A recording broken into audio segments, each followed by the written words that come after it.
This stream contains fast-flashing images that may affect viewers who are susceptible to photosensitive epilepsy or other photosensitivities. Viewer discretion is advised.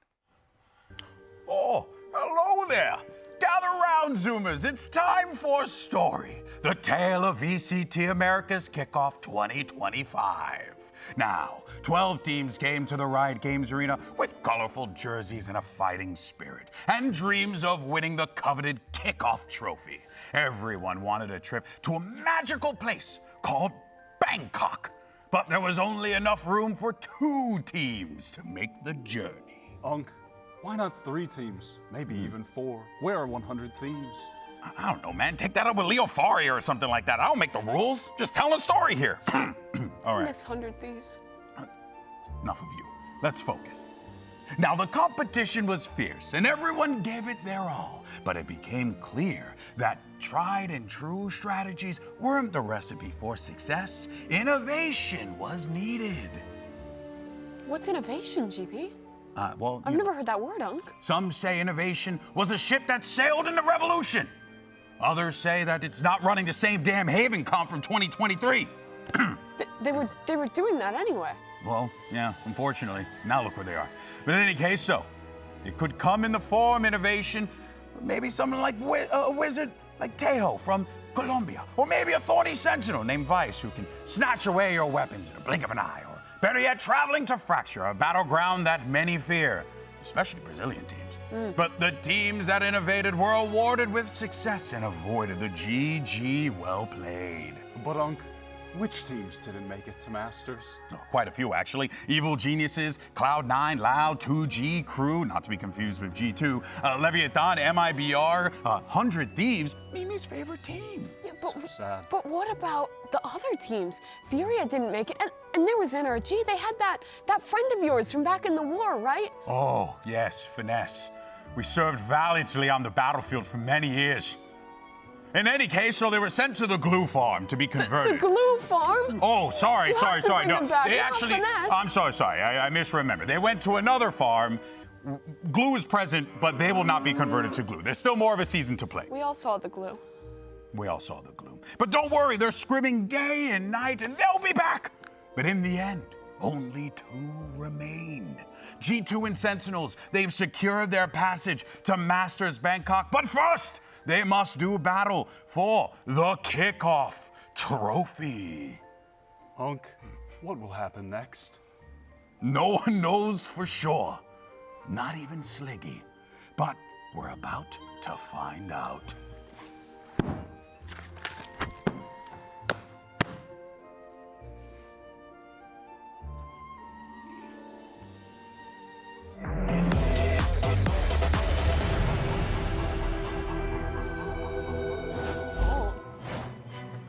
G2 and Sentinels are bound for Masters Bangkok. But first, they're gonna do battle for the trophy and the right to say that they are #1 in the Americas. Hello, everyone, and welcome to the Kickoff Grand Finals, coming at you live from the Riot Games Arena in Los Angeles, California. You see, I can't You said say it right. right. You didn't say California. Oh, wait a minute. Always say Los that. Angeles, California. That's right, folks. You're looking so young and vital. Yeah, for sure. That was like looking into the mirror of the future, and let me tell you, didn't like what I saw. But I still had my Air Max, so that was pretty dope. Unfortunately, though, at both that age and this current one that you're still in, Which is like you're 54. still being called Unk. I'm gonna keep It was that a little up. too real. He's still Unk. Well, allow Unk to move the show on, shall we? And talk about G2 and Sentinels. There you go. They ran it back, or excuse me, they're gonna run it back for the crown. And Wyatt, you're so right there. As Unk, let me go ahead and give you the first question. Okay. How do you feel this tournament has panned out? This has been a wild ride for sure. My first takeaway from this tournament is that everything that happened in the offseason that we speculated about coming into this tournament, completely irrelevant. Some of the worst teams of the offseason were some of the best teams so far in Kickoff. All of that went out the window, but 2 of the big favorites, they lived up to the hype. G2 bringing in Jaw, and SEN, though they had to get rid of Tens and Saucy, sadly, they're 2 fantastic replacements, living up to their own individual hype. You're putting it like you're putting that like they got sent to a farm upstate. They retired. Well, They didn't get rid of them. Did you not hear where they went? Maybe? Yeah, they're Did you there have at the the writer brew before farm, the reader, poor guys. old man. Pour one out for those two. But look, it's something I do want to put on everyone's radar here, right? Because look, while the results are in and that we have our two teams are going to be representing the Americas region at Masters Bangkok, it is very important to remember that this match does in fact matter. A cynical person might say, both these teams are going there. Who cares, right? No. See, the points are going to be so important because look at number 3 and 4. I want to draw the attention there. That is nothing separating those two teams. And when you win this one, G2 or Sentinels, you get that coveted extra point. These championship points are very important, Mimi. I know that you were focusing on them before as well. These things are going to be such a big factor going into the later year. The numbers we're seeing there were from last year, but that was showing how important it was to Yeah, win that's early. what I was saying, from last year. Yeah. Yeah, the 12-12. Yeah. I'm proud of you. Good job. Thank you. Good job. No, but Sentinels absolutely had a boon last year from winning kickoff, from winning Masters Madrid. Those points propelled them despite a disappointing mid-season, failing to qualify to Shanghai. They still went to champions, made a top 4 performance there, and managed to round out their year on a very positive note, all because of that hard work at the beginning, earning these points. I mean, to be clear as to how crucial the win for them in kickoff was last year, in the playoffs in stage 2, it was out of their hands whether or not they made it. Yeah. It relied on Osbos and Leviathan beating Crew so they could make it to champs, despite having some struggles after, that kickoff win, not getting enough points in stage 1. So this is of the utmost importance when we're looking down the line for the rest of the year and for the most important tournament of the year. Yeah. When they're telling you your vote matters, it might come down to 1. Championship points is where that's actually real, and it did come down to 1 last Not year. have the Valorant Electoral College. Every point matters. We don't need that. We don't need that system in place. Now, of course, on a normal day, all right, we'll usually show you a recap. You see a couple player moments. They're going like, "Oh yes, bro," or like, "Nice," something like that. Yeah, that's but exactly today, what they that's sound exactly like. how they sound. But today, we're actually going to flip the script a little bit. We're going to play a new game called React Recap. I think, or React Recap. I don't know even why I said it the first Recap, one. recycle. React Recap. Yeah, there it is. All right, so here's how it works. We're going to show a reaction, and then you have to figure out what the play is. And these are going to be some of the best moments of kickoff, and you folks, lovely folks at home, can play as well. So let's go ahead and see our first reaction. Oh, I already know that. I know what this Asuna is. on the rope. On the rope. Easy mode. Split. We're starting easy. 2K. That's Asuna on the rope, getting It the has to 2K. be. John being sad because he got headshot midair. It has We to already be. know.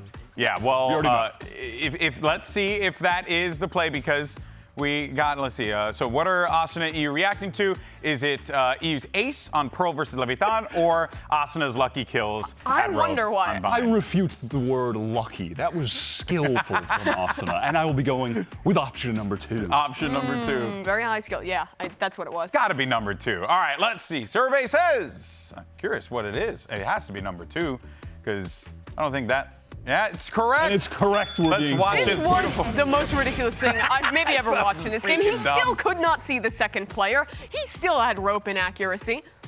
It's amazing. Unbelievable. Wasn't lucky. though. Amazing. All skill. All skill. All skill. Also, Game is working as intended. now let's see another reaction. All right, so far so good. We got an easy one. Oh my God! Oh, Oh my God! questioning a lot of things. did Mata- What did Mata do? He's Neon Ace on Haven versus Energy, or is Pistol Ace on Bind versus Energy? Oh, was it Wait, the versus neon? He's on Energy. Wait, yeah, Wait that- a minute. Hold on. Wait a minute. Huh? Hold up. Pause, Sham. Wait, That's got to be the the neon neon- one. Might be the neon one. Wait. Wait.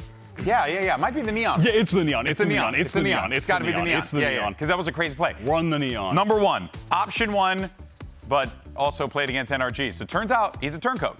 Was it Secret agent. Nope, it's Whoa. Pistol Ace. This was a sick clip too. Oh, yeah, Wasn't he ran as in. like shocking, but the shots, the one tap there on the guy elbow, and then the one tap on the guy hookah. Just an insane round for Actually, Mata. I do not remember that reaction. By the way, guys, we were all stupid because we saw in the back roll a picture of Raze. And he was playing Raze. Where did we see that? All right. That makes Let's see our sense. next react. Okay. Oh, I think. This is a silly. I think. Well, What Trent play is this? Is this his 1v2 clutch? That's or the first one that came Demon to mind. When he dying hit to his own Molly? crazy flick shot, he was looking at Art and then snapped over He's to main. really chortling though. I think this might be Demon 1 dying to his Molly. In Fracture Heaven, in the clutch where Demon 1 mollies, he only has one play to run through it and then he burns to death. Trent gives, I'm so good, it's like funny when I do good things. I'm going Demon 1. He doesn't gas All right, what are you himself going up with? like that. He's just a silly guy. And I'm going guy. with option number 1, Okay. even though I think option number 2 on paper makes more sense. It's bait. That's what I'm it's saying. option number 1. I'm a tour all the way. I'm a tour. All right, let's see what it is. We'll get the clip played in a second here. And it is Demon 1 dying to his own Molly. I thought that was Sucks. trolling. I thought they were trying to pull a fast one on us with that. I'm going to be honest here. Demon 1, this was a kind of unlucky moment. The geometry on that angle is really hard to get a good bounce off of because it has like the doorway seal, like just unfortunate. I thought he played the round really well. It's that just actually happens unfortunate that he all the looks time. like a Demon 1G. Yep. Yeah. That's tough. That was a great call from Josh, not to hype him up too much. That yeah, we don't want to give coming up with that in the moment. He remembered that in the moment. That's true. That's true. Somewhere That guy's- Summit is coping into That guy's good. Now, of course, G2 is on the cusp of their trophy, their first trophy, as a matter of fact, here in the Americas stage, and they have a incredible VCT journey. This is a squad that has stayed together through thick and thin. The core 3 of this squad had been together for a while, right? You had Trent, Valen, as well as Jonah P.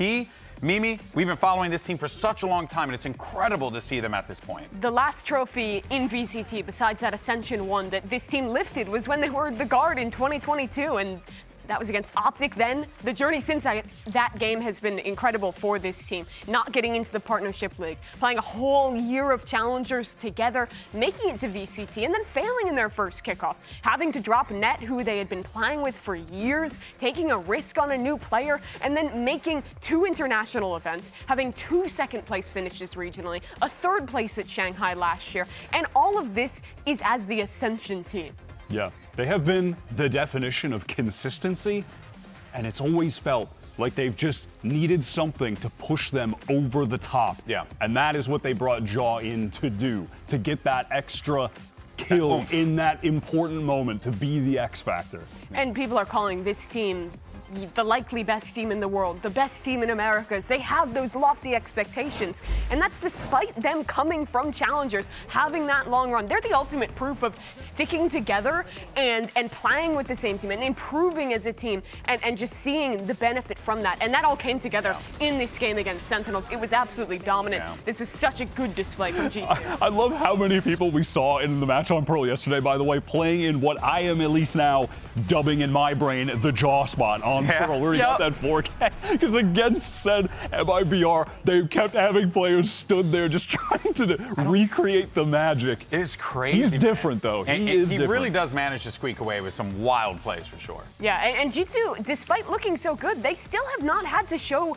that much. They've only Only 4. played 4 maps in the pool. Every single one of those is undefeated. 2 of those maps, they only played them twice. Yeah, and today they have the double ban advantage coming from the upper bracket. So they have a real chance here to scrape away with not having to really show anything new. Yeah. Only show 4 maps going into Masters in Bangkok would be insane. Not only is their form perfect, their read has been absolutely on point on all of the comps we've seen, and I know they have a lot more to show on these other maps. Definitely. It was crazy to see for their first 2 matches that within those 2 they played 4 different maps and looked dominant on all of them. They didn't have to show anything new against Sentinels, as you were saying. A lot still hidden. And then what we've seen, though, is why we have them in that status of being the best team easily in Americas coming into this, possibly the best team in the world too. Strong chance. Yeah. A lot of people arguing that that's the case. Yeah, I mean, look, this is a squad that made a massive upgrade going into the 2024 season when they brought on Leaf into the team. And even though it didn't quite work out with Icy the way they would have wanted to, what they needed, as we were talking about, was a little bit more of that oomph. And who better to do that than the dog himself, Jogamo? He really has made a difference. And what's been fascinating me is to learn he didn't just make a difference with the team in-game. He also made a difference with the team out of the server with his just energy. Yeah, the energy he gives. You contrast this player to Icy, and it does feel night and day. Icy is a young player who had his first big chance with G2. He was playing the way they wanted, but he was very much the guy who was following the lead of Josh RT, of Valen, and kind of fitting into that system the best he could. You contrast that to Jojimo, who's a world champion, who has unfathomable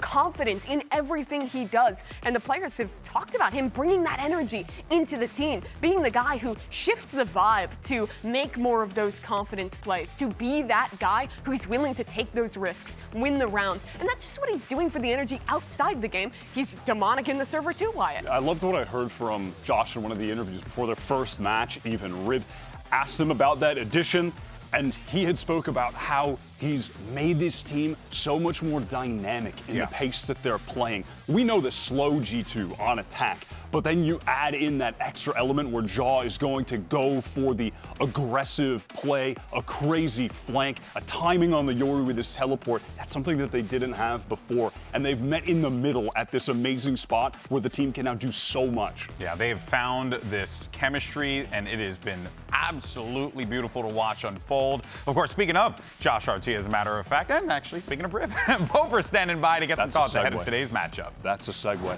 Give me a raise. I'm joined by Josh RT before the big match today. Continued consistency from the team. You guys always seem dominant. What is it about the mentality, the approach? Has anything changed this year? Why is it so successful? Well, there's a lot of reasons why we were successful. I always remind the players, like, don't forget that. But the mentality shift, I think, this year I've been preaching a lot more something I call like a fighter's mentality as opposed to a victim one. And I think that's just a healthy mindset in approaching any type of competition like this. There's always things that can go wrong, and I anticipate things to go wrong against Sentinels. They are always strong, like firepower-wise. They can always disrupt us, so we just got to absorb, expect adversity, and take on that challenge.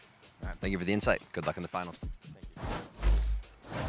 Some good insight there from Josh RT. I wanted to talk about some of the little things that G2 is doing really well. Because for a team that didn't look that amazing in the offseason, who haven't had a crazy amount of practice since adding Jojimo, it seems like they're at the point where they're still getting every detail right. And this is just one little example I want to show. It's in the game SEN versus G2. They've just won the bonus round, and the round, I mean, it's already over. They have 5 players left. SEN's in a position trying to save, but crucially, you have Trent one off his ultimate. And what G2's really good at is maximizing their orbs, prioritizing getting those ultimates online, and using that to snowball games. This match, they went up 10-2, so let's take a look at what Trent does. He knows these players are saving towards spawn. The round win banner is going to block it off. He doesn't get that kill, but look at him. He immediately hurls himself off the map upon realizing he doesn't have time to get that kill. And because he's one off and he's already taken damage from another player, normally you don't get an orb when you hurl yourself off the map, but because he took damage,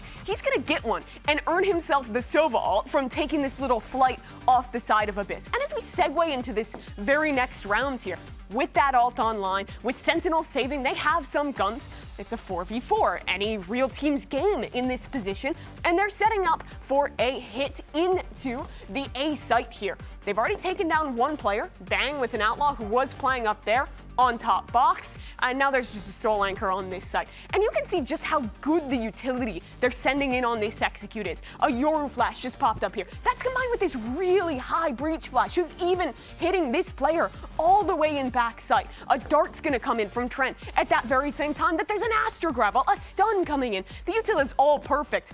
And you see the way that Sentinels is forced to play this is completely vacating the site. Omen is still rotating in. Jets had to fall all the way back. And they're going to be playing a full 4 versus 4 retake. And this is where what Trent did in the last round comes in. G2 excel at being in these winning positions and thinking about the next thing to close out the round. Here, they're going to make the decision. We have Jaw on the Yoru. He has a gate crash to get out. He's going to get very proactive, and he'll be allowed to fight into backside. You see Shock Darts coming over to help him out. He's going to hold down this space. And as Sentinels eventually, I'll speed it up a little bit, make the decision to retake into this site, here they come. In comes that Hunter's Fury that Trent earned in the last round. In comes the Astro utility. And it's perfect team fighting from G2 to close out the rounds. That wasn't a crazy cool round, you know, it was just an honest hit onto the A site. But what they're doing is having the little things right so consistently. always maximizing their ultimate economy, always thinking about the next thing to close out a round. And those are those details that you haven't really seen from other teams in Americas just yet, and that normally take a long time of practice to get right. It's only been a couple months with Jog, and they're already there. Yeah, that's scary. I mean, absolutely. That's also the benefit of just keeping the core for so long and then inserting that extra element. Yeah, I couldn't agree more. It's going to be a difficult task for their opponents today, and that brings us over to the Sentinels, who are, of course, no strangers to the position that they find themselves in here, because last year they managed to get their revenge on Loud in this very grand final and win Kickoff, and then went on to win Masters Madrid, as you can see here. So Kickoff ended up being a massive push for Sentinels, and Wyatt, I think it's safe to say that Sentinels, they're looking like they want to try and make history repeat itself. Definitely, and that's where they got the aforementioned valuable champions points, where we also saw in there. They came in 4th place. They made a deep run at the end of the year in that crucial international event as well. They claimed another trophy for the Sentinels trophy cabinet that they've got in the office, continuing the legacy of this org in Valorant as always retaining a top spot. Sentinels were really molded by the lower bracket, both in their kickoff run and going back into Masters Madrid. And it's basically the same this year. They've had to play a lot more Valorant than G2 has shown. They've played 5 out of 7 maps in the pool. They've played a lot longer series. They played 40 rounds in one game. The longest series ever. But in doing all of that, I think in that last BO5, they proved to me that they've gone from a team who is making those mistakes, flashing their teammates, having the timing be off in the upper bracket, to one that really looked like they were clicking in that game against MIBR. They looked a lot more coordinated with the utility. I'd imagine the comms were a lot calmer based off the way that players were setting up to use util to swing off each other. They're in a position again where Sentinels is peaking at the right time, but it's still against a G2 that's just like perfect. Absolutely. That was the best utility that we've seen from Sentinels all tournament in their game yesterday. And I think that's where you definitely look at a guy like Zelsis, who's messing up some flashes, things on KO, Vice earlier on. But yesterday was lights out. Oh, yeah, without a doubt. We'll talk a little bit more about Zelsis. But for now, though, to send it back over to Riv, who's standing by now with the coach of Sentinels. I'm with Kaplan before the grand final today. Thanks for taking a moment. It's just a short turnaround from yesterday. The team is young. They're still gelling. How do you kind of approach this for them and prepare them for such a big moment?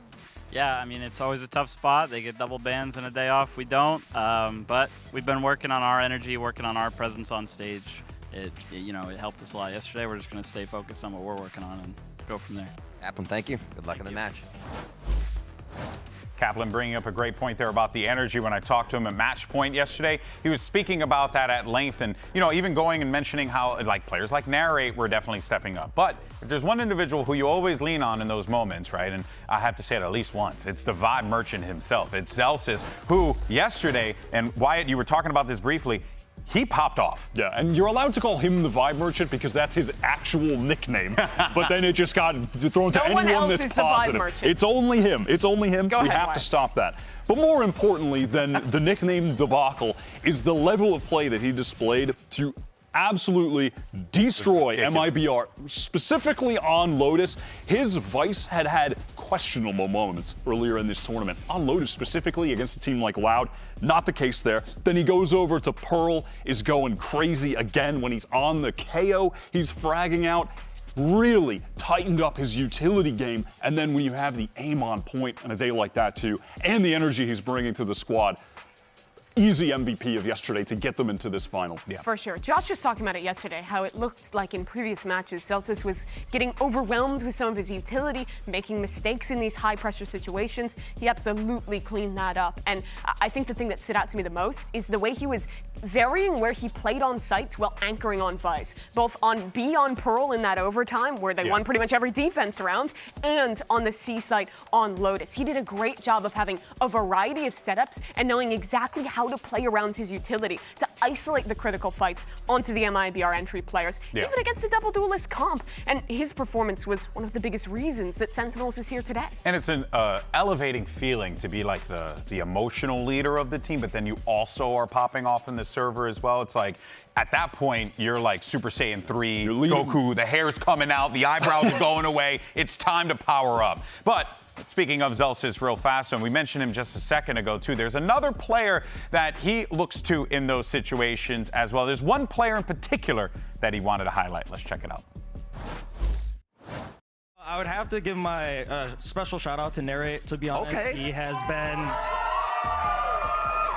been a phenomenal teammate, especially in the roles he's playing and giving his all. So Narrate's my MVP for the vibes today. Awesome, awesome. And there you could see, the faith in Narrate that he has there. Now, you're probably wondering what the hell's going on, GB. And don't worry, I got you covered, because in less than 2 weeks, these two teams are going to take the stage in Bangkok, Thailand for the first Global of 2025. And I figured that's as good of an excuse as any to eat some Thai food. Really, we had money in the budget, so I figured why not? Let's put a huge order. I'm so fine with that. Yeah, I mean, it's great vegetarian options. Is there anything else, so or are much. we just going to eat food? Well, look, here's the deal. All right, we're going to try three dishes, and the spice level will increase along the way. And you know what? Why don't we do a power ranking for the 8 teams heading GB? into Masters Bangkok as well? I've not watched half the regions yet because I've been working You this know year. what? I really don't I feel care. like that's critical information. I think I'm good. I don't really care. Let's do the first one. Oh, okay. Tofu skewers. All right. love that. You got to dip them in the sauce over here. Grab it, Level Wyatt. 2 is going to Oh, be I the love that. drunken noodles, and then level 3 will be the green curry. Okay, so here we go. We got the Is this tofu peanut skewers sauce? with the peanut Honest sauce. food. And you got a power rank as well. So don't forget that. Where's the pen? Oh my gosh. The pen is missing, everyone. It's okay. Next time. That's honest, good, take simple. over, GB? G2, 1. G2 1? Okay, Yep. so G2 number Really? 1. That's what you're going with? G2 For real. number 1. So I've watched CMEA, Biased. I've watched Americas. It's not biased. I think they're the cleanest team in the world right now. They've looked absolutely on point all their games. One Biased. of the best Biased. meta reads. Shut up. Give me vitality. Bias. Okay. All right, you want Vitality number vitality. 2. And they've Okay. got to be number 2. All right, drunken Why noodles. you Drunken pick noodles. it while I Get eat? some noodles. All right, drunken Okay. noodles. Let me keep telling you what to do. From there, number 3, EDG. Get them in there. EDG. They All might right. even be number 2. No, People are they're gonna number be 3. Pissed, but I think number 3 is They fine. had such a big fall off in the group stage, and then they came back and DRX. EDG. DRX. Okay. All right. It's fine. Freeing and Hyunmin, they're goated. No, DRX. I will not stand for DRX number 3. Yeah, you I will. watched Wait, the DRX upper number 3 or final. DRX number 4? Right. Lower. Where? I mean 4. Sorry, 4. 4. No, 5, 6, 5. Okay. No, they're in 4. Oh my god. Okay, they're in 4? Who would be mad? Okay. Okay, that one's actually a little spicy. Okay. Um, There's water over here. give me another, I don't need it. Another This team. is good. Green curry. Sentinels. I think Sen are like 4 or 5. So tasty. Sentinels are 4 and If 5? he feels strongly about DRX, whatever, you can put Sen 5. Sen's pretty good. They're an upset team. They could go on a run. It's going to be tough, though. Okay. Who's the next team? You guys are just Dog. eating. This was supposed to be food for me, and then they're eating the damn food. This is spicy. All right, what's Oh, wait, number there's 6? the curry. We have This one is Trace, spicy. Team Liquid, and T1. Trace is legitimately really good. Trace. I Okay, think so Trace is 6. you're putting Trace in Yeah. 6. Okay. Are they 6th place good, or are they like Could be better. could be better? T1 have to be 7th. And T1 are probably going to finish even higher because the players are so cracked and they just They run are around. not going to. I'm not going to lie. win. I think Trace could be better than DRX. So then that that- one's actually spicy. So then, are we putting Team Liquid over here? Yeah, Team you Liquid, can't have even though- you can't have mud without liquid, and I don't know how they made it. I don't know how they made it. I was on my hater arc after seeing the stage on. It was bad, Yeah, but we're- they made it. They we're did the heretics. run. Heretics. Oh, that's I'm like wait. tearing up. Actually. Oh, wait, Liquid beat Liquid them They today. beat them. I know. That's my point. Where are they? Trace is Why are they underrated. not here? You know DRX might be overrated. I think this segment worked out really well. This In is any not a case, good power folks, rank. we got a full house Top four today, is fine. and the fans are packing the arena for the grand finals. Let's go ahead and find out from our fans which team they think is taking home the trophy. And I'm going to get some curry. Oh, you guys really go.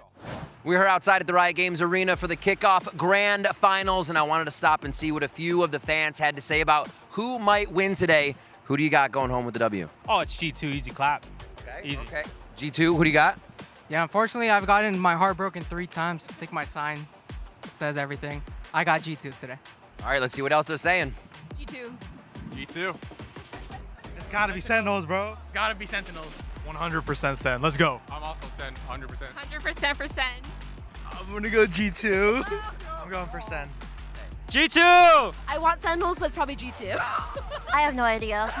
Sentinels. Sentinels! Sentinels! G2. G2! G2! Sentinels! Sentinels. Sentinels.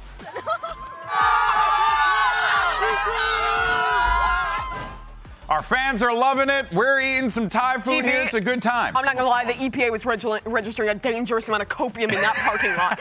Sentinels, the fandom's Let's throw up our predictions here and see what we thought heading into our grand finals. If this is not a guarantee, I will be flabbergasted. Yeah, this is a VCT Americas guarantee. Rivington, what are you doing? Rivington, the outlier. No. Holy moly. Rivington Bislin the fourth would have never gone for that. The third, diabolical. It's time to get this show started. It's G2 versus Sentinels. It's a BO5 for the crown. VCT Americas Kickoff Grand Finals starts right now.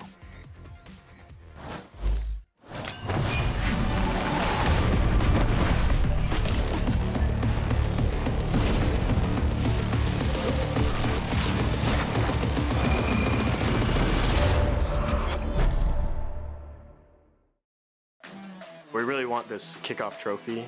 Qualifying to the Masters event is nice, but last year was just always top 3, top 2, and never could close it out. But this year is going to be completely different. Last time against G2, they beat us 2-0 pretty cleanly. I'm hoping to get revenge, and I'm just really excited for it. We definitely exposed SEN, but I would say a lot of teams before us already exposed them. SEN were able to come out with those wins, but it was very close, 2-1s, close like games, a lot of heroic plays.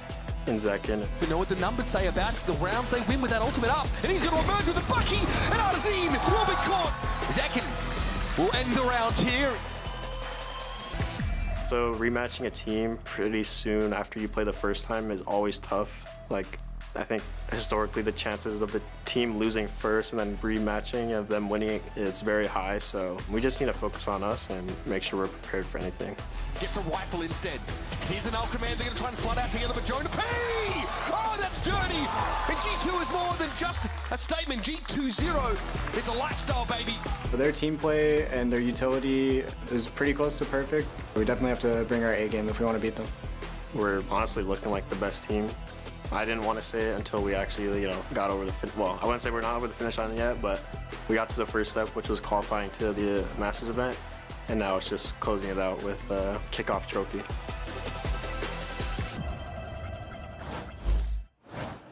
Riot Games Arena, welcome to the Kickoff Grand Final. Make some noise for the team that's made a flawless upper bracket run.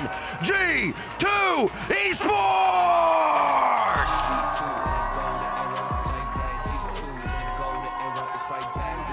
G2 Esports coming through, and look, this is a squad that has had so much hype coming into the season because of that man right there. Once they picked up Jogamo, it was like the complexion of the team changed entirely, and now here they are, Wyatt, and they are absolute juggernauts. What was crazy as well is that in the first 2 matches, Jaw was kind of chilling. He didn't need to be the star for the team. They're so well-rounded. Leaf is just effortlessly, getting 20-plus kills, map after map. And then, in that last series against SEN, Jaw just came to life and crushed them.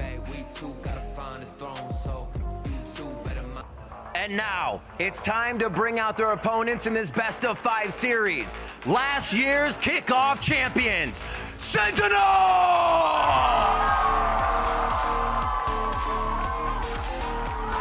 And you heard Riv say it, last year's kickoff champions looking to defend their crown here at the Kickoff Grand Finals again. And I gotta say, quite impressive of Sentinels to be able to make 2 Grand Finals in a row for the Kickoff. G2, they had such a dominant run to get here, not losing a map, finding themselves from the beginning.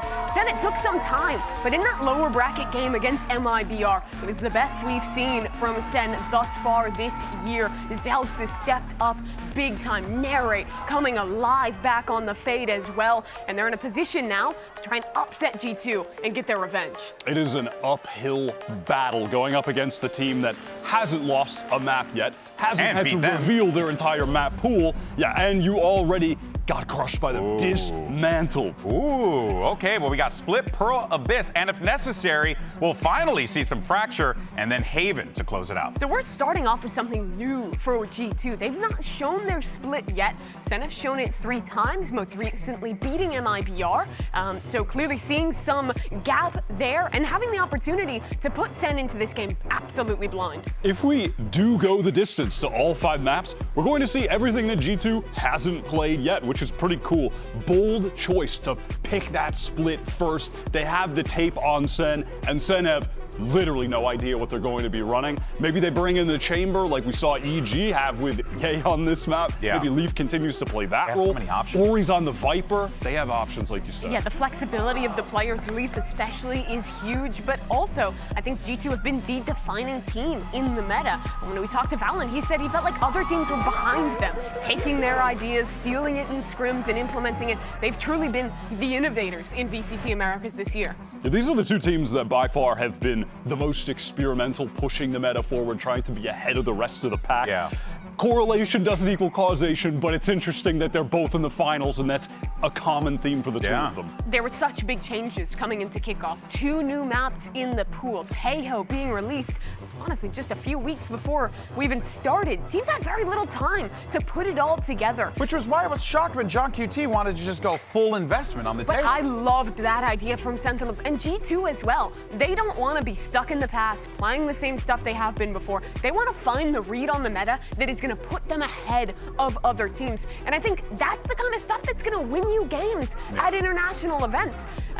Americas has been the most Taeho-pilled region. We've been playing so much Taeho, so much Vise, and I think that'll be a big upgrade going into Bangkok. And in the case of these two squads, so much Yoru. They have relied on that duelist to make a lot of space to nullify the Taeho on the opposite side by drawing out util, being able to teleport away. Jaw on that again, no surprise. And So- SEN, Yoru as well. Yeah, it's nearly a mirror mode matchup here. Wow. The only difference, bang locking in the Omen instead the Astra. The biggest strength there is the line control from the Paranoia. G2 are going to have a lot of tools in trap plays with all of the Breach util, the Astra util, the Taeho util. I'm so excited to see what they have. Riot Games Arena, it's now time for the grand finals here at Kickoff. So let's go ahead and send it over to your casters, a couple of fellow esports geriatrics, my good friends. It's Bren and Sideshow. Thank you very much. Yeah, I mean, feeling like it at this point, honestly, just aged and jaded with time is what apparently happens to you at esports. It's the grand finals of the Americas Kickoffs. We've got Sentinels and G2, and for one team, they are looking for that title that's constantly eluded them. It's been 2 chances for G2 last year, and this is another 3rd chance now. And for Sentinels, revenge is on the cards. It's there for the taking, but they have a hell of an uphill battle if they want to grab it. Everything is stacked against them. They have to go up against G2 without any idea of how they're going to play this mirror composition on split, although probably there's some level of knowledge from scrims. So it's time for the Samsung match start. You can load up fast with those Samsung SSDs, and we are into it with our grand final, a trophy on the line.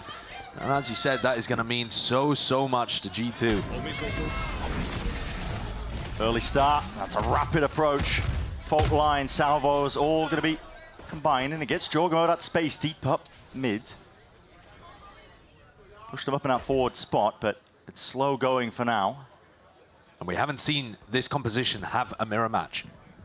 G2 have not shown it, but when other teams have tried to defend against this comp, when SEN are on the attack side, it is tough to hold space. There's so much utility pressure coming towards you. And Leaf gets tucked up, inserted really deep. Do they go for a re-clear? Looks like they want to, but there's a gap in the wall, and Leaf already ahead of it.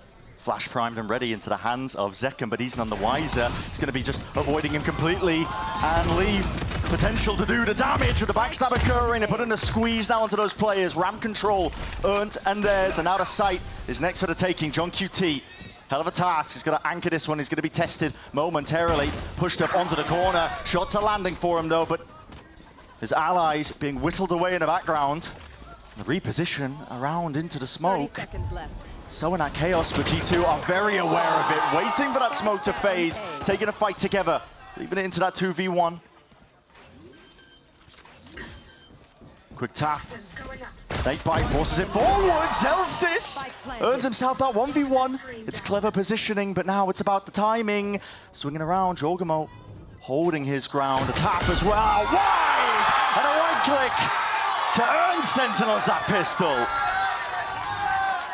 It's individual play from SEN that gets the job done. Masterpiece. John Cutie comes out with genuine cinema in the pistol round, landing ghost shots to be able to make it somewhat winnable for Zelsis, but it was still so tough. The G2 players at all times are trying to double up and offer SEN no opportunities to take 1v1s.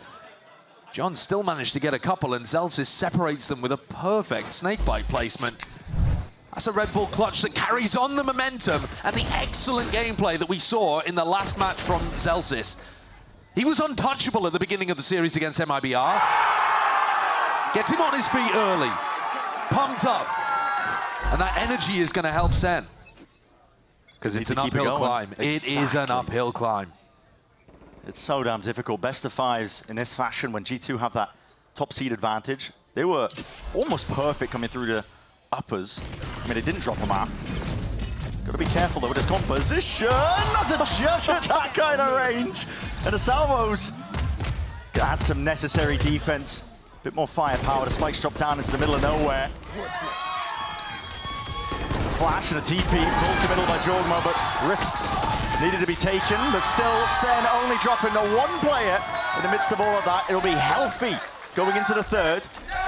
It's almost impossible to hold B Heaven against this composition. Again, we haven't seen it with G2 on the attack side, but when SEN are attacking, you're running into Breach, Omen Paranoia. I mean, it's going to be Astra Stuns on the other side here, but you see how Zelsis had, what, like one tiny area that he could play, and he still got stunned? It looked so uncomfortable. And yet he got the job done, arguably because G2 were only on the pistols. But it doesn't matter. It'll get the job done. He's up to 5-0.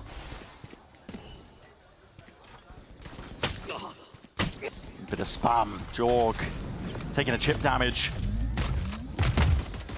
Almost taking him out, but he's alive and kicking with that ramp control. Pushed up in the right jump spot. He's hoping and hunting for a bit of information to know if G2 have actually taken it. And this is very similar to pistol round macro. Refight? Jorg has to get out. That was the same position that Leaf tucked himself into on the pistol round and got rewarded after SEN went for a reclear. This time, SEN not putting bodies on the line in the reclear, but using util instead and regaining presence information in a ramp. This is a spot where G2 often like to move to the opposite side, whereas instead here, they're grouping up for a hit onto A. Yeah, just going to go for it now. Going to be sending forward to that util. That's a good drone. Suppression across the board. A bit of spam into the smokes. That's just Valen. Yeah, unlucky from the rate, but defensive, understanding that the flood could come through. Great positioning already, though, from G2. They didn't commit too many people to the site. They realized because of the Tejo drone from Trent that it was completely empty, playing for the retake, and now they have Jonapi with Leaf ready to stop this ramp retake. SEN actually split up, trying to go from both sides at once. Makes it awkward. Splash that's about to occur. Zetkin was opening himself up wide there, but a beautiful one to win out. Clone's going to be tagging and taking a couple of the bullets here. G2 just trying to force and fight their way out of this tricky spot. They were under that pressure, as you mentioned, straight through main, but Jonah P being that backup policy, and John QT left to see what he can do. It's a 1v3 with time ticking against him. Players are offering themselves up, but at this point, a little bit too late to go for the play. Just trying to play for those exit kills. G2, though, survive. 2 rifles in their hands, and a couple of ults as well being close to earned. It's a great bonus for SEN. I think, you know, zoom out. Yeah, G2 take the round and get on the board, but Sentinels are still in a great spot here.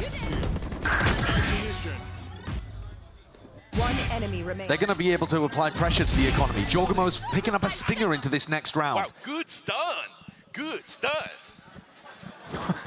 G2 are excited to play today as well.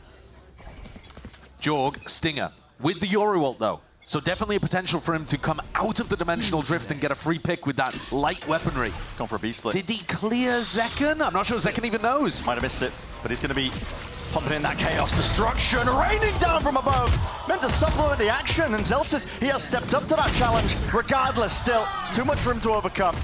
Double faced up there by the G2 players, and side controllers garnered. Picture perfect. Picture perfect entry from G2 though. That's how you're supposed to use the Yoru ult. All the pressure's on SEN now. Tap, looking for the second wave of things here. SEN are going to bite that bullet! And speaking of biting it down, Zekken, he's offloaded it into him, leaving it to the 1v1 though. Spike out into the open, and John QT, he was primed, he was ready onto that angle. Delivers Sentinels a third. Dude, this is different from SEN today.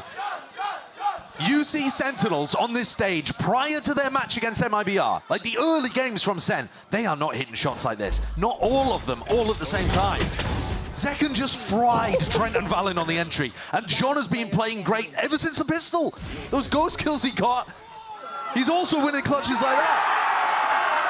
In order to beat G2 today, SEN need to be firing on all cylinders, and they've certainly started that way. The form they're bringing to the game is ridiculous. Yeah. And it's not like that was a bad round from G2. They had all the util followed up off Jorg's ultimate perfectly. Here's that util pressure into B Heaven. Makes it difficult for Celsius to hold there. He's forced backed away. It puts the pressure up onto Heaven. Jump spot. Sees the heads. There's an Outlaw going to be waiting for them, though, if they choose to take the fight towards it. Pushing forward, Zekken. He's already grabbed the one with Valen being dropped, but now putting a bit of a squeeze onto the side. Still, Heaven needs to be regained, and it's weaker weaponry. More util where that came from as well. Coverage on every single avenue. Cleanly dealt with. The G2 Eco finds no results. Zekken's got his ult to be able to play some kind of retake style here. Celsius, we saw him ult a lot in mid. In previous matches where he's played on split. There's no Yoru ult on the other side to try to apply pressure through that, but there is Armageddon. It's possible that throwing out a Viper pit in this next round could be a little bit of a trap. Let's have a look at what he goes for early on here. Yep, he goes for the pit. All right, do they have a good game plan for taking space? Teodro, stun. Yep. They're throwing the kitchen sink at him at this point, and he's going to try and dominate that position once more. Steps into the pit. And it's a blight onto the map, but not for Celsius. It was only Jonah P that actually scaled through mid. Losing that, though. It's a bit whiffy straight through the wall. Armageddon's going to be offloaded anyway. On top of that, with a Cosmic Divide, why not use everything at your disposal? G2 will gain access to the site, gain access to the plan, a renewal into the round in terms of that time. But this is going to be a very tough post plan. You're holding on against Yoru ult. Zekken sees everybody, and John has his ult.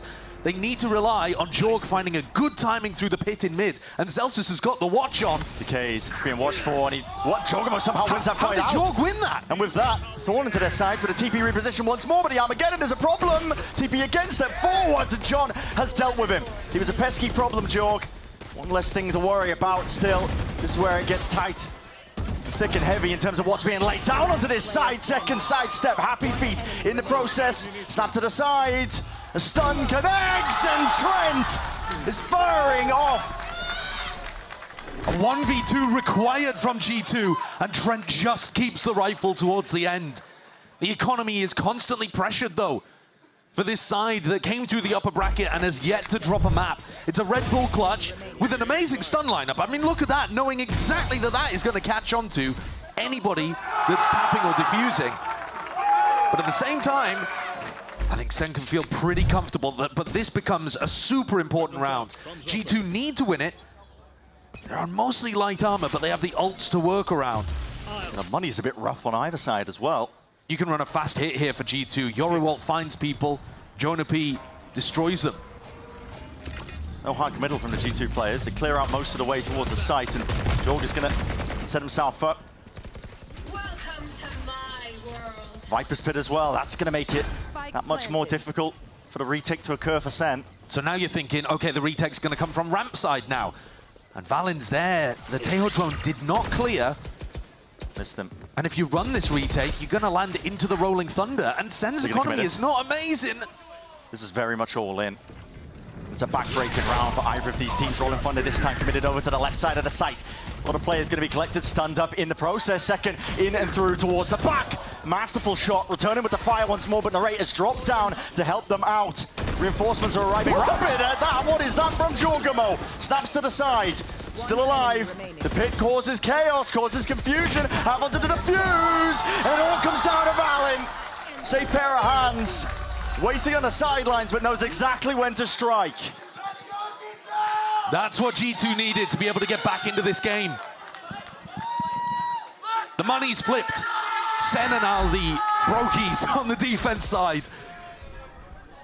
What was this? What? That's okay. So is that how we won a trophy, was it? He's just been cheating all these years. Oh, that's crazy. But it was the ults that ended up winning it there for G2, and a great awareness of Valen's positioning. So now SEN, bad weaponry. They are going into Bang though, who has the Guardian, and John's gonna be baiting for it. Holding it up and holding it down. Bang Guardian, straight through the wall. Bullet's not gonna be caring about that business. Trent took damage from that. Actually, Trent and Valen both took damage from that. It's a nice little trap play.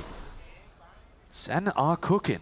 It's the opening that they were hoping for, especially when their money has been battered to this degree, because there's guns all across the board here for G2.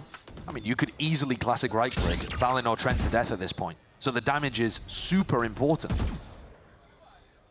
SEN don't know it's happened though necessarily, because it was off the back of util damage, so they might not realize these players are as vulnerable as they are. Valen's calling a re-hit onto B, and SEN are still here, lurking, waiting. This looks really bad for G2. The util being held for both of these teams. It's going to be a clash. The danger mainly here for G2. They can hear it starts being propped down. Fault line salvos clearing the way, but it's going to be used pound for pound. You can see it. It's a snake bite, and the salvos are their own. Senna willing to hold on to this one too for Nail. Not shying away from the fight and the action. Paranoia on top of it with the orb up into their face, but that is spam into the backline, maybe just off the TP. Sound cue, something being heard off the back of it. Still 15 seconds. They're swiveling around all over the place here, and time is running short. Shy of the mark still. Wrapping around, bullets are nailing. And head's not quite popped, but players are weak enough that the slightest of breeze is going to be bringing them down to their knees. A 2v2. Or back up. Popped up.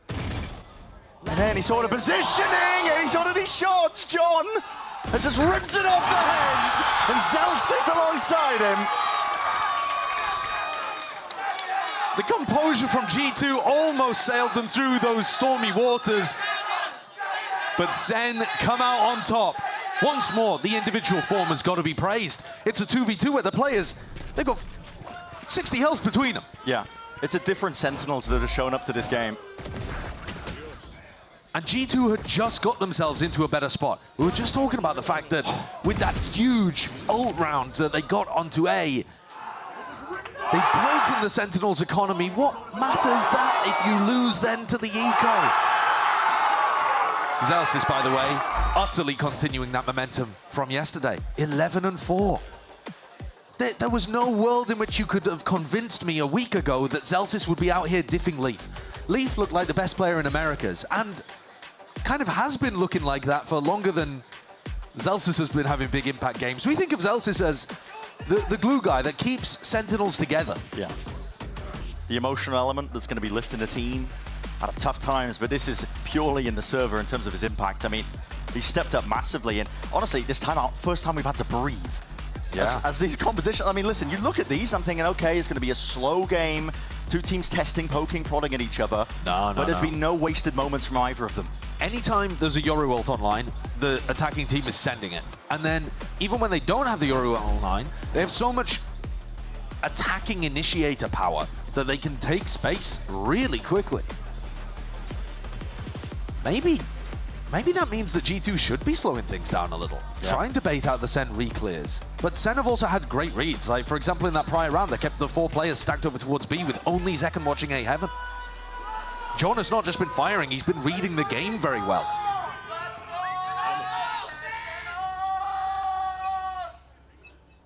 After the pistol, it should be said, it has been somewhat even in terms of the rounds, but G2 have been constantly under economic pressure, and now you see the result of that.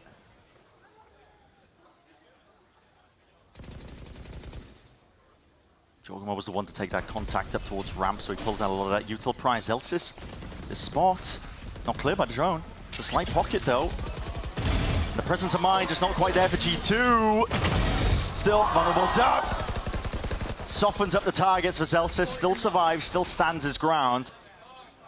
That's a spot that you could argue is too high risk, high reward to play on an anti-eco. I know the timings. He's still going for it. The SEN players are still confident enough to make plays and not play scared in these spots. Can G2 turn this? They applied a little bit of ramp pressure at the start of the round, but John is still watching it. They've got 2 players in mid where they last saw G2, and 2 players playing for information. 35 seconds, Jiggle.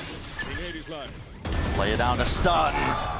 Like we've been talking, they're not shying away from the fight, even though they're against the eco. Willing to take risks, willing to take fights.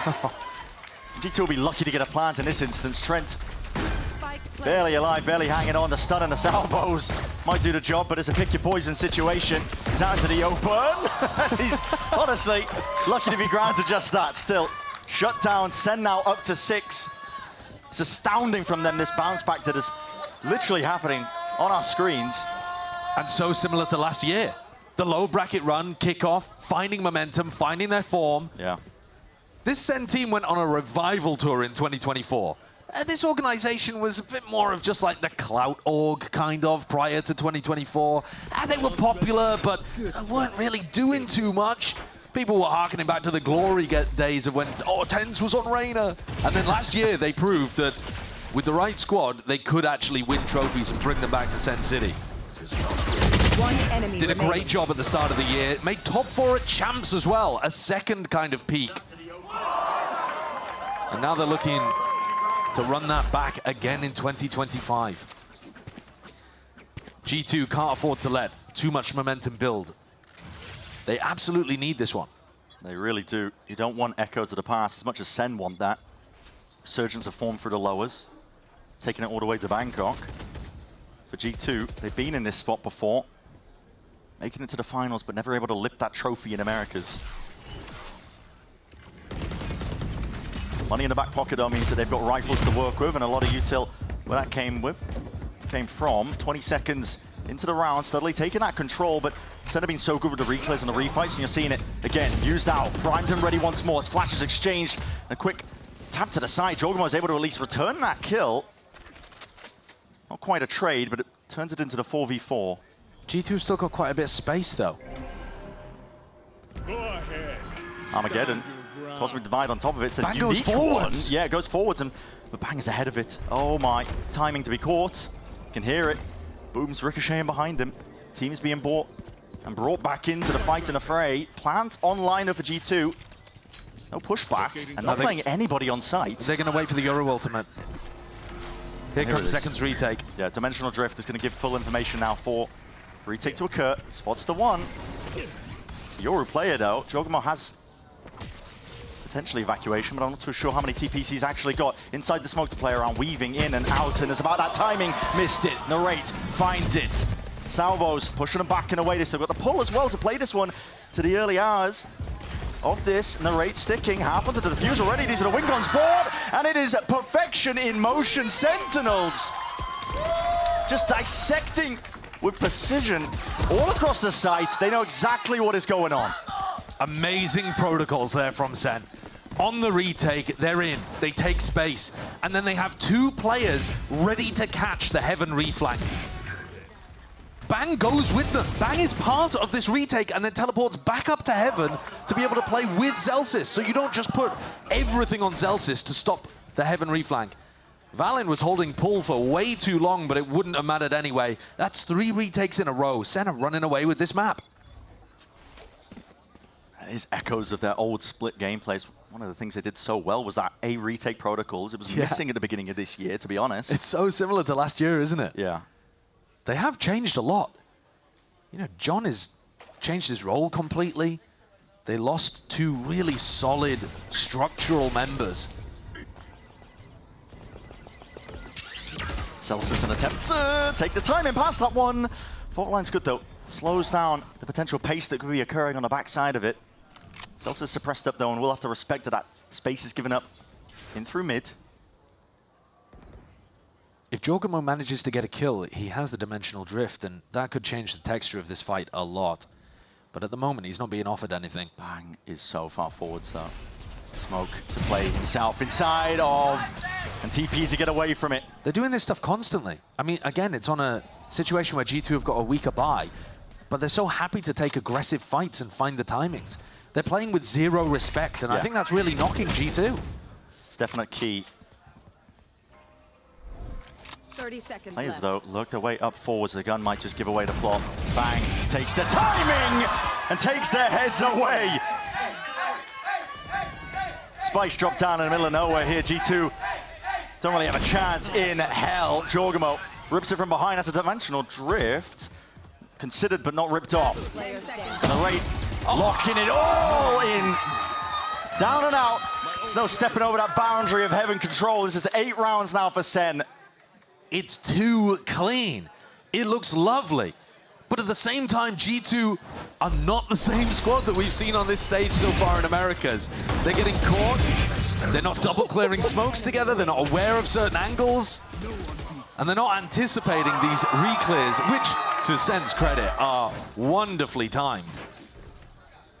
I know that G2 had talked a lot, joked kind of painfully in the past about them choking when it came to the finish line in certain Americas tournaments before. They're going to have to turn this around. Once more, no time to catch your breath. Jogan was all the way in with a dimensional drift, then again back with the disrespect! Dominating the smoke positions. Out through the back as well as an Armageddon. Lay it down on top. Flash in your face, you are blinded up. And very little chance, very little opportunity for Jonah P to pave the way to victory. It's a 9-3 start to split. Utter domination. If you listen to the analysts on this show, you'd be expecting domination in this match. Not this way around. No. Both of these squads have managed to battle against upsets in the bracket so far to be able to get their way to Masters Bangkok. And now we're here fighting for a trophy. And SEN, they've brought their final form. G2 yet to show up. Unreal confidence on display by Sentinels. And will they be able to keep that momentum going? That is the big question we're going to be finding out after this.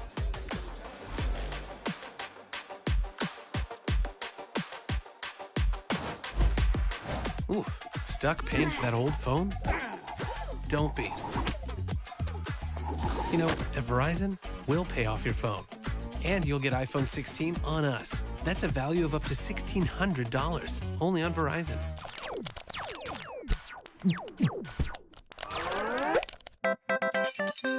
Red Bull gives you wings.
Risky maneuvers from SEN, honestly playing with utmost confidence, but sometimes that's what it takes. They're here against G2. It's a matchup where, listen, G2 have the advantage of that upper bracket. They can choose which maps they end up going to in terms of banning 2 of them out of the pool potential of 5.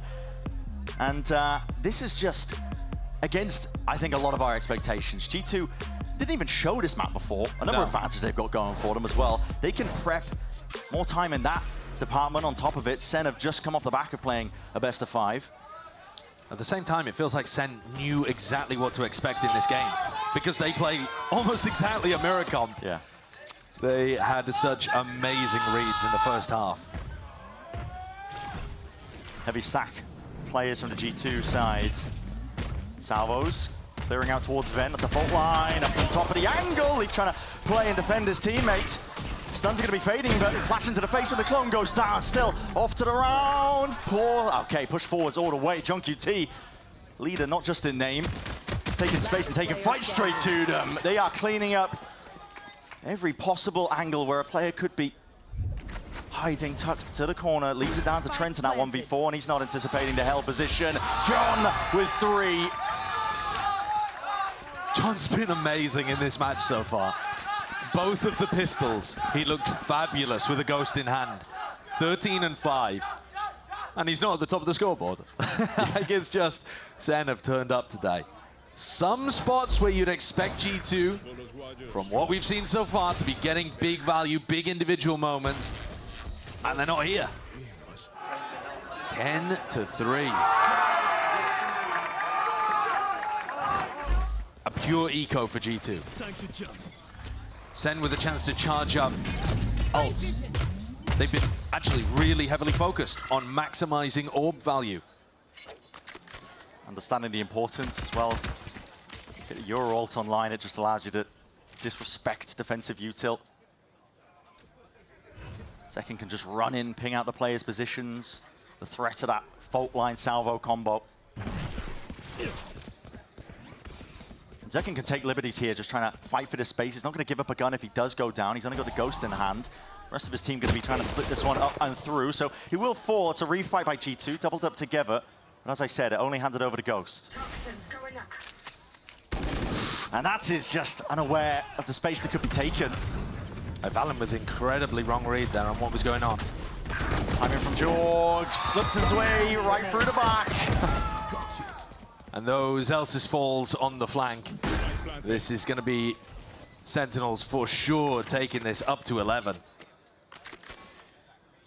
It's a question of who they want to prioritize the ult orb onto at this point, I think, and John's going to want to fight for it.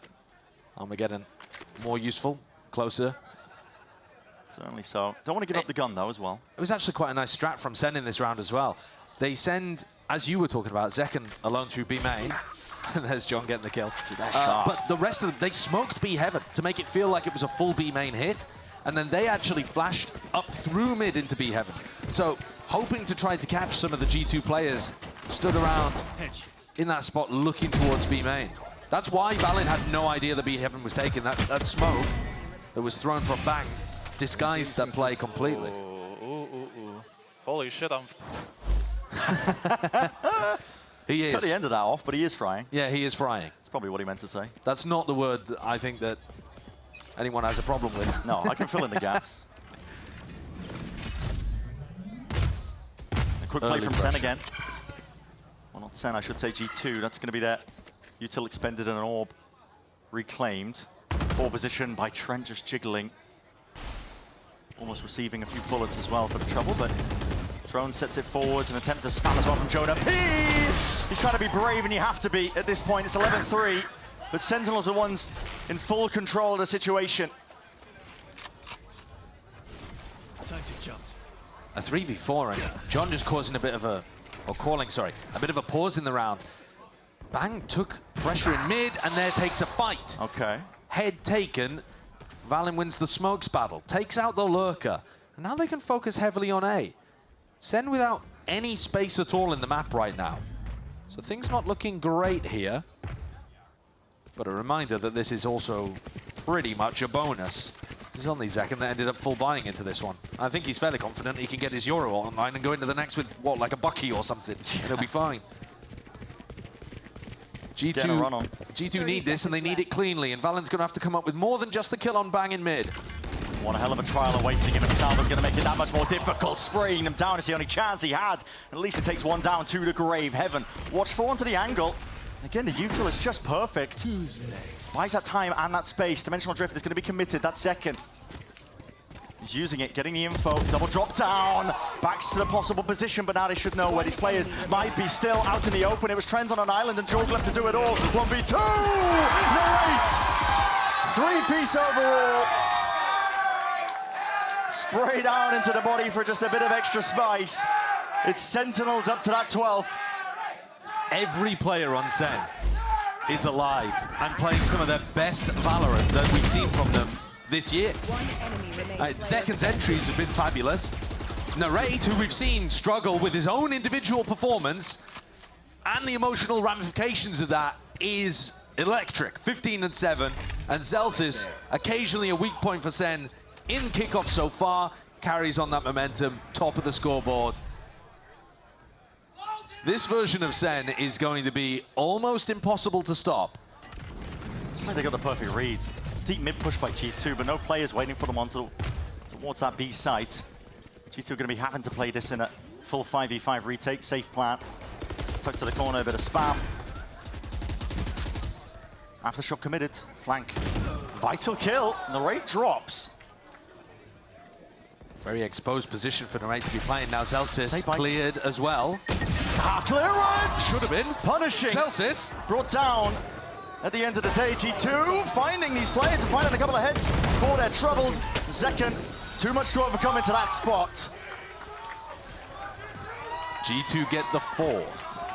But this would have to be the first of 9 rounds in a row to bring things to overtime.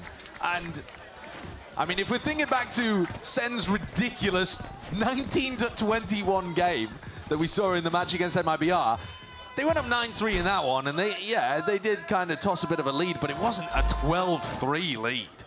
At some point, doesn't matter how well G2 are playing, they need SEN to unplug their monitors, I think, to lose this. There's just no room for errors there from G2, despite winning it. Boys. Maybe call it that silver lining, but okay, still smiles on their faces, keeping cheery demeanor. Now ult offloaded nice and early. This is Jorgamo just tracking down these players. He sees the one. Zelsis is running for his life. Line the coverage. Narrate there to help him out over the shoulder. Oh, that's desperate play, I think. It is. Hoping against hope that Zelsis wouldn't get any help. I'd love to hear the comms in that moment too. They're 12-4 up. I'm sure they're getting a little silly, getting a bit excited. Maybe screaming for help. Here's the triple push. And this is what's needed from G2, honestly. Triple push from them. No kills found. Backs himself up.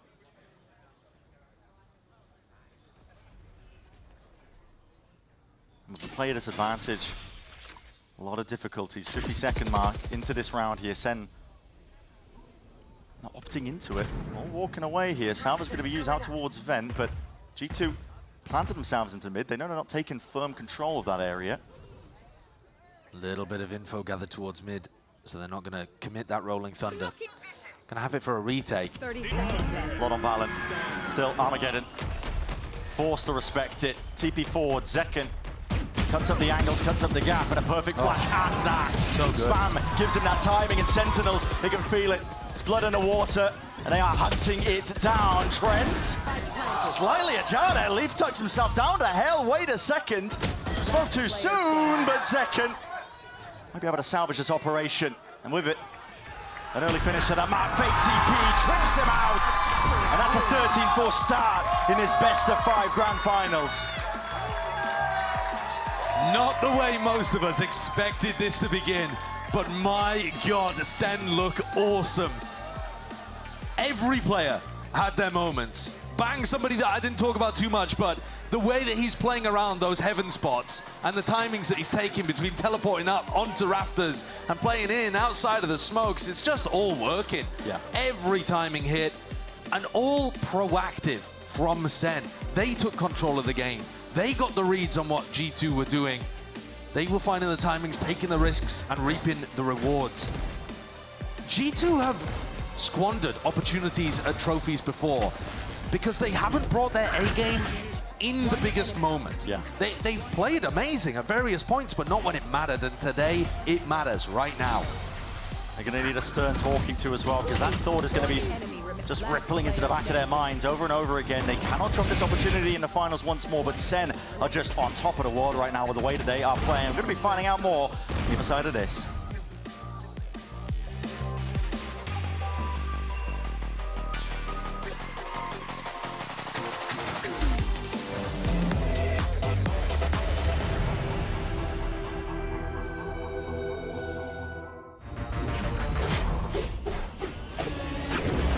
Even up though in the post partly, stepping forward on the side, getting ahead of the U2. Oh, it's just too easy, baby. That's all we're waiting on. Okay, safe seen him. And he's been caught in this corner a couple of times, but 10 HP. It's all he needs, Darker. 是吧？墙体不也对，位置也对，一手一个啥都对。来了，急把双剑暴走，而且后点位全被罩出来了，可可还在死。 Off fault line, dash forward, but Town is famous. Able to make anything happen. And Izu continues to build space. Quick little right click, and then they all line up. Flawless finish, 4K here. Take a bow.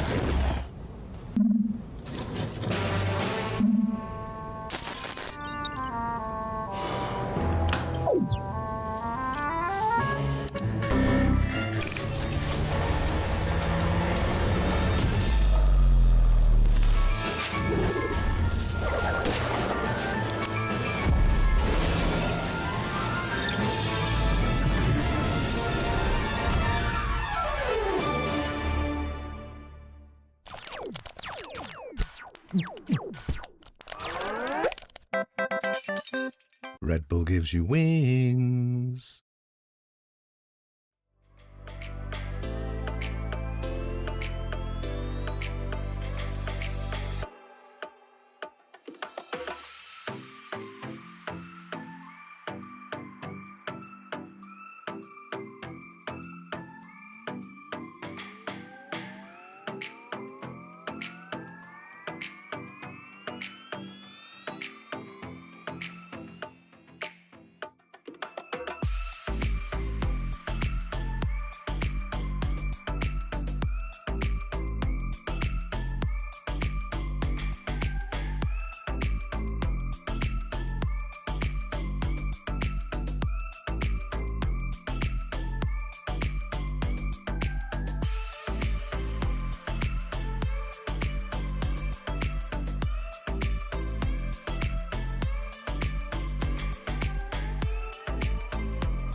G2 doing enough to slow it down. Lee's timing is impeccable. Silent all over, and second swings back, side gets 3.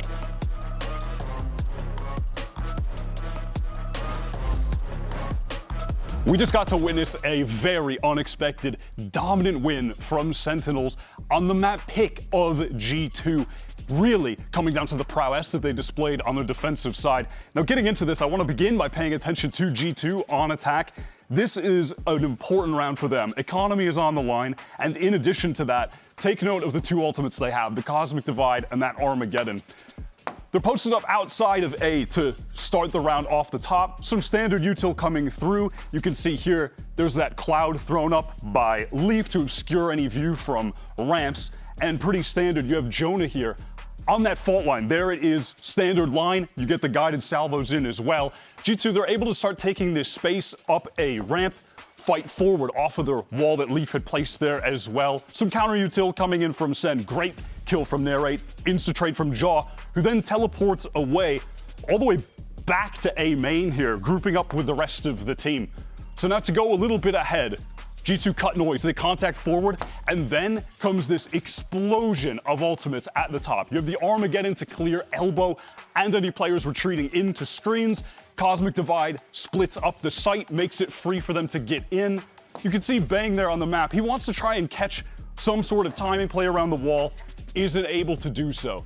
G2 right now scaling into the site. You can see that the plant is coming in for heaven, so they're going to want to be able to get up ramp to get back into that proper angle where they can easily spam the spike.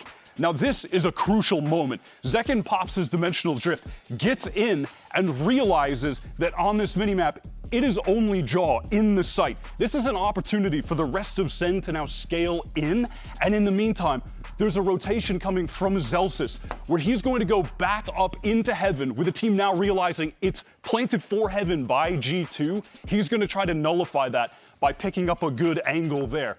So here's SEN scaling it to site, and now they're getting on the spike early, getting the util out of the enemy Taeho. And this is the crucial moment. If you go back just slightly, while they're on the spike, notice Bang's positioning right now. He's going to teleport up into heaven to set up a crossfire with Zelsis. So when G2 try to get in there to have the angle on the spike, they just get destroyed. It's Valen left in main. Nothing they can do. The pathing there from SEN to be able to shut down that plant for heaven was lovely. They win around breaking the economy of G2, and they get two big ultimates out of them. Wow. It was that defensive half that was just stellar from SEN. Yeah, no, I mean, I think that without a doubt, this is not what we had anticipated coming into this. Not to take anything away from Sentinels, but to see G2 really just feel out of place in that whole map was quite alarming. Yeah, I had confidence in G2 having a good plan out the gate, but it's always a risk when you're picking a map that you haven't played yet into an official for the first time, especially in such a high-stakes map. The round you showed was excellent coordination from Sentinels, and that was the stuff that was missing in some of those earlier games. They hadn't seen G2 play this comp, but they play it themselves. They do such a good job at giving space, fighting back in together, and also just showing some incredible confidence, which is a continuation from their last game. And Zelsis, for me, really exemplified that, Wyatt. Yeah, the utility from them has been so much more coordinated, and now,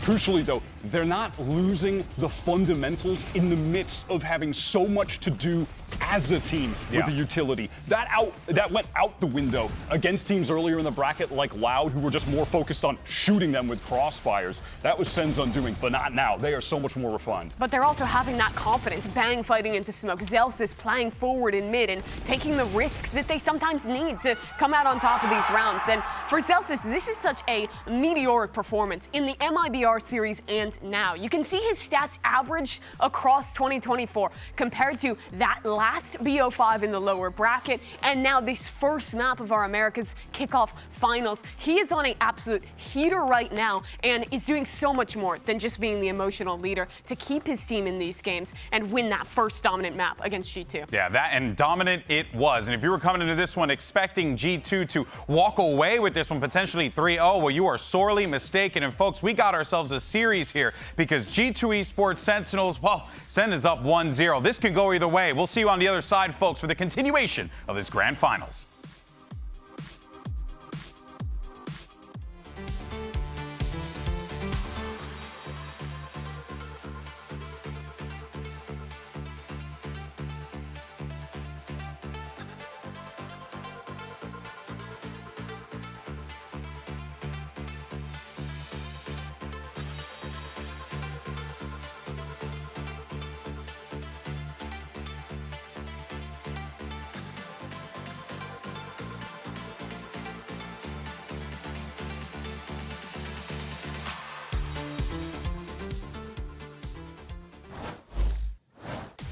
Map 2 is coming up here in our grand finals of America's Kickoff, and honestly, a chance as well for G2 to kind of shed as well that map 1 off their backs. It's they've had time to talk it through, they've had time to think about what exactly went wrong in that first map, a lot of it being just not quite hitting, confidence-driven, but the proactivity from Sentinels is off the charts. It's a different team that we're seeing here today. It is, but G2 need to be anticipating those kind of plays. There were plenty of moments where Sen were going for something, and G2 should have anticipated it. They are clever enough, they understand the meta well enough to be able to know Sen are going to re-clear it this time. Sen are going to stop us from trying to take Evan control. These kind of elements.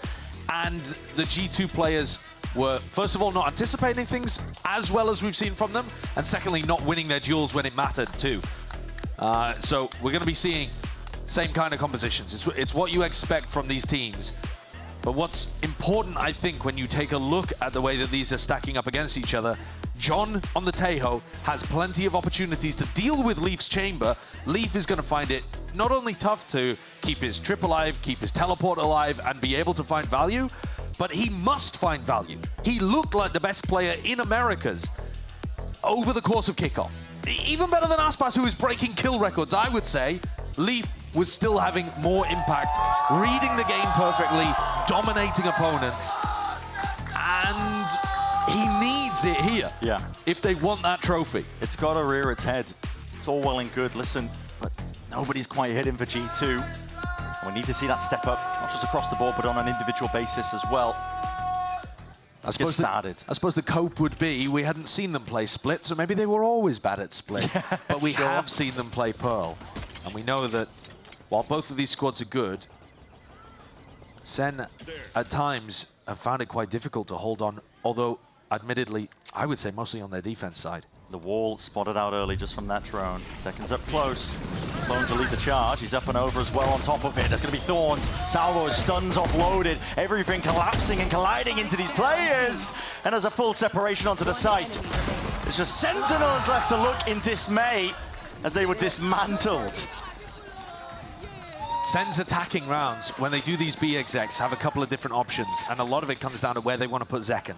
Do they want to flash through the smoke in case there's somebody playing a tight crossfire right next to the smoke? Do you want to try to send Zekken with a teleport into back halls and take a fight against someone like Valen, who's going to be anchoring there? You will see SEN rotate between these options based on what they think G2 are doing. In this round, G2 went for a refight off the back of Jonah P's flash. Worked magnificently. No plan down for SEN either, so full control on the eco for them over towards A main. As we mentioned prior on Split, a lot of priority being placed in just trying to earn up these ults, especially that Dimensional Drift. Going up against Double Sentinel is going to be one of the only ways you can break through and try and increase the tempo, play a bit faster.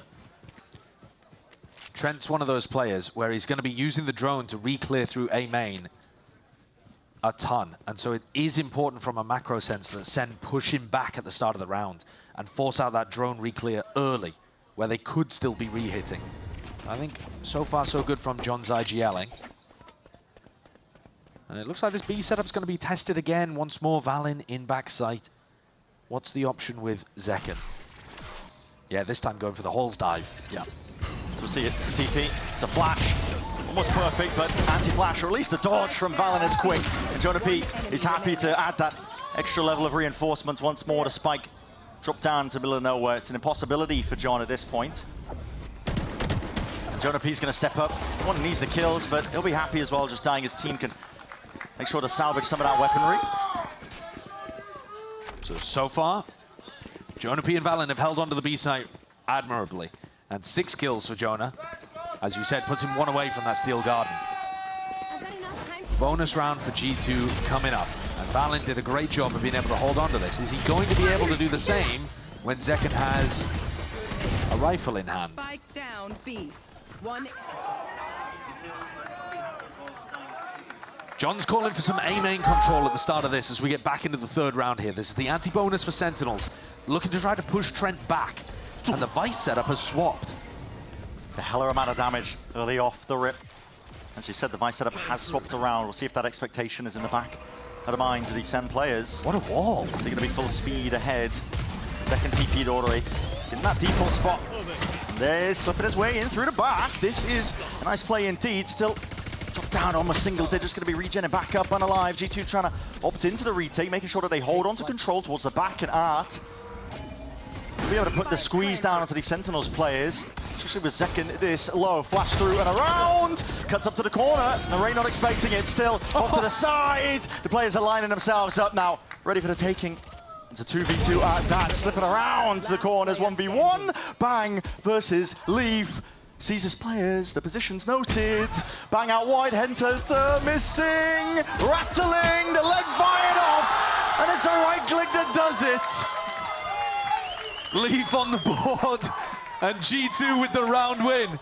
It's not pretty at the end there, but Leaf is using his movement quite well to bait out shots from Bang and secure the damage. Not necessarily the clean headhunter one tap that we've seen from him earlier on, but he got the job done. This was G2 thriving in the chaos. Jorg finding his timing, just wandering into backside, willing to take a risk in that spot. You doctor? Oh my.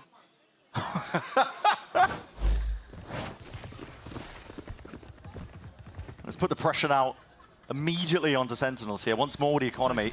Yeah, I actually thought that was a bonus round from... sorry, of course, it's a bonus round from G2. It's broken the SEN economy, though, completely, hasn't it? It's going to be flourishing in terms of that money, but so that ult earned up all that prior work that was being put down by Sentinels. So Zekken cleared away.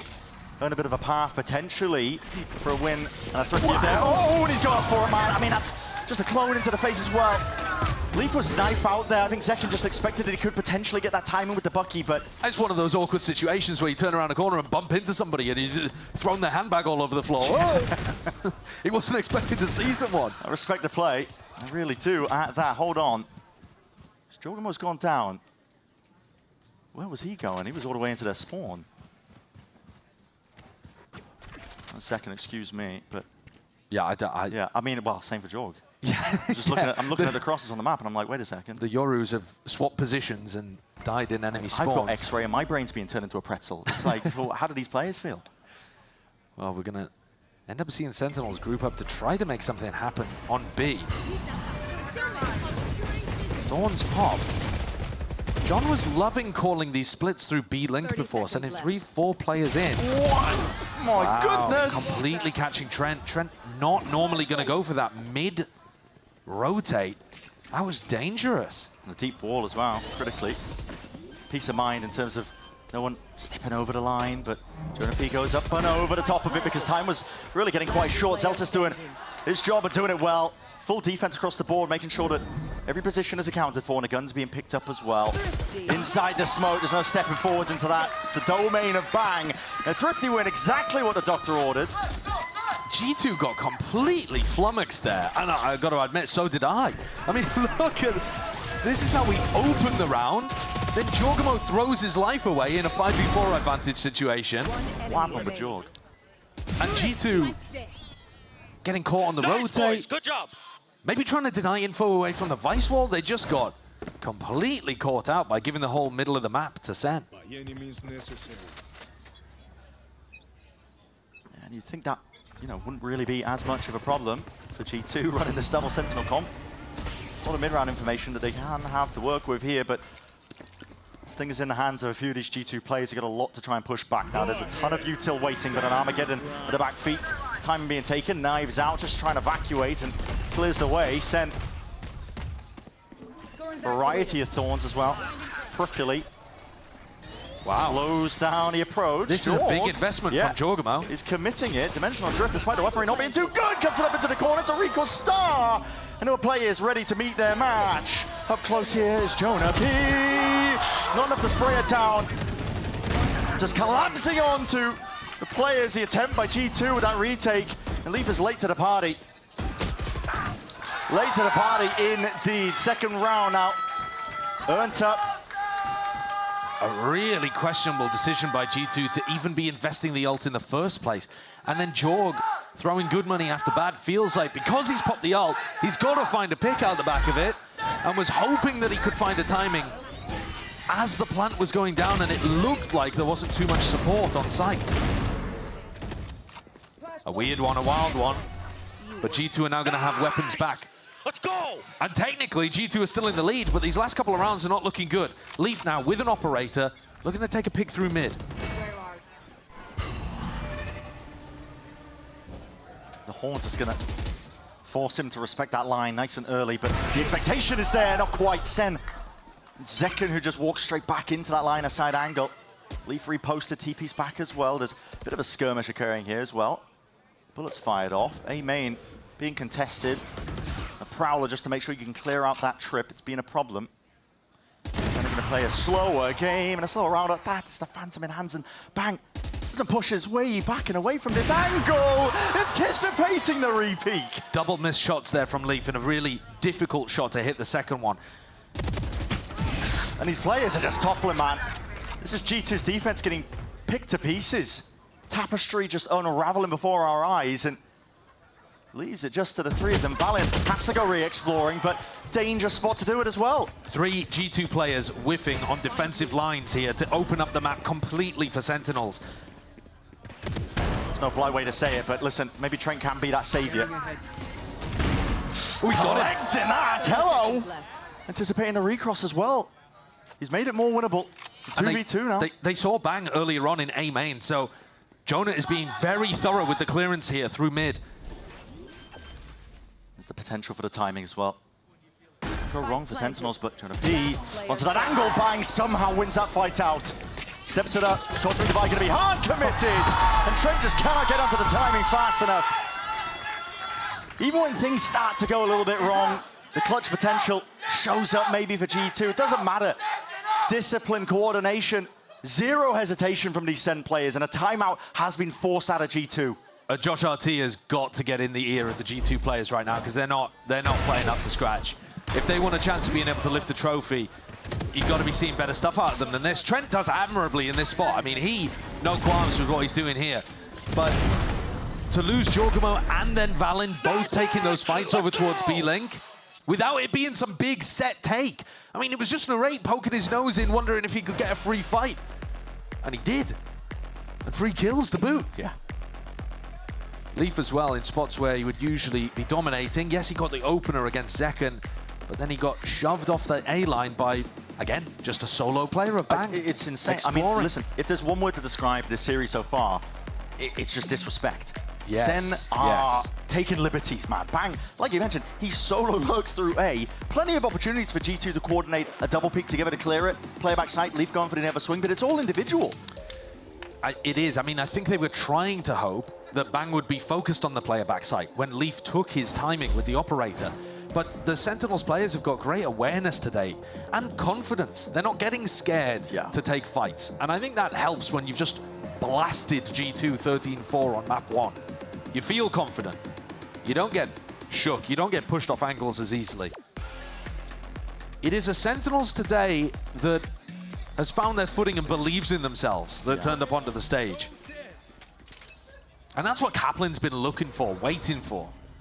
Return to some of the top peaks in form that have been showcased. It's a blind, you hear the drone as well, has to be respect on either side here. So G2, it was a very forward approach. It's a nice idea actually from G2.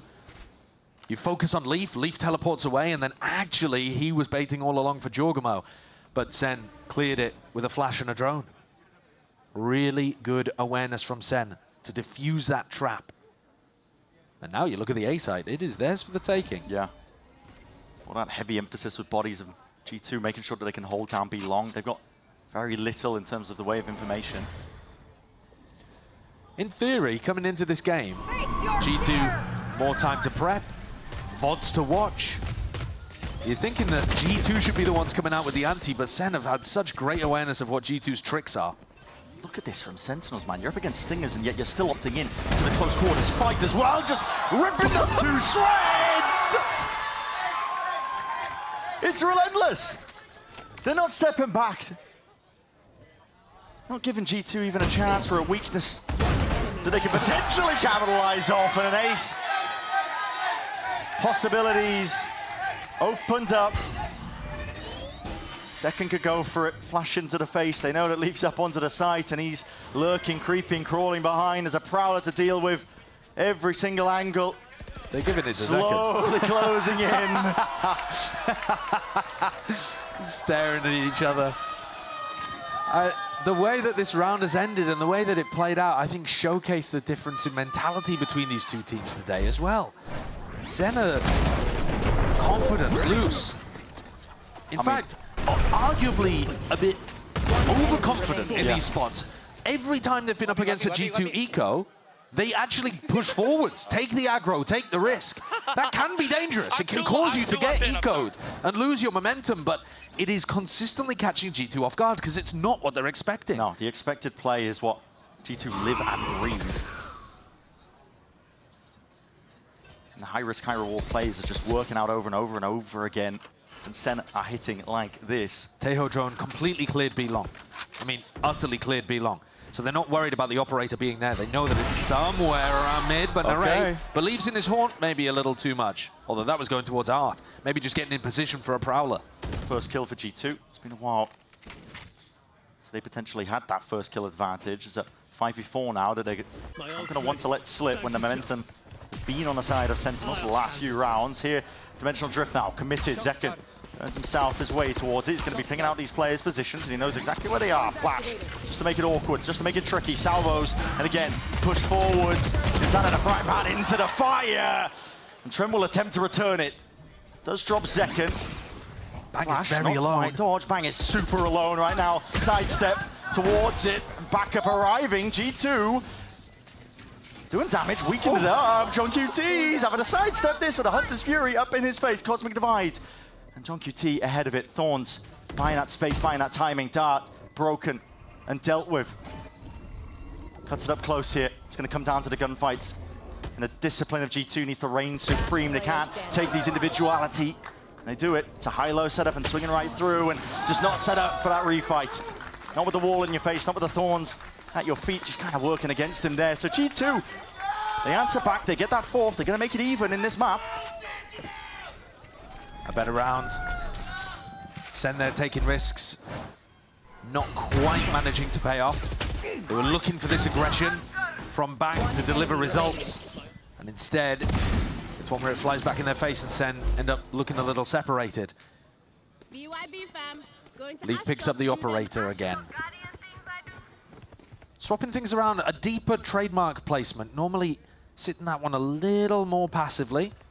This time pushing it up so that Sen can't explode with Vice Ultimate in an A-split. Leaf.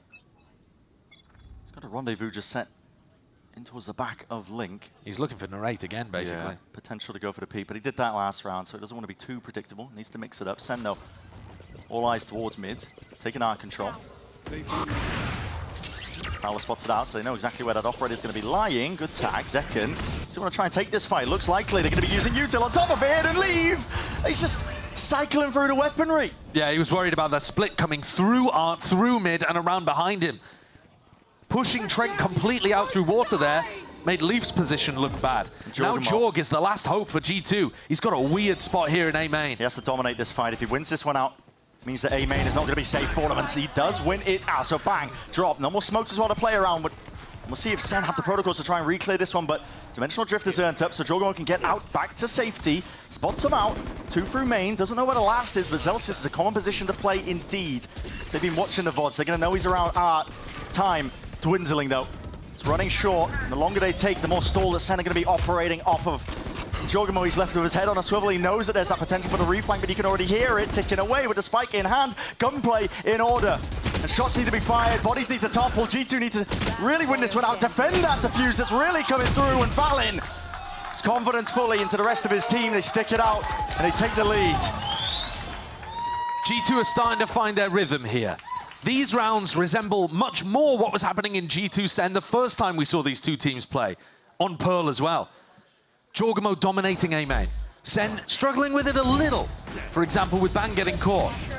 And the positioning in the post plan is very predictable. As you said, Zelsis is always going to be over towards Art. Bro, these kids are playing so scrimmy, bro. That's actually such a great comment, though, from Leaf, because it shows what we're talking about. They are taking risks where you wouldn't normally expect them to. But that point of view from Leaf might be one of the reasons, and listen, no disrespect to Leaf, he's been amazing, but he has been on a lot of teams that have choked their opportunities before in the past. Not just with G2, but also in the past with his Cloud9 teams. They've been known to drop out of playoff moments. And I think maybe some of that is not necessarily because G2 freeze up in important games, but because they're not willing to go for the play, to take the risk, to make the big moment in the spot where it matters most. Yeah, expecting almost like a gentleman's agreement. Going to play a fair, honest game of Valorant. Or maybe no just funny business. Expecting the opponent to be scared of losing. Right. Because that's what makes the difference between a match and a scrim. In a scrim, who cares if you lose it? People are running it down. If you're losing, you're learning. Right, but in a match, it actually does have weight. It has importance, and so people don't normally take risks that are going to devastate you if they don't work. And Sen here today are throwing caution to the wind, realizing they gotta go and make the play and play together. The experience of having the wins in the past, something to draw on from prior experience. I mean, Sentinels have it. Most of these players, if not all of them, know what it's like to win. Leaf being defended here. A lot of the Utah needs to be committed. Okay. Clone's going to be taking a bullet for it. Zekken not slowing down in the slightest. Wants to try and take these angles back and away from them, but TP backs. Trying to set themselves up into a potential Art split. In through A. Trent going for the drone. Armageddon.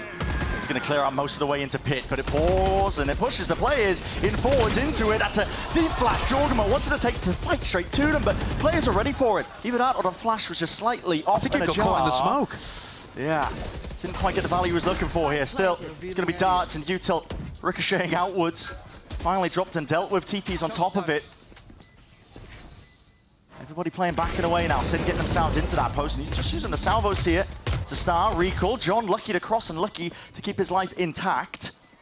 There's bullets flying down on top of him. Nightfall, not quite. That's going to be the steel guard. That's going to help with the retake. They need the guns. Almost certainly. Pushed back, just a pull. It's going to be minus time for them. Still, fight needs to be won out second. He's the one with the rifle swinging wide and around.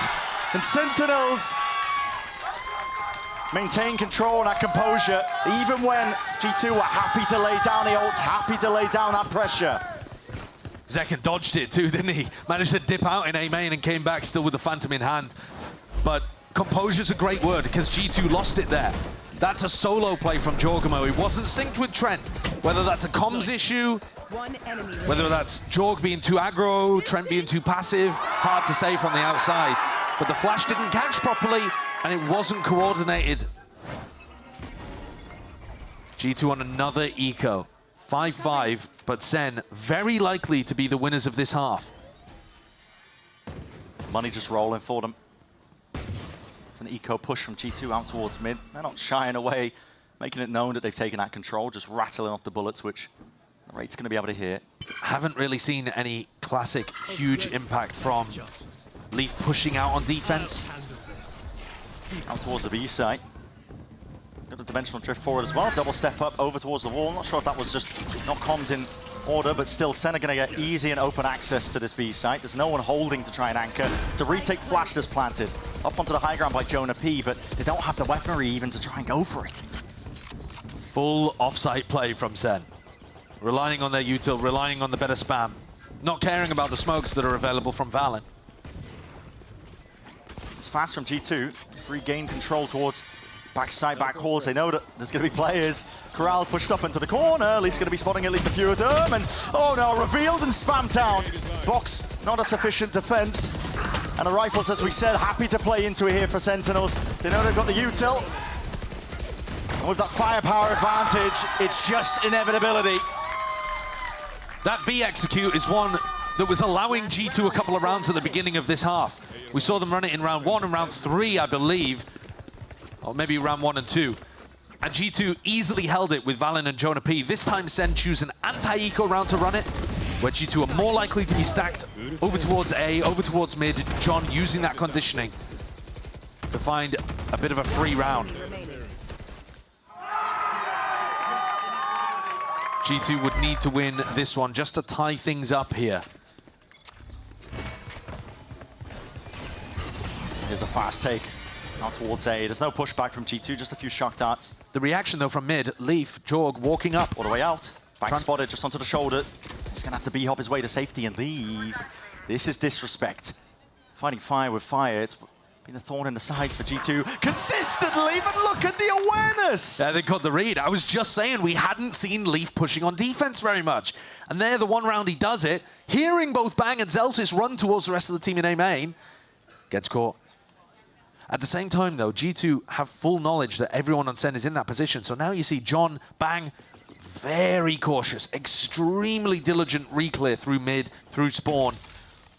Wondering if there could be another nipping at their heels. And Jonah, he's thinking about it, but at the moment he's just playing to contain and playing for sound, hoping he can hear them if they rotate back to B. Yeah. And it's allowing G2 to keep this triple stack on the A site. Danger not fully averted here through John's calling. SEN going to be setting themselves up. There's no time for a pivot either.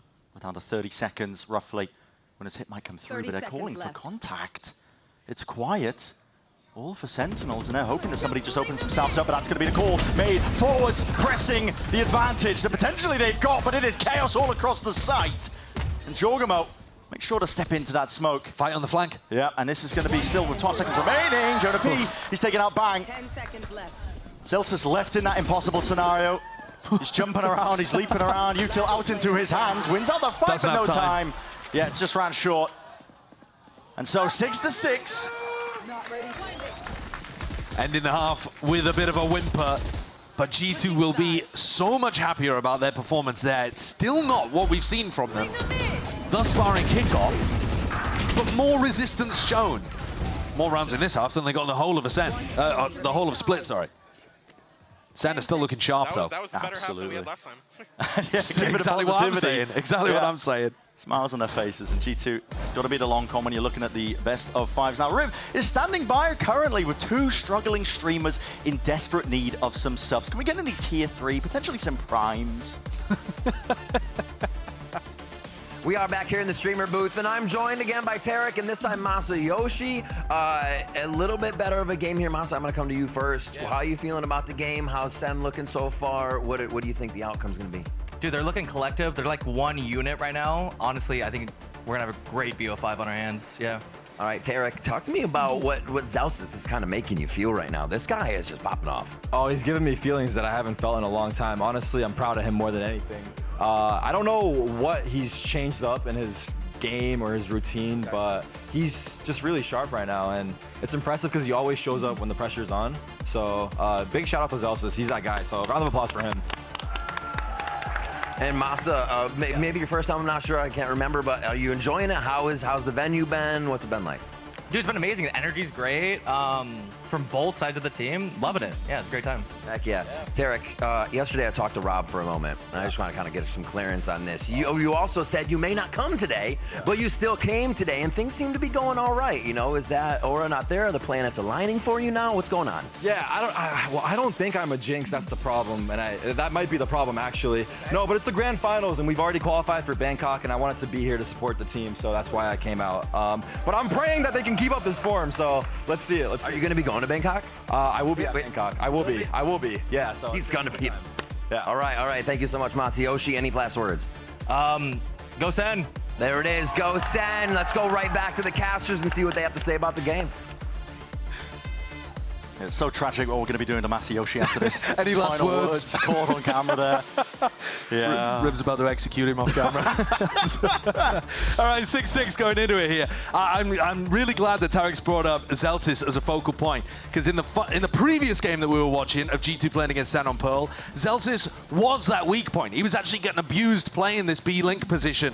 But yeah, I don't know if he ate his Weetabix or if he's been taking the cold showers or whatever it is to get ready for this game, but we'll let Tarek do the investigative journalism on that, and for us, just witness the difference. They're stepping forwards, hold on. Only the one reveal. Shock dart to try and push these players back, but they are caught into the corner, G2. That's an emergency evacuation with the Thorns to try and help it. The reaction over towards B, though. Realizing that A main is pushed, B should be weak. Last catches, that's information. Zelsis deading that one off, but still the committal into the site, G2. You can hear it now, the rumble of the footsteps. John QT get the salvos primed, but it's not something you can really use off of just the sound cue to try and deny the plan. They're a bit too slow for that. Activity in the post plan, good to see from G2. They got red last time by Sentinels on split. It's all about catching that player right there, so Zelsis taking out this lane position. A lot of control for G2, and the flashes are beautiful on that. They're meeting them pound for pound with these pistols in hand. Shock darts rebounding. Cacophony of util. And John is left to pick up those pieces, see if he can forge a path to victory into this pistol, but he knows he's got a lot to do and a lot to account for. Leaf making sure that he holds down, lays claim to that angle. And G2 with a pistol, so up to 7. It's a narrow lead at that, but they're going to want to keep it going. The early pressure from Sen through A main almost got a kill, I want to say. But Valen made the right call to try to react into B, and then that post-plant aggression. It's all about anticipating it. On split, Nice, boys. Sen had exactly the read on where G2 were going to go. They knew every time, okay, if they're going A, they're going to plan for heaven. We need to be stopping them from doing that. This time it looked like Zelsis got caught out a little bit in that spot. Not quite expecting G2 to go re-exploring B-Link. Salvos onto the Ang. I mean, Leaf, only danger of losing the Ghost here, but just looking to try and contain, because again, the game plan hasn't changed for Sentinels when they're on these ecos, but it does open up the entirety of the A site, so we're going to be looking at a pretty standard round. Yeah. It's very difficult to push mid against G2's composition. You can see Leaf playing around his own Vice wall there, but he also puts the trademark on the opposite side too, so if you're pushing on defense through mid, you can't really go anywhere without giving away exactly what you're up to. So Sen, I think, are going to have to be playing really clean retake style or early fighting towards A and B main. Maybe able to cook up a kill or two. These players are hyper pushed up and pressured into the corners here, but, well, with that many bodies and a weaponry differential, it's almost inevitable. Usually, you're going to see teams trying to die to spike in that spot so that they don't feed the ults. Zelsis, he's desperate for one, man. And look, they have fed the ults. Yeah. Jorg and Jonah P are getting pretty close, and those are probably your two best ultimates for winning attack side rounds. Jorg is only one away. So do Sentinels now want to fight for an ult orb? Do they think, all right, Jorg is probably going to be fighting for a main ult orb. Should we set up a trap play over there? You can't fight for them both. So there's a little bit of a risk, a gamble involved. And one or see the what other. the decision is. Yeah. Does look like they want to brawl in A main, though. And the stars are already laid down. Jorgamo not necessarily with them. Now they're going to see that early util being used. In fact, Jorg's making his way over towards Dart and mid. Ping's being sent. It's going to be deep Dart and a clone on top of it. Taking control of the middle of the map, and that's going to be putting him into confusion. Adding some question marks to the backs of the minds of these SEN players, wondering where these players could be from G2. It's a deep TP. It's going straight into the side as well, and Jorgamo might be looking for a cheeky kill. So John is quite aware of it, but ran down in the end. A main, though. Yeah. They're not having control of this one. Bangster will cut to the corner, and this could be the difference. The playmaker, he's got to worry about being pressured on multiple fronts, but just backs himself, and if he plays his life, the longer and the more winnable it gets for Sentinels. G2, got to be really worried about this one. Just missing these timings. 2 outlaw bullets, no fruition. And getting a move on, a tap and a plant, and they're backing away straight to mid, but Bang knows all at this point. Can Zelsis get there in time? If Zelsis runs, they'll hear him and they'll know where to anticipate him, so he's got to take the slower timing, which probably allows Val in the plant. 30 seconds left. Zelsis is going to be deading those thorns, but all deaded. G2 not giving up the site though. Everybody grouped up towards it, and that flash drops down, but G2, it's not quite made for the retake there. Bang's forced to just save, scurry away the rifle for a rainy day, which is going to be next round. G2 baited out the wall in that position, and it kind of makes it think like G2 are trying to play off-site, and some of them might have been split up, and instead all 3 of them are just crouched in front of the wall, waiting to punish Zelsis. This round definitely got tricky. G2 are leaving it completely up to Trent with his drone and with his recon to try to clear a main alone, which means he has to play so safe. And this round, they actually ended up clearing A main by going through Art, through the site, and then back into A main, backwards on themselves. Yeah. So, awkward, and it might give Sen the idea that fighting for A main actually is the right choice. Not get much easier though for Sentinels at this point, because bonus round conversion of G2. Yeah, G2 are fully back into this. And a dimensional drift for Jorgamo to play with. You do not want to allow G2 an opportunity to feel like they're back in the game. You caught them off at the beginning. You hit them with a big punch. They were reeling. They didn't look like their mental was in it either, and now Sen have let off the pressure a little. This is respect being showcased. I mean, you can see it. Weaker weapons by Sen, but still offloaded towards these ultimates, and a lot of emphasis being placed. They've got to win out this A main fight as well. There's flashes at their feet, and the TP is forced out, so they've cleared out A main. No worries here for G2, but players getting a bit of a move on. Sentinels looking to try and see if they can shore up the defense over towards A, but it's pulled them away, and they've lost information across the map at the same time. One of the things that John was doing so well on defense split was recognizing when G2 were going for fast hits and full gamble rotating. So G2 ended up getting red. I think again here they were expecting Jorg's Yoru ult to be the signal for a fast A execute. And now they're forced to go and re-explore and look for info. I do like these moves being made. Drone even just spotted as well, Valen, so they're still stacking players over towards A. They've got a nice timing though. Narrate, he just used a haunt to clear B long. G2 have heard that, seen that, now they can just walk up, knowing that Sen are pretty much relying on util to get info here rather than bodies and guns. Celsius did hear footsteps though, so now they can start the mass migration. Jorgamo's the one with the plant. Place down, salvos. Oh my goodness, he is in a very tight spot. Between a rock and a hard place. Some might say, still his team is willing to bail him out. Make sure they've got that gunplay happening, working. There's only 12 seconds left, and you've got to try and stick this at some point here. To seize, hard committed, and the gun's quite, they're just not there for Sen. They can't try and play fast and loose into this one, but maybe Zelsis from behind. With the Sen bundle. But they're aware of it. They spot him out as the rifle's making sure they've got that swift dismissal. Full side control. They know exactly where John is and where he's going to be trying to play towards. It's 10-6. G2, more than a string of rounds.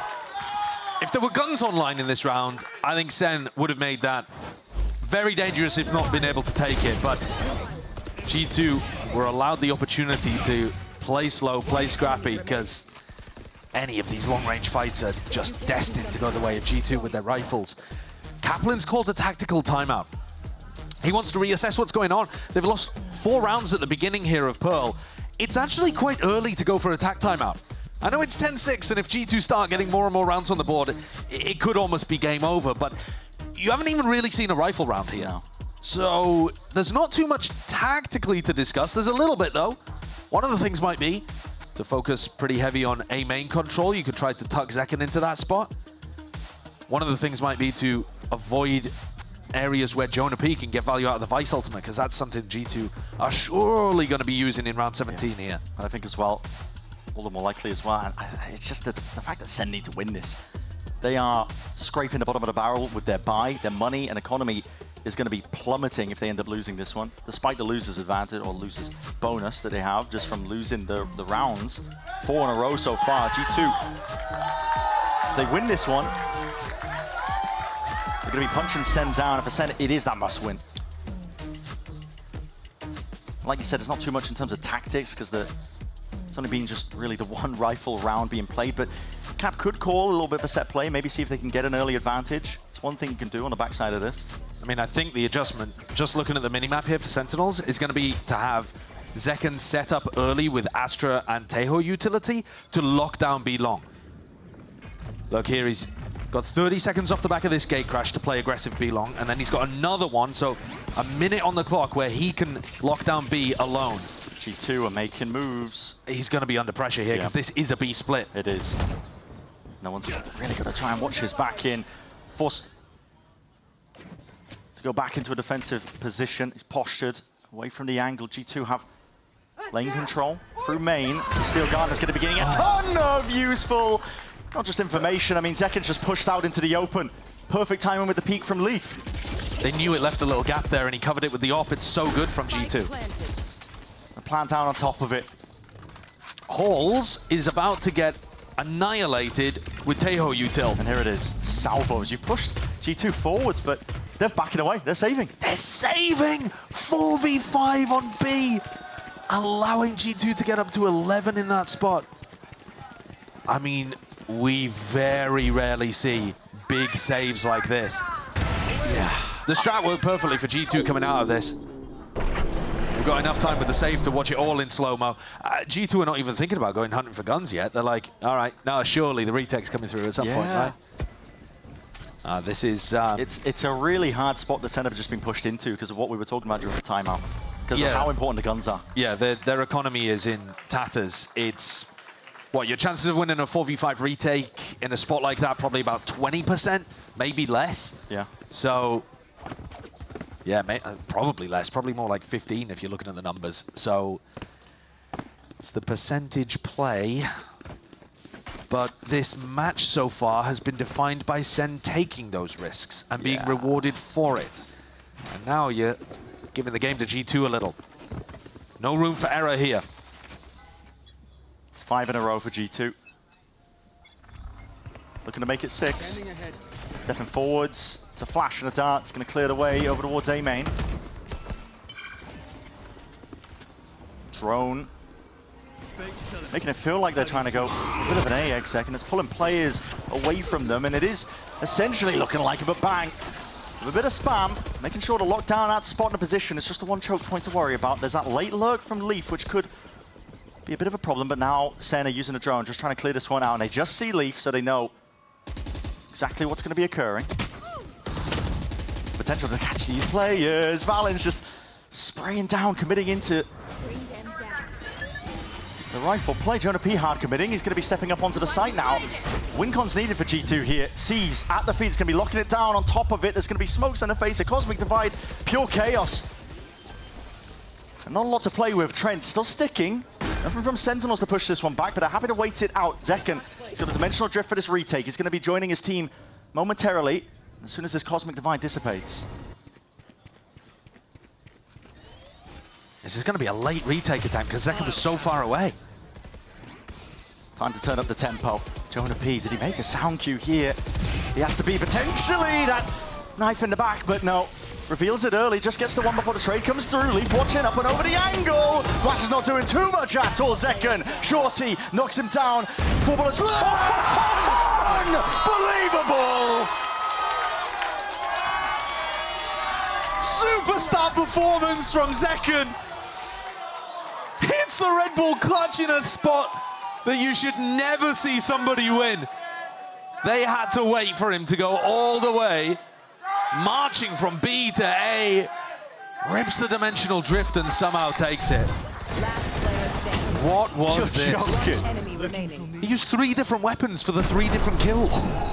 But the shot on Leaf is spectacular. It's a pre-fire, anticipating that peek through. What a hero. What a hero when SEN needed it. They would have been out of the game. Truly. They truly would have. Let's put the op into Zekken's hands. Adds a bit of extra bite to the defense. Got to deal with that util though. That's going to be spotting it out. Flash up and over the top. Jorgamo, do you dare step over this? Sees, don't think that connected.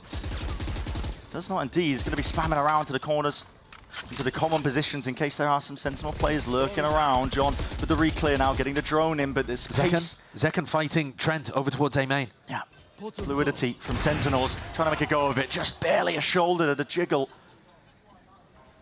But a shot missed, nevertheless. Thorns at the feet of the G2 players. They're just going for a bit of a peek. Bold, very bold. Leaves it to the 4v4. No util, no double swing. Is Zellsis going to go for a jump up here? 40 seconds left. Zellsis could be that playmaker, tucked to the corner into this spot. He's in a tough position because they've given up the whole of B-Link. The wall's going to give him a gap to play in, though. If they trigger this, put it up, and it's going towards his side. Starts it down, dodges the flash. Shocks are flying forwards, but the Thorn's still dead anyway. That dart is inside the smoke. They are unaware of this, and here's that corner! And the collapse from Sentinels. Put him in the vice grip. Jorgamo left to do a lot from this spot. It's only 9 seconds remaining. The tap, but it's discipline now in from SEN, and they realize that they've won it. That was just bang securing the round. There was a couple milliseconds there, honestly, where Jorg might have been able to get the spike down, but chooses to play for the attack side op instead. 11-8. G2 take a tactical timeout here. And SEN, they've got themselves back into it. It was looking absolutely dire, but with 2 big rounds. I mean, especially from Zekken, the one prior that we watched, 1v3. They've managed to cut the gap. In that round as well, so one of the big adjustments coming out of the tactical timeout that Kaplan took, going into round 17, was that they wanted Zekken to fight for extremities more. They had 2 rounds where Zekken pushed up deep on B and had to teleport away to halls. And in this last one, Zekken was part of like the skirmish, let's say, over towards Art, and then went on a re-clear to try to fight Trent. And that means it's not so much that people are dying in A main for G2, but G2 are not controlling A main at any point, and that makes A splits really difficult. It almost takes them off the table. Good luck running an A split if if you're going to be running into Zekken in that area. So that's one of the things that I think Josh RT will be assessing. Is it worth it to be trying to invest more resources over towards A, or should we just assume that SEN are leaving B quite weak and start trying to find Zellsis? It's a lot to think about. G2 trying to play this attack now. As you mentioned, just trying to piece together a way to work around what Zekken has been doing as his adjustments himself. He's still got the operator in hand. He's probably not going to be meeting too many players, but you never know. Bit of presence from mid, but for G2 here and now, it's drone sent out, flying forwards towards B. The goal might be to try and spot the operator. Does clear it out close. This to me looks like they're going to try to push back Zekken if he is over towards B, and then go for an A re-clear. I don't know if we're going to see them go straight into a B split though, perhaps. Valen and Jonah are drifting back towards the middle of the map. But it's a B-leaning default anyway, whereas usually they've been going towards Art or B-Link. Yeah. So Josh has adjusted something, and yeah, it is going to be that late round, mid-round kind of re-clear towards A main. And I think they'll be expecting to meet Zekken here. It would be most standard, but Naraid's just given away that it's the Fade covering this spot now. It just needed the mid-round info with that Prowler. He can't fight it as well as Zekken would be able to. Fade doesn't have the ability to teleport out. Looks like he's still going to square up, though. Just jiggling. A few bullets laid off, and he does have the Nightfall as well to try and help him out. Decay kicking in, but not enough to stop those bullets. Trent, full speed ahead. Now he's getting a move on. A quick tap, seeing if there is that response in terms of the util, and with the smokes in the face of Zekken.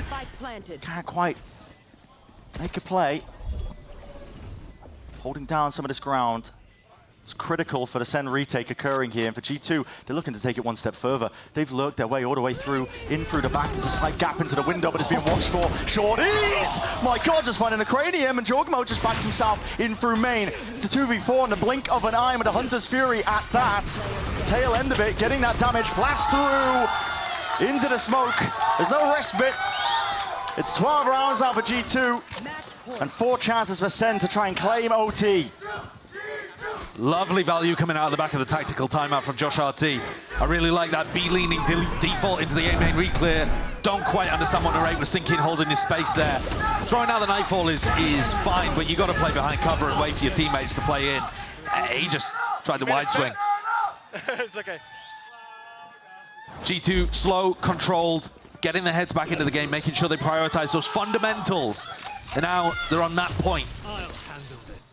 This is where it's going to get just the utmost difficulty for Sentinels to try and hold this one back. Dimensional Drift, Jorgmo is going to grab that information once more. It's going to be using it to see if he can set the path and clear the way.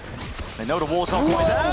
Jorgmo knives out, just trying to bait that fight out. Still Jorgmo, how is he getting the one before the trade comes through? Shorty's out, and the players are just flooding their way back in. This is desperation from Sentinels, but is it going to be enough? Not quite. G2, they even up that scoreline. It's 1-1 in the maps. And Valen just testing the crowd, arms up in the sky.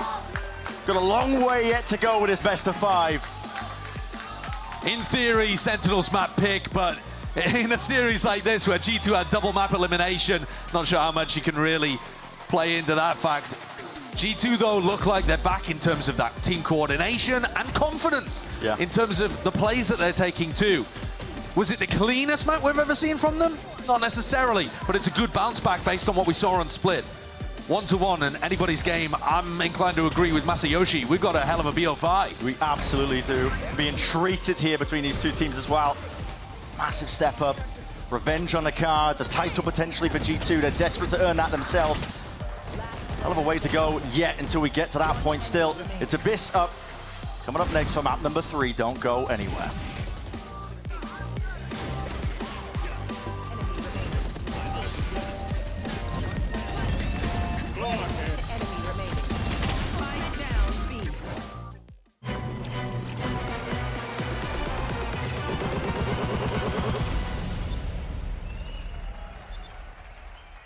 I've got a bunch of different mice. When you find the one, you know it's the one. 저는 이게 제일 좋은 것 같아요. Look at this. Isn't this perfect? 누가 만들었는지 알려주는 것도 같이 들어있고. This mouse is ready for a fashion show. It's Pulsar by me. It's by me. It's Pulsar by you.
Red Bull gives you wings.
G2 doing enough to slow it down. Lee's timing is impeccable.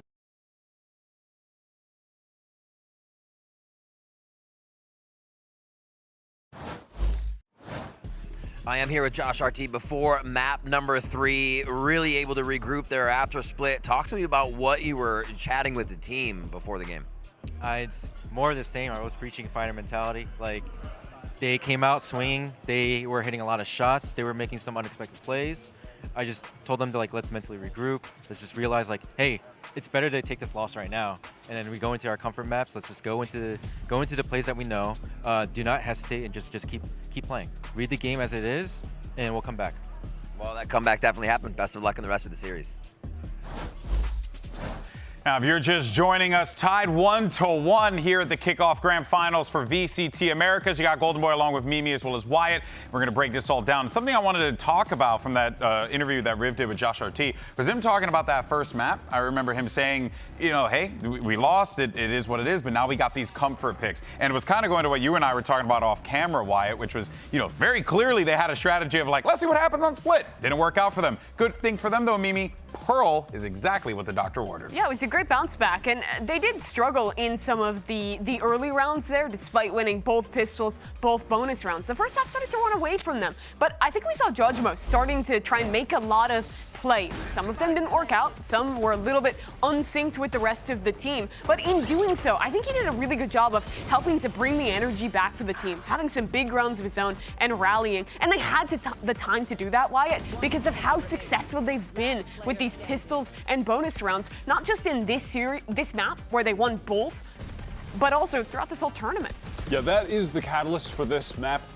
By the score, 13-8. I think looking more one-sided than it actually felt as you were watching it progress, because SEN were able to bounce back in that first half after going down early to the aforementioned pistol and bonus. They were winning a good amount of the gun rounds. Their play when they were on that attack side was really solid, the way that they were working the map in post plants. But ultimately, look, you're not going to win a match of Valorant when you're down by both pistols and like the bonus select. It's you're so cooked. tough you're to cooked. You just can't do it. And Sen, you heard in the clip when we were watching, Leaf was complaining they're playing so scrimmy, and that's what won them map 1. Taking risks, fighting into smokes, getting ahead of what G2 was ready for. But G2 towards the end of this map, after that pause from Josh RT, really slowed the game down a little bit. We're a lot more thorough in being ready for those forward plays, setting up the proper coordination between players we know them for, and that got them back into this series. Yeah, that's what their comp is going to excel at. When they're on attack, they can take the game slow, nullify that defensive aggression, and come out on top. Well, we did get an opportunity to hear from the G2 camp. Let's jump over to the Sentinels side with Coach Kaplan, get his thoughts going into map 3. Here with Kaplan ahead of map 3, a split looked really great. Talk to me about what was going right there. Yeah, I mean, we just had a bunch of plans. We figured, what are they going to try to do when they watch our VOD back, and let's get a step ahead. And I would say it worked really well, and we were shooting real straight, and they looked a little nervous. All right, so looking ahead to map 3 now, what needs to be shored up from that map 2?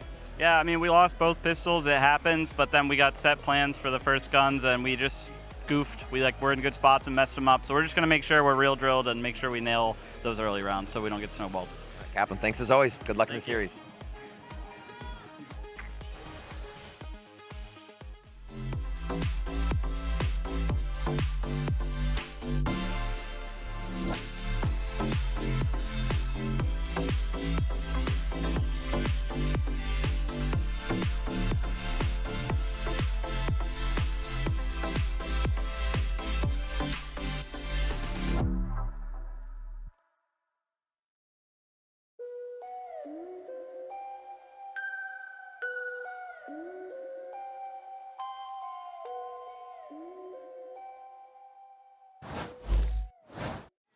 Well, we're getting back into it here. It's map number 3 in our best of 5 grand finals between Sentinels and G2. G2 are Upper's team. They've had that advantage with the map pick bans, and they can essentially decide which way this is going to be going and which direction on top of it. There's a lot to play for here too. It's not just that trophy in Americas. Zelsis obviously has talked so much about wanting more of them. Valen has been craving one after they got second place in stage 1, stage 2. But there's also champs points on the line, and I think that's super important. I mean, that was the whole reason that SEN made it to champions last year, was because of that early season success. I mean, they were tied with 100 Thieves and they won the head-to-head. Yeah. But they had to have the points to even get to that point of being tied. So champ points are important. At this point, it's hard to kind of like scale your mind to that kind of fashion. Oh, okay. Think about it. There's a difference. Okay, John, up onto the Tejo. Potential counterplay for maybe some of the stuff that Leaf likes to get up to, you know, when he's trying to take that deep control by bunny hopping around the corner. He's got his TP in predictable locations. I think it must be. We often see G2 on the defense side tucking, actually they can play it with Leaf or Jorgamo, but tucking somebody into that little bookshelf that you see in mid. And I've got to imagine that either John is going to be looking to break the very predictable placement of the rendezvous, or he's looking to just do damage and clear out that spot. I'll have to keep an eye on that one. Certainly was something that they could have gone for pretty heavily over towards Pearl as well. But there was even more util on that map to clear out, because they also had to deal with the Vice util. G2 not opting for the mid defense here as we get started in an important pistol. G2 are clearing out B with 4 players. Deep push. And no one to hear this. No. All relatively unknown on the SEN side of things. Not that it's going to slow them down at all here. Leaf is primed and ready, at least onto their position. High ground, but postured away, back. And now, Ray ended up flying forwards to the Paranoia. It's an open site, so full heading into this post plant. Yeah, full heaven control, but unaccounted for. It's only Bang watching it. Zelsis goes back as well to try to help with this. And Salvo's just now primed and ready. Leaf dodges it, but here it is. Tapping to the foots, and the rifle, not quite, as the pistols in hand. Jorga's doing enough for them. Overwhelming the presence that SEN are trying to get going over towards their defense, and that is just phenomenal work. Exactly as they drew it up. The flank worked to perfection. Sentinels didn't actually have a good idea of where that retake was coming from. I thought that with SEN having only seen the chamber in backside, Teodron not being broken, full heaven control in post, I thought they might read the fact that that was coming through the flank, but Bang didn't really have a teammate to play closely off. Timing slightly askew between him and Zelsis. And it's another pistol. You just heard it from the coaches, especially from Kaplan. It is very tough to win on a map if you're losing pistol and bonus rounds regularly. In the rifles, they were keeping it very competitive on Pearl. You can't afford to lose out on a trophy and think back and think, oh, well, it was just a pistol round. Yeah. That's Valorant at the end of the day. Jorg offloading his util just to evacuate, get the hell out of there. It's being swarmed and swamped because Sen have access towards this B side. I want to try and take the fight straight to them on top of it. You can see them rattling forward to the pistol bullets, and this time Jorgamo not lucky to survive. Leaf hard committed off onto the corner. It's an aftershock at that. Trying to push them back and away. All being used here, and he just sees the shoulders peeking through on the sides of the smokes, and last-ditch effort and play by Sentinels. See if they can do that damage, maybe claim a couple of guns in the process, but it's all contained by G2. I do like what Sentinels are throwing out on their attack side after pistol eco rounds. We saw a really good one against MIBR as well. They're coming in here with ideas. They're trying to disrupt G2 and apply pressure to them, but as yet, unshaken. Here's this important rifle run. Now, this is the one that Kaplan was just talking about in the coach's interview, that I think the word he said was goofed. So, Sen have got to make sure that they're playing with a bit of discipline here. And watching out for G2 to make the play, because normally, initiative is going to be with the team that has the lower weaponry. Yeah. Deep trademark in mid, giving them passive information. And Jorg is set up to go for a flash peek off Leaf's contact on B. Now this looks really similar to the pistol round setup for Sentinels. Narrate goes through mid, smokes himself off, paranoias, and they A-split. Narrate not committing towards it though, he's going to regroup with the rest of the team. Sending the drone forwards, just seeing Valen. Dash committal, seconds in on the site. Retake is the name of the game for G2. John takes the orb, and now he takes the plant, and he's got Armageddon online, round 3, which is impressive, especially considering you don't win the pistol. Let's see if it can make the difference here. Incentivizes them to play off-site, so Bang's got a pull. You have salvos, you have Armageddon, you have the fragment grenade as well. So much util. Although there's the salvos used early from John. It's the push and pull. Both sides just trying to exchange out that util as well, and seeing G2 hoping that they can get a better side of it. Zekken, though, basically the only one playing forwards onto that. So Flash that does connect. It's good in the process, but time is ticking away and it's running short at that. Narrate forwards and put in a bit of a pinch. The Armageddon has to be offloaded here. Means that nobody's going to be able to stick this one, but they're overlapping a lot of their util. Still got the pull. Leaf's been knocked off the map at some point in the end. A pull is the savior at the end of the day. If the guns didn't rain it, it's going to be that. That's the trouble when you take the time trying to get into these retakes. And I had a questioning tone in my voice when I was saying that John used the salvo early. But actually, with the salvo and with Zekken fighting on site, it made G2 pretty confident they were running an on-site post-plant setup. Yeah. And so G2 ended up investing a lot of utility to try to get through this smoke here that we're watching. Whereas instead, G2 are a good enough team if they realize you're playing full off-site, they're holding onto all of that util and they're chucking it at you in A main. And getting a much earlier tap on the spike, it must be said as well. So nice awareness from Sen. Playing things in a pretty advanced way. Narrate continues to pick up this almost like Cypher duty, where you go forwards in mid, throw out the smoke, break the door. Just applying pressure onto the A players as they go into that hit. The setup from G2 again, they had a familiar one to the prior one, so this is open sight and open access for Sentinels. They've realized that G2 are not fighting for this area of the map, so they're getting free plant. Yeah. Can't argue with it. They can put in a test towards G2 to see how well they can retake. With an op in the hands of Leaf too, it's going to be slowing them down a step. Drone is used to clear the way. Broken. Tight to the corner, not anticipated. John QT playing ahead of the curve when it comes to G2, seeing if they can at least make a way for it, but it's that rolling retreat that's being ordered for, and Zekken hitting. Still a lot to tangle, and still Valen with the 2, but Trent left alone now in a 1v2, and it's just not doable. Guardian in the hand. It's Narrate to make short work of the stragglers.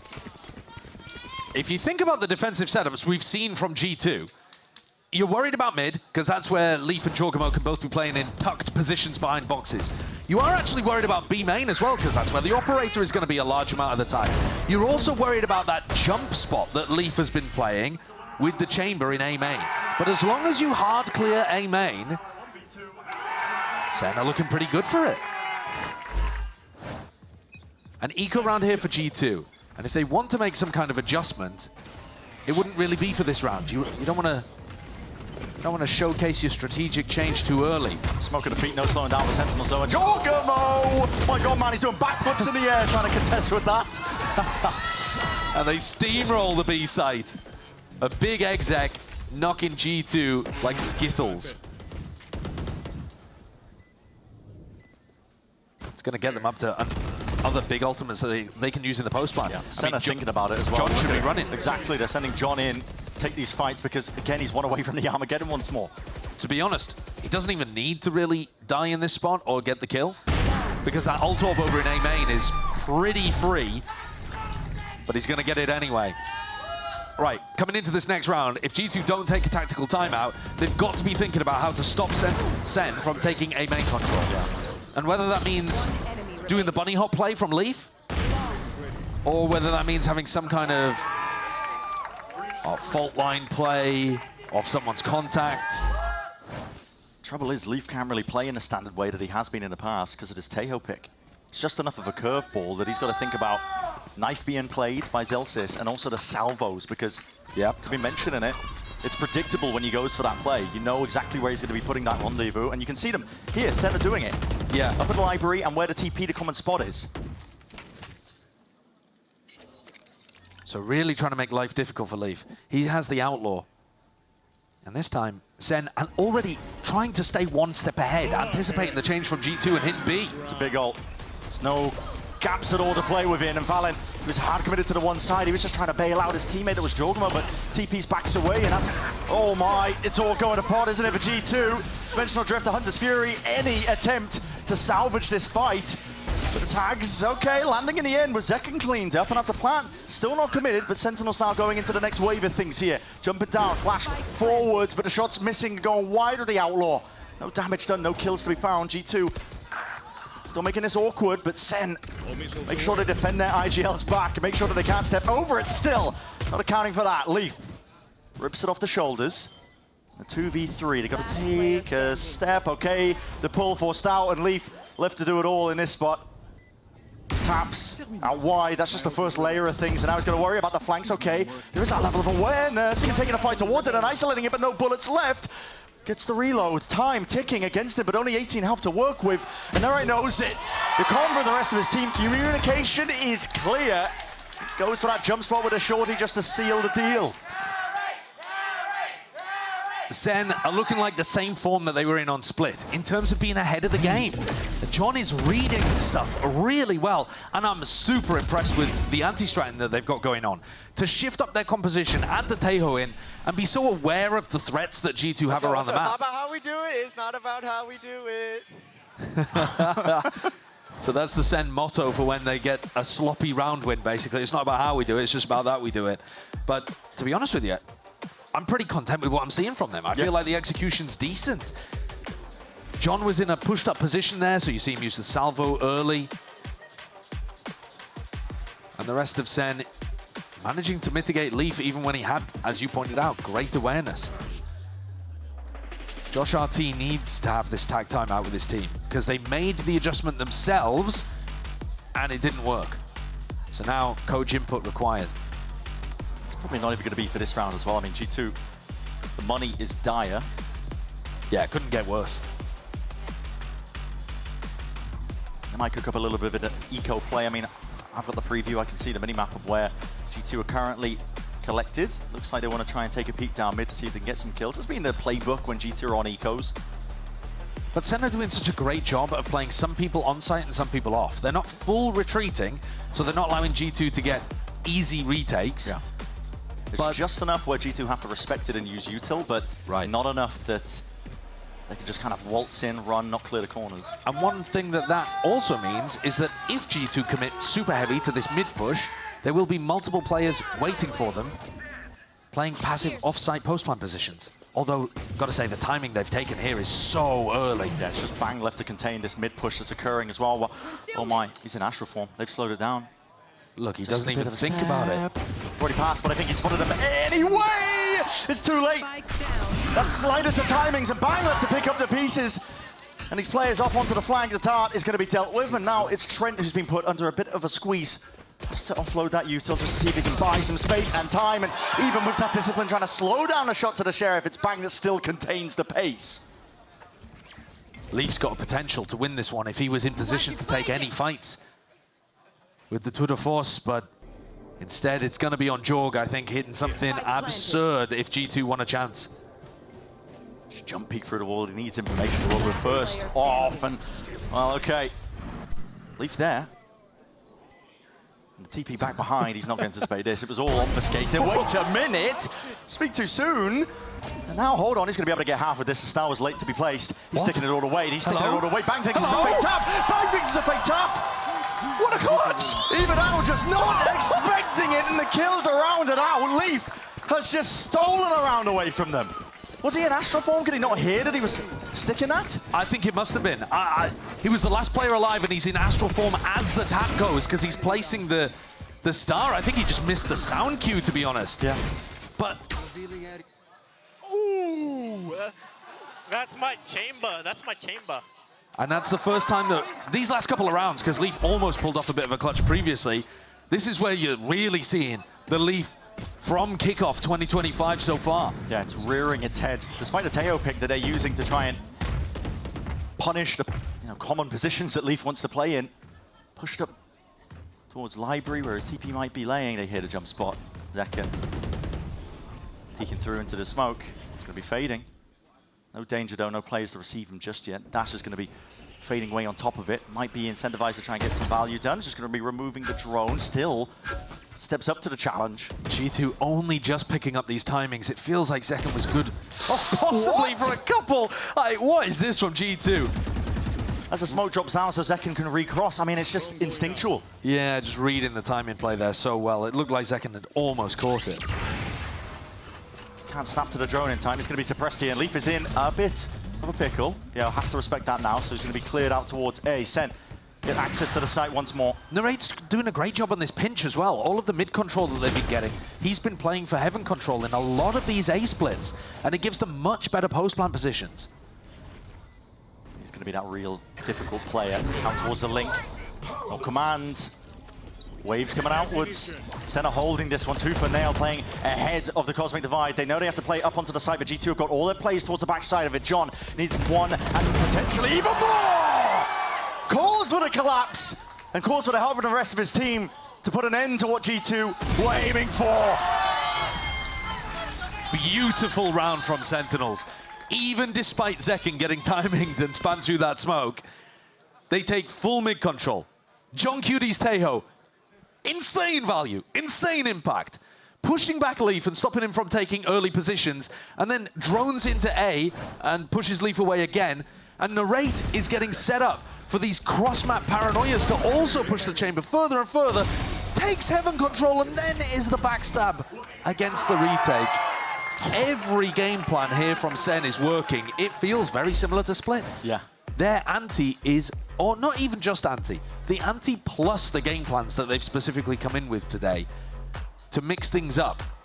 They look brilliant. Yeah, and it's forced the second time out of G2. This is just the first half. We're only into, round 9 coming up, but you can feel the pressure on G2 now. It's a scenario as well in this best of 5 where G2 should have the advantages. They can, push the map pool into any direction they want without fail.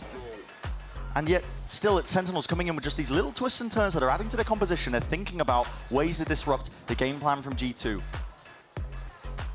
Josh RT is looking to try to make the adjustment, get his team back into the game. I think G2 are getting, having a real struggle when they don't have the ability to threaten Leaf or Jorg playing mid.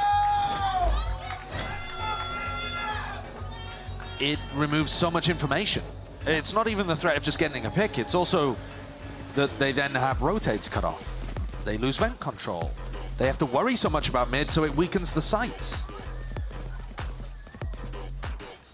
Everyone grouped up from SEN. This is Up against the eco for G2. Round where they would love a miracle, but unlikely to happen.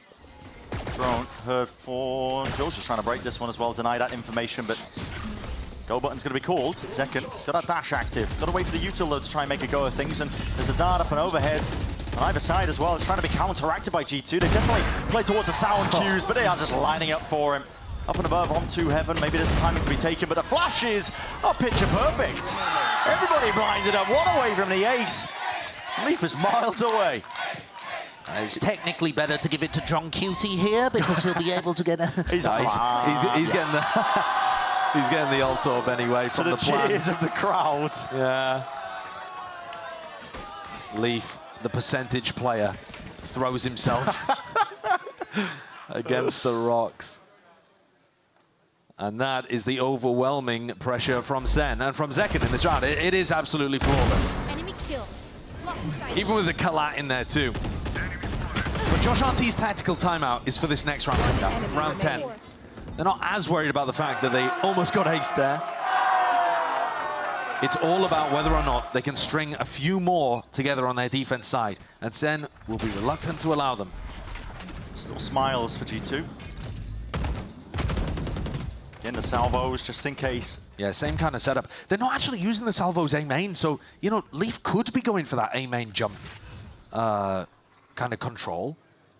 But he hasn't tried it once this game, I don't think. No, it's a much more passive setup. Taken, as you mentioned before, it's like this trap play. Yeah, this is the trap play. So Leaf is on an off angle. He takes contact, and Jorgamo flashes in.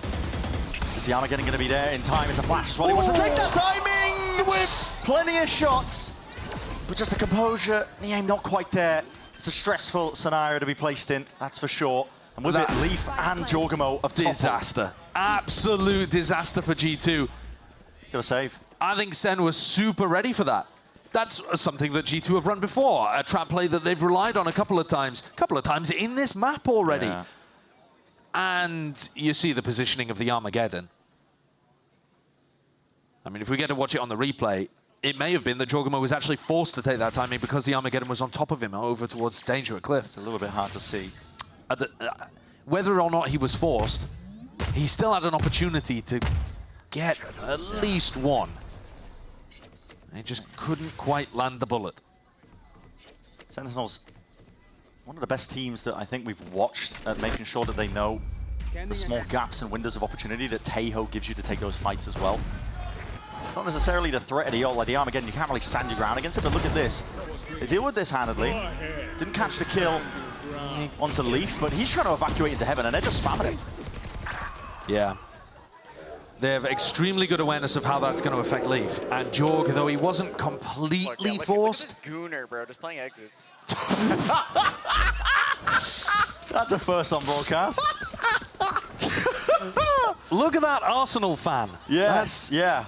Look at that fan of the soccer team, Arsenal. Of course, Arsenal mentioned. Goodness me. That's what he was referring to. Wow, that's a bold one. That's taken me out. That's funny. Okay. That is funny. Familiar scenes from Leaf. This time Suppressor. That was a knife towards the back, and he is caught into the angle. It's good with the orb, but he's got so much util at the back feet and a flash into his face as well. It's purely full uncomfortability. But Leaf survives. Enough time board as well for him to just reposition with the rendezvous. Yeah, but they've got them completely contained on B. I mean, look at these positions from Valen and from Jorg. Yeah. No exit plan for Sentinels. You're going to have to batter your way through this one. Square up, take the fight straight to them. Everyone really quite close and personal up onto the site. No one playing off to a degree, and that's back open wide. Zelsis now going to be commenting the fight's occurring, and decisions need to be made. Sentinels, they have to carve out a path. There's only 2 of them remaining. A 2v3, there's timing still. Clone dealt with, and Leaf, by this time, wait for his team to slowly collapse onto him. He is Lodo, brings it that 2v2. It's still uncomfortable for Sentinels, but it's definitely winnable, and it comes down to that fight! Bang wins it, 1v1! Unable to capitalize, Valen! Valen has been there for his team today. He's had them, guiding them through some difficult rounds, but they are needing it. You see him after he wins this one, staring up towards the ceiling. Praying for another one to come his way. Or maybe just taking a breath after how frantic these moments are. It feels Herculean for G2 to get rounds today, which is such the opposite of what we've seen from them in kickoff. Everything has looked too easy up until this point. Yeah. This is the first time they've been tested, and my God, what a test it is. G2 need another to make this look competitive. And SEN going back to the well of these A splits by the look of things. Big presence from G2 up through mid. Look at this. On the ropes. Salvo saved this round, Brent, so not used in the same spots. And at this point, you've already conditioned Leaf. He's not going to start the round in those kind of areas. Yeah, and feels a bit impromptu. But the Tail drone is so fast at being able to clear out both A main and the site. Trent is hyper committed. Needs to make a play. His back just opens up wide. He somehow gets two, and he's still alive. Alive and kicking and ripping Sentinels to shreds. The slightest of windows, and he capitalizes, jumps on it, pounces on it almost immediately, and a refight taken out towards A main. This is rapid. Shock darts trying to force him out wide. Jogamo, that's a spike drop down on top of it. Bang! Needs to go for another re-swing, and he's found two of his own. 3 total into the round. It would have to be an ace. 2 left to stand. The smoke gonna be fading just in a moment. He hears the footsteps and knows what to expect. They don't know he's here. They don't know. He's crossed up onto the corner. Opened up into the shoulder, and a trade in sight for Jonah P. Well, Trent has just given them a miracle. We didn't get to see it. I mean, the observers expected Trent to die. He should have died. Yeah. The entry player, the Taeho drone, they created a spot where Trent was only able to occupy a tiny little area in his anchor position on A, and yet somehow he gets 3 out of this, playing off the flash from Jonah P wonderfully, and then comes back to deal with Zekken. Trent being the opener and a closer of that final round, exactly what G2 needed. Nice! Oh my God! Oh my God! Feeling it and keeping his team in it. And we're going to be sending it down to Riv as well. We're standing by, and listen, this is purely coincidental, but he's standing by with Trent's dad and brother. Thank you, gentlemen. Before the next half, I am here with Trent's dad and brother, Jason and Hunter. Thank you so much for joining me. We actually just saw Trent get a triple, so that's got to feel good. But otherwise, friends, family out in force, how's it feel to be here at the arena? Oh, this is awesome. I love this. We come out here a lot and just cheering him on. Excited for Bangkok. Heck yeah. You watch a lot of EMEA, Hunter. How do you feel like we're matching up right now here in Americas versus the squads? You know, I do watch a lot of the different regions. I think it's interesting because we usually stay ahead. We practice a lot, so we usually stay ahead on the comps and the metas. And I see that we're playing a lot of Yoru, and some other teams over in EMEA are playing a little bit different comps. So I'm excited to see how that matches up in Bangkok. And being Trent's brother, was there ever like a timeline when you're beating Trent in games? Is there ever a time after one of these games where you're like, hey man, I kind of saw you did something wrong? Is it like that?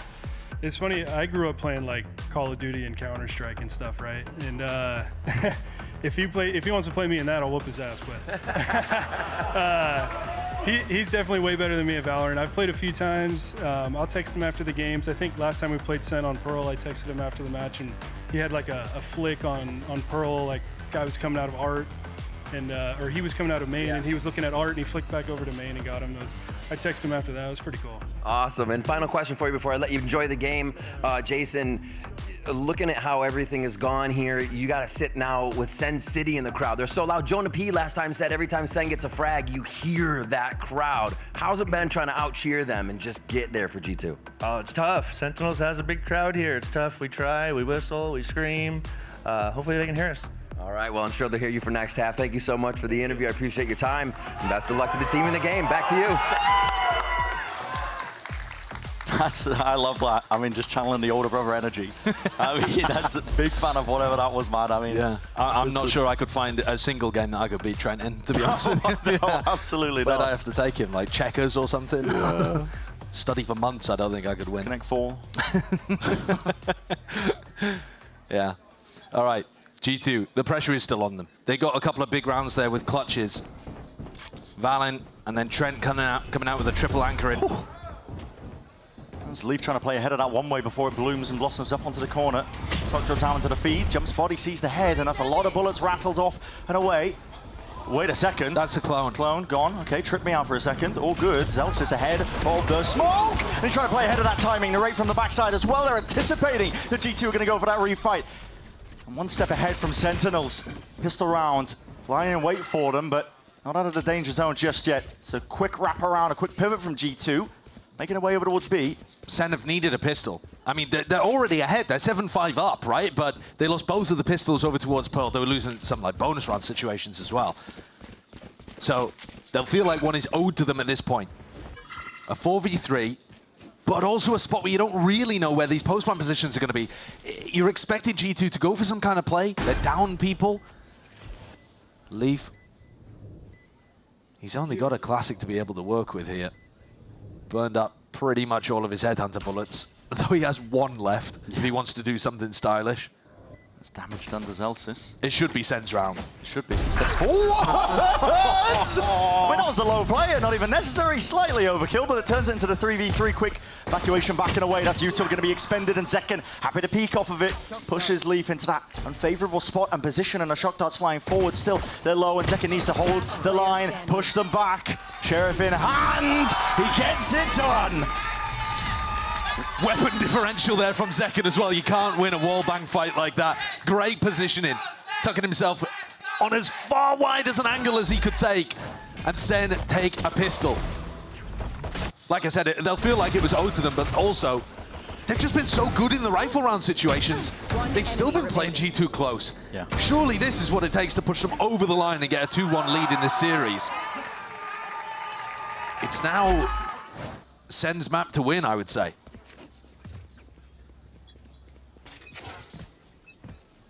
The 8 players from Sentinel start. Zelsis going to be feeling tested and pressured, but not quite when Zekken's off by his side. Stun's still going to be connecting, going for the, oh my goodness, going for the flash peek around the side. It's going to be a nade knockdown, and they want to fight this one too, Van Nail. I was going to say it could be overzealous, but these guys are just winning it out regardless. The ping pong play from Zekken and Zelsis is so good. When Zekken backs off, Zelsis flashes himself in. Impossible, and Jonah P purely prioritizing the ult orb there. A shutdown, meticulous.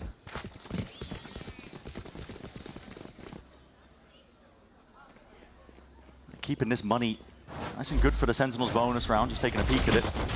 Doubles the danger to it, but Down A. just holding it down towards A main in this one. Not dropping anybody, so there's the danger here. And Zach. They know. Great little duo play.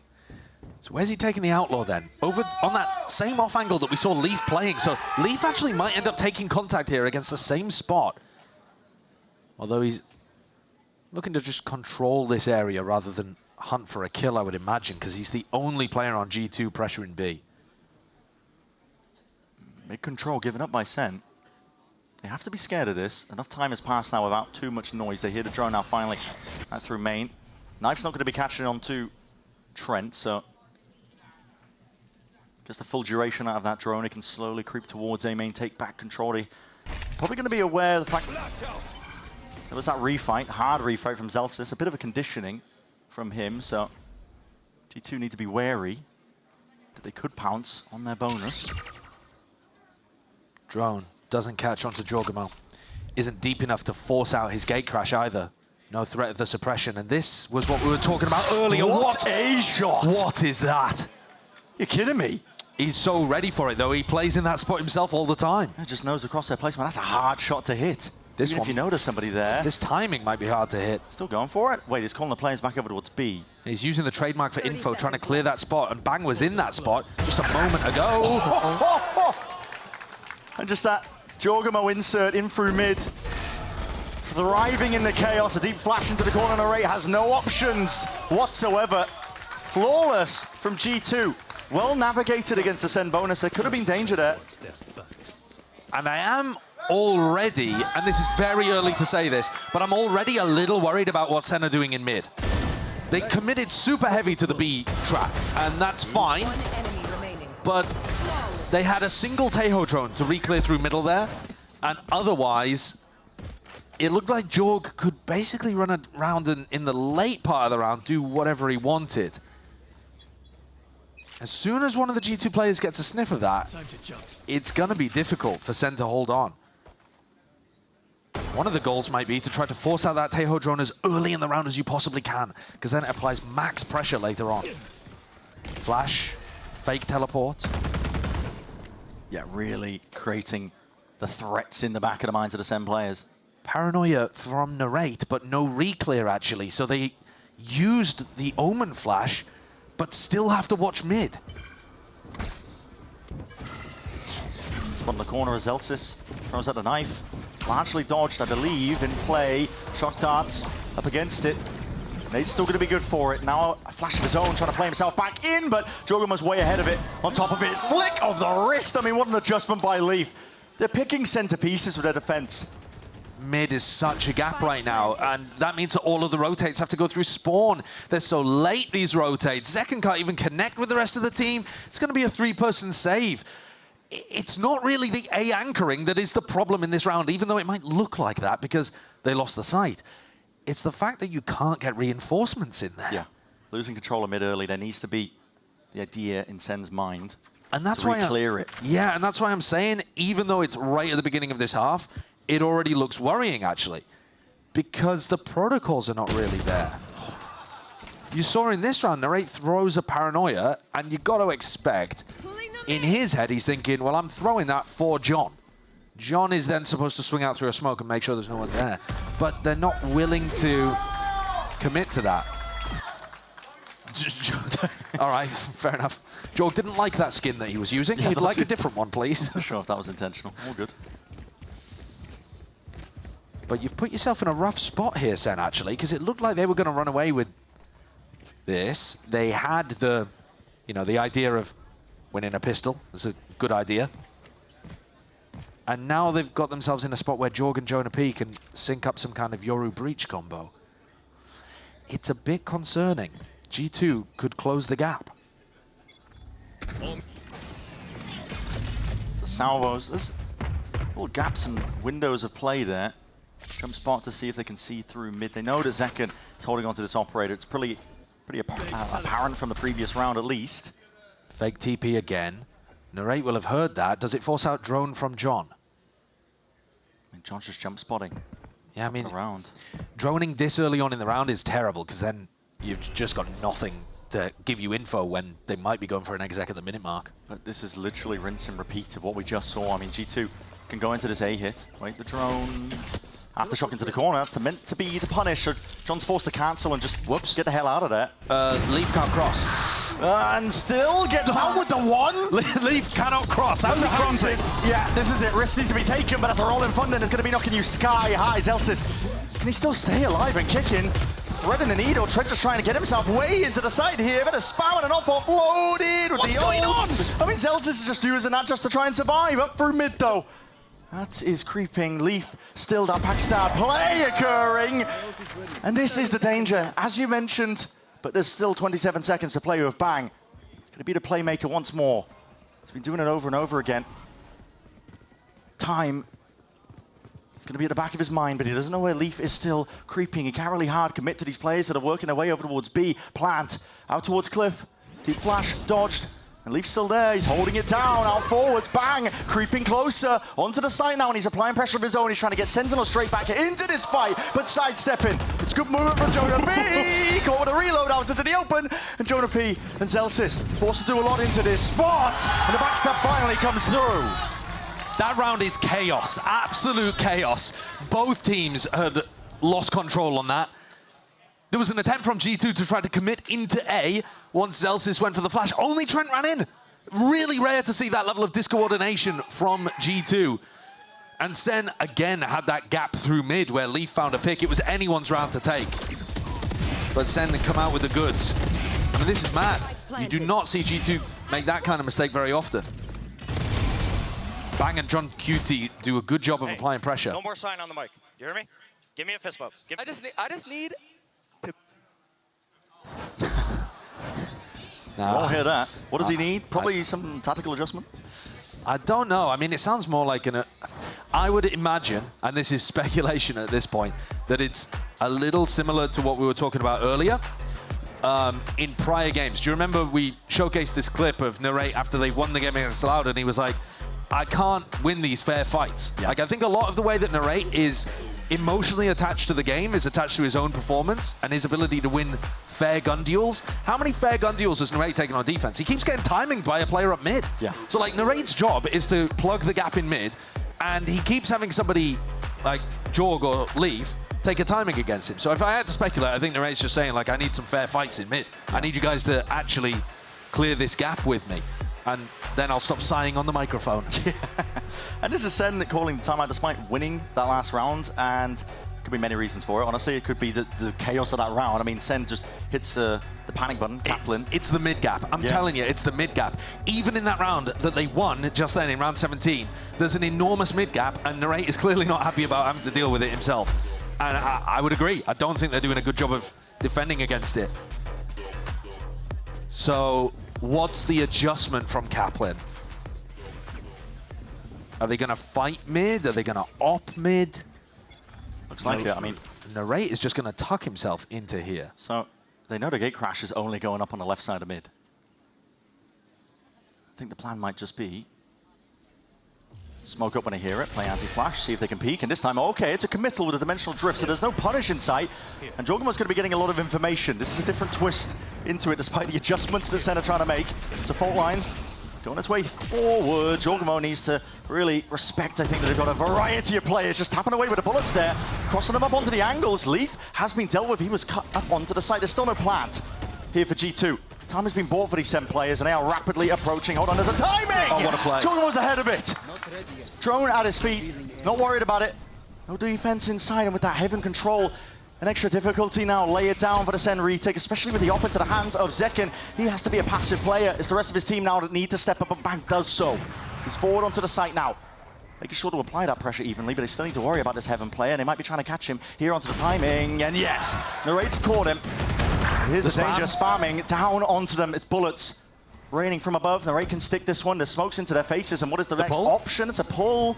Still got half, though. These players are so low. Wait a minute, wait a minute! Trent is pulling off just an absolute miracle. Despite the win con, Second has no choice just to watch from the sidelines here and try and survive away from the sphere, but just encased by it. There's no saving that operator. And that's a pretty big problem for Sentinels, because now their eco's in a really rough spot too. Zekken's one away from Bladestorm. Maybe they can make a play for an orb.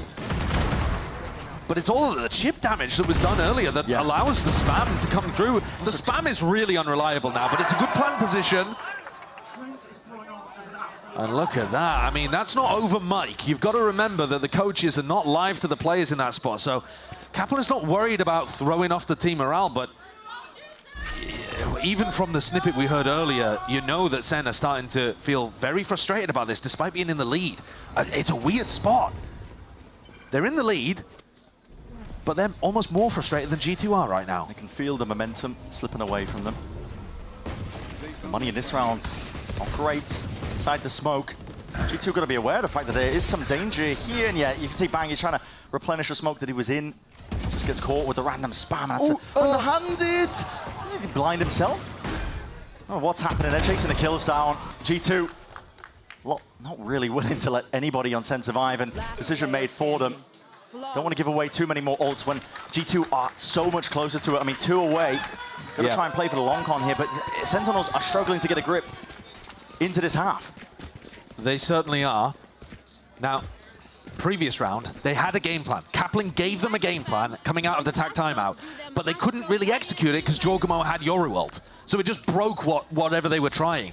Do they go back to that game plan? Are they going to stick with what their coach told them, or do we see an adjustment? They have a lot of ultimates, but SEN's comp, I don't know, like your Omen ult and your Bladestorm aren't necessarily doing too much unless Seconds frying. But the Cosmic Divide is definitely going to put a bit of a difference into the retake. Heavy stack of players from Sentinels. Fault line, 2 of them stunned up. In through the smoke as well, trying to take these timings, and they're fighting ahead of it. This is a difference. SEN trying to take it, a bit of argy-bargy onto the side. Jonah P just spots the top of the cranium, but not expecting the backstab. Narrate was there, ready with open arms. Heavy stack on B. G2 not ready for it. They were expecting, I've got to imagine, SEN to be more worried about mid, based on the conditioning prior. SEN are like, nah, we'll just fight them. Where we hear noise, we will simply fight them, and then we'll cover the lurk timing later. This should be unwinnable for G2. With the spike drop down into the open, they've got Celsius, I believe, taking contact just with the slightest of jiggles. Sees it. And here's the... Oh, wait a second. Narey losing that fight. That's a whiff. It adds difficulties. The flank, though. The flank from John. Yeah. He's got to be the savior for them. They can't stop the plant, but they still have a very good chance of winning this round, assuming the timing is taken. He's missed him.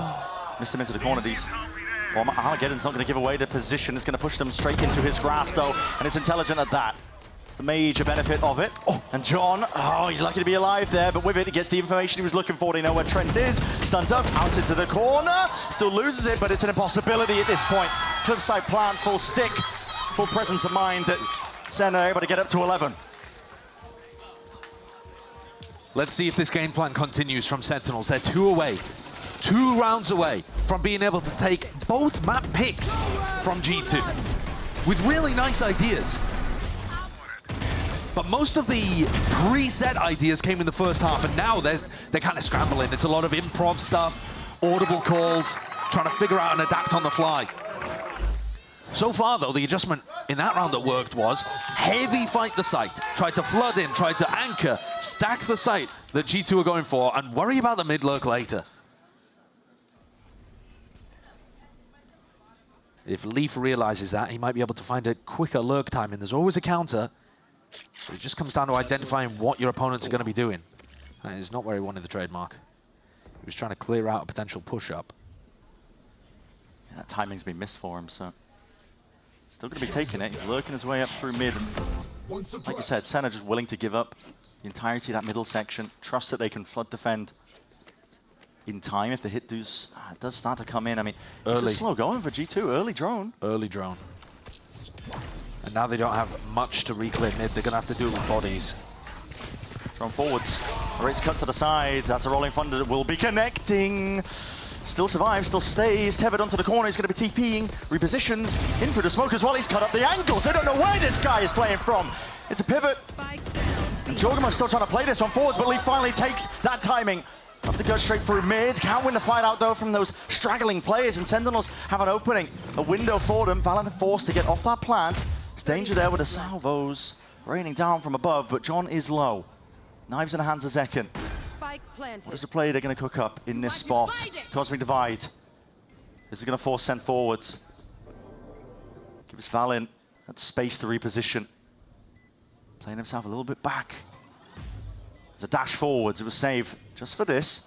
One with a stun, anything to try and coordinate this attempt, and they have cleared up most of the side. They've got to know these players playing behind pillar. It's not a good plan. Not really. They have to double up now and take this fight towards them, but still no kills that could be earned by G2. Despite it not being a good plan, time is ticking. It's getting away from Sentinels here. They need to force the issue. Salvos out wide, that's what they were waiting for! And it's straight out of rifle. Is that time? Yes, just about. Tons of time here for SEN to be able to get it across the line. My God. What patience from SEN. A second on the clock to spare.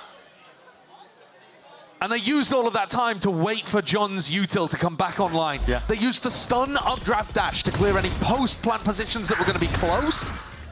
And then the salvo pushes everybody into both of the SEN players on the retake. Insane levels of discipline required to wait that out when the time is ticking at that degree. Yeah, and the difference of a second, you're waiting for the cooldown to come back on. I mean, an incredible spray transfer too from John, who's been amazing in this series.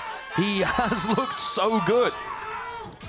SEN up to 12. One more step is all they need to take the lead in this best-of-5 grand finals. Jorgenmo going for the Euro ult up mid again. He's looking for that information. Hasn't found Narrate. Yeah, spots the one. Clear out most of the way towards heaven as well. Full retake. Now you're playing this against a Cosmic Divide from Bang, so on-site post-plant positions are probably going to be required. They're pinging it out like they are somewhat aware, but G2, a couple of players off onto the side as a Cosmic Divide to split them up, and that's why Trent is playing up and close and personal. The full line, just a slight whiffage, but still the kills are raining down upon them. Jorgenmo ETP back into the spawn angle, I believe. Tried to cut it up behind them. It dealt with it, at least partially. The salvos now drop down onto the cliffside. Slide out the way! drop down, and Trent has no choice but to just fire a last-ditch effort, anything to survive this. John's found the kill. Second under the fuse, the slightest of taps, and Jonah B is nowhere near. It's inevitable, and with him falling, Sentinels take the lead. That's an unreal map. So much scrambling on the fly. And you heard it from inside SEN's comms themselves, so they themselves didn't believe the full way. I mean, they're like trying to make sure that everybody's mental is on track and rebounding, calling, getting input from the coaches. And yet they find those hidden reserves to push it across the line towards the end. The pistol desperately needed too, to set them on the right track. But a 13-9 victory, upsetting G2 on the 2 maps so far in the BO5 that they picked. SEN have got their eyes firmly on that trophy, and Zelsis, from what we've heard in the comms, guiding the ship beautifully. Yeah, just an emotional anchor for the team when it's needed as well, keeping everybody's mental resilience in check, because that's the big test in best of fives. Sometimes it doesn't come down to the strategy, and it did to some degree, but you have to keep the mentals intact. You have to understand you can win in those moments, even when you're knocked down. Sentinels have proved that so far, and now it's up to G2 to see if they can answer back.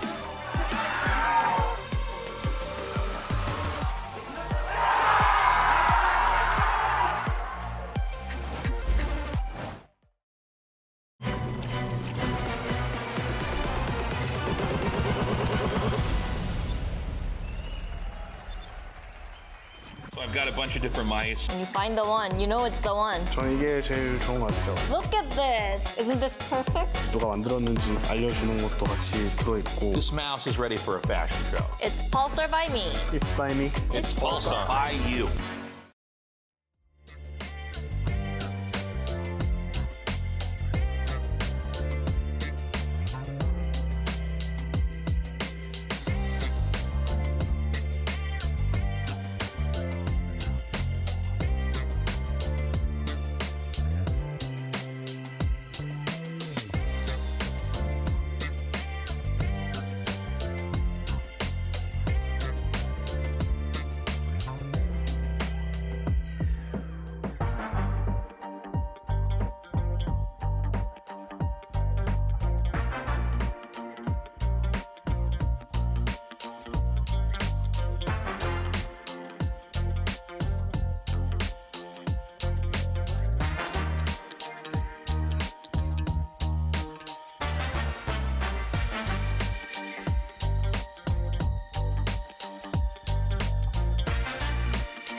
G2 doing enough to slow it down. Lee's timing is impeccable.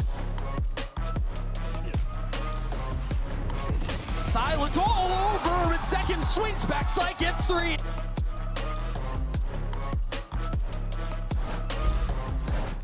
A win on Abyss for Sentinels puts them a map ahead in the series and now just one away from claiming their second kickoff trophy for 2 years running. Welcome back to VCT Americas. I wanted to talk quick about that composition from Sentinels and how their double smoke comp was so powerful on the attacking side. They're running the Astra Omen on this map, which is rather unusual, but the biggest strength of it is how they can play around their mid control. This is an early round 4, the first rifle round of this game, but in pretty much every round from SEN, you see them placing 2 smokes, one right there, one right there, which is essentially cutting off all of the normal lines that defenders are going to want to peek out, look down this area, and keep control of mid on this map. What that does is constantly threatens a walk-up. And because they have double smokes, they can do that every single round while still having enough smokes to go into an execute, unlike solo smokes where you'd end up waiting 40 seconds before an exec can come. And let's see how that plays out in this round. You see G2 is starting with 2 players in mid. Their breach is holding vents, which was broken at the very beginning of the round by Sentinels. The Astra is holding here, and you also have the tripwire there. Because of the pressure, there's only actually 1 player on this A site. And as I speed this up a little bit, there's going to be a fast hit into A from SEN. Because the players are preoccupied with mid, it's a free site. G2 are playing the retake. But the problems don't end there, because the spike is about to come down. And look at the positioning. You still have a player anchoring back B. You still have 2 players checking on mid. Someone is worried about that push into vents. And all of these players are having to rotate all the way back through, re-clear that space. And by the time they've re-cleared that space, SEN is already into the site with a winning post plant. They'll close this round out, and they did that consistently on their attacking side to get up and now be a map away. Let's check in now with Wyatt and GB, who are standing by in the crowd. Thank you so much for that, Mimi. Yes, we decided to come amongst the people in the arena. Yeah. Now, of course, you have Sentinels. They're currently up in this series 2-1, and they're 1 step away from winning kickoff. Wyatt, we heard in the piece earlier, Leaf was talking about how this Sentinels team really relied on heroics, but it truly was a heroics and some damn good game plan that brought them over the line in map 3. Definitely. Leaf was talking about that before these 2 teams matched up the first time. Those heroics did not come to fruition. Certainly not on Abyss, where they got torched by G2. Starting on the attack side with that comp, as Mimi illustrated, really important. And then over on defense, clutching out those post plants. 2v2s where John is stepping up with great utility, gets them over the finish line. Thrilled to see this go to Fracture, which is going to be so interesting given that these 2 teams have not played it yet. So we don't know what is in store for us from either side. Yeah, there's a lot of opportunities here, without a doubt. Something you want to see in Fracture, perhaps? I'm certainly expecting to see a lot of Breach Seho from both sides. They're, again, going back to these being the 2 teams that have really leaned into what may be the best meta, playing these new agents, and so I expect to see that on Fracture where they really thrive. We've seen plenty of other teams in Americas running that here too. Yeah, well, folks, this is it. I mean, we're getting down to the wire here, right? You're at map 4. Big opportunity here for Sentinels to be able to close it out. But the question is, can G2 force map 5? I don't know. Let's ask the audience here. How do you guys say? You think G2 can make map 5 happen? Or do you think Sentinels are going to close it at map 4 right here? I don't think that was G2 side. I think G2 was winning that. G2 winning the crowd screaming challenge? I gotta say, that I did not expect that, and I don't know what to do with my hands. But in any case, we're gonna hang out with the people here, chill, good time. But until then, we'll see you on the other side because we're gonna get ready for map number 4. Catch you then.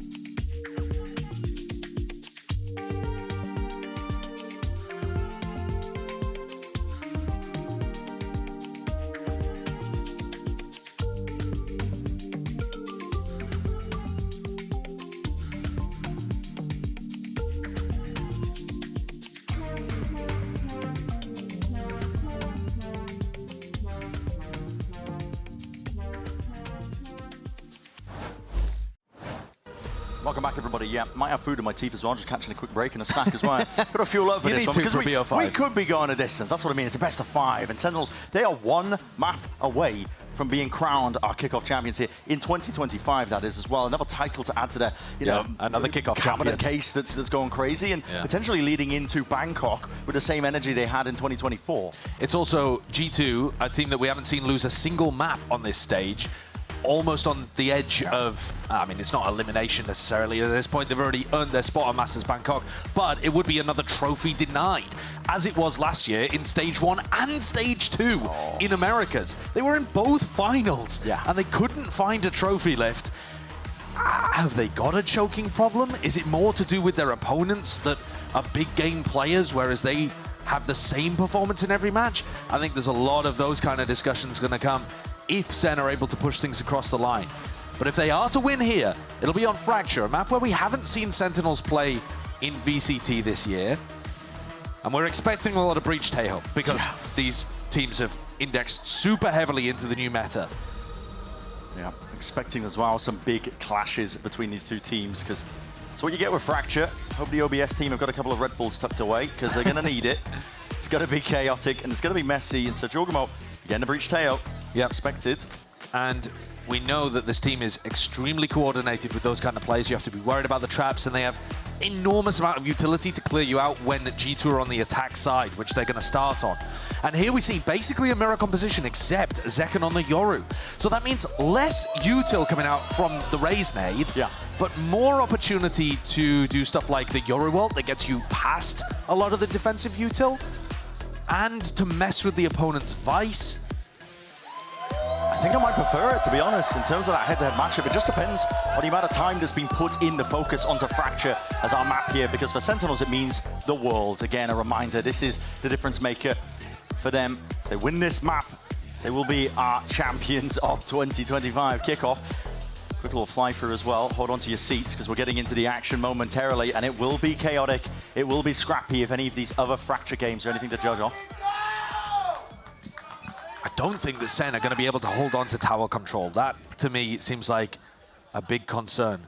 Celsius started the round there and then slips in front, but G2's pistol walking through Dish. They ran the same pistol previously.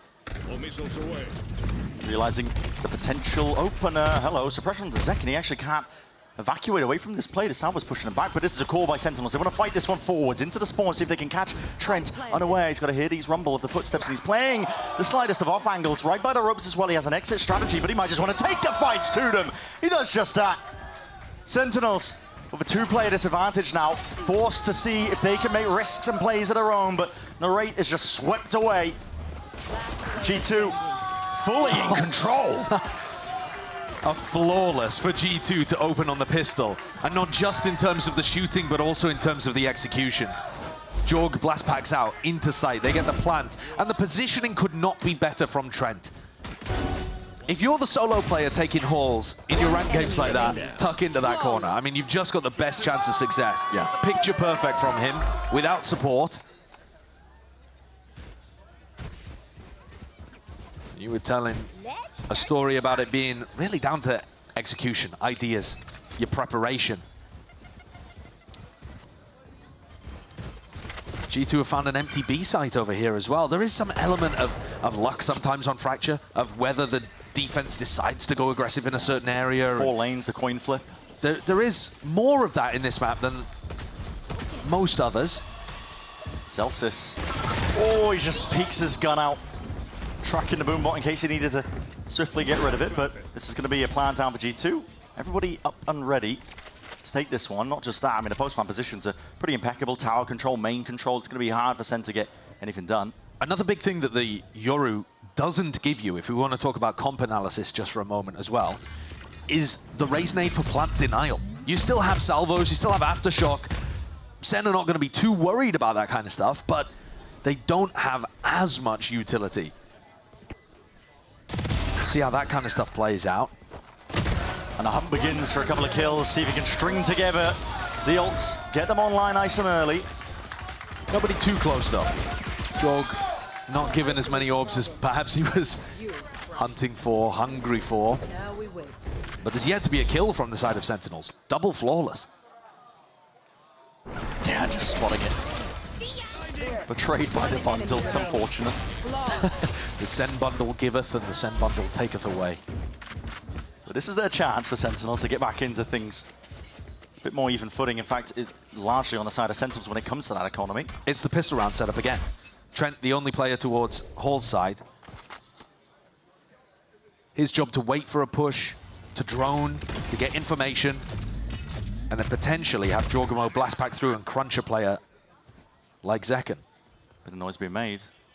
Seems to be an awareness from the Sentinels players, but smokes are going to be dividing up the site now. It's all up onto G2. Jorgamo will make an attempt to conquer. And speaking of that, I mean, Sentinels just overwhelmed Trent from that spot, putting him into a really uncomfortable position. With him gone, they don't have to worry about the A main flank too much. And G2 don't really have the weaponry to be taking straight up duels here.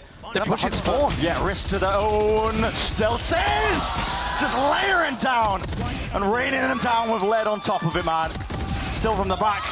Leaf, a lot to contest with there. Sound cues all around him. And so, pretty good answer back by Sentinels. It's a bit strange to run a bonus round that's exactly the same as your pistol round, because you've already given them a chance to learn the lessons from that first loss. And here the lesson was, we need to be earlier onto Trent. We can't allow him to just get back into that passive position already. And they caught him with a wave of flashes. I mean, Breach flash, Yoru flash. Let's go! And then they could turn around and deal with the pack from G2. Critically as well. I mean, G2 haven't been able to keep the ball rolling in terms of ultimates gained. No. It's 4 orbs to choose from on Fracture. If you take it slow and steady, you might be able to make your way towards it. It's part of the danger on this map.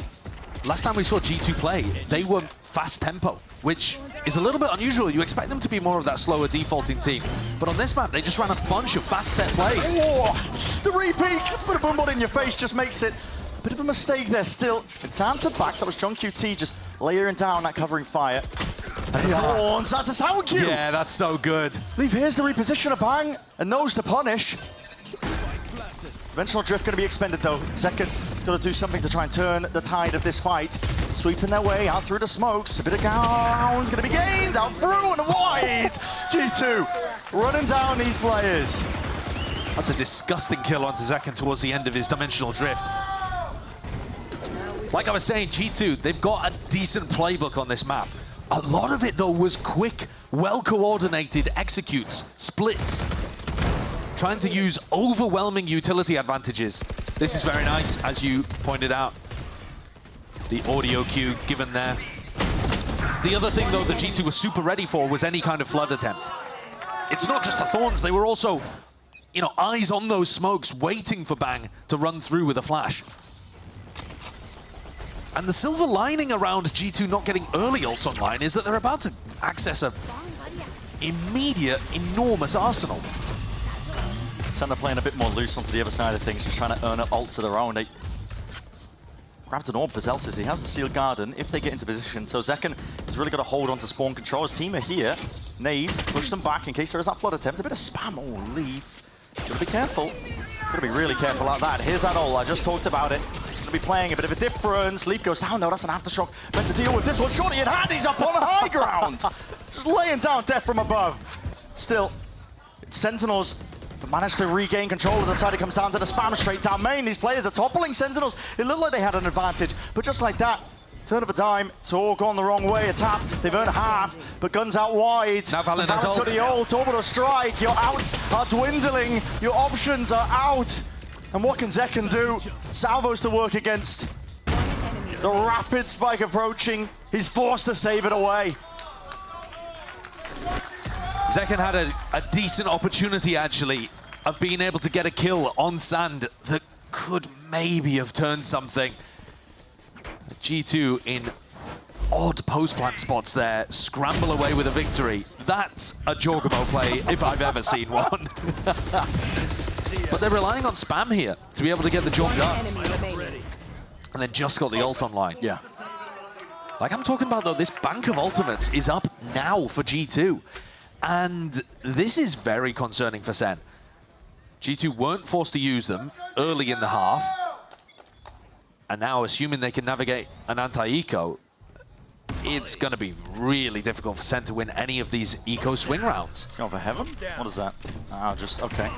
All right, No so attempt to nav it, yeah. Yeah, stopping any kind of flood. Bang is feeling the heat. My God, what a shot to hit. But they know where he is now with only 2 bullets left to work with. It's a quick cleanup indeed by Jonah P. The Thorns popped off as the flood attempt is occurring. Sentinels just trapped up in the brambles. No chance in hell to see if they can turn the tide of that fight. I think G2 have got really solid awareness of how to stop these flood attempts from coming through. Whoa. It'd have to be a 1v4. Zekken has done crazy stuff in the past, but he doesn't know where the SAN player is. Flashback, perfect timing. Jonah P just spams it down even though he was blinded up. 5-1.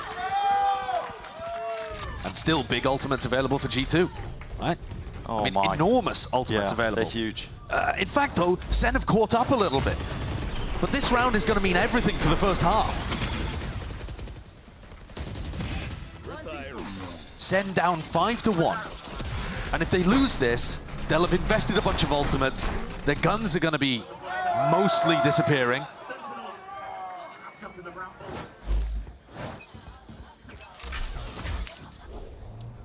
It's very all in from SEN. It's their pistol round strat again. They're waiting to take contact, holding the fault line.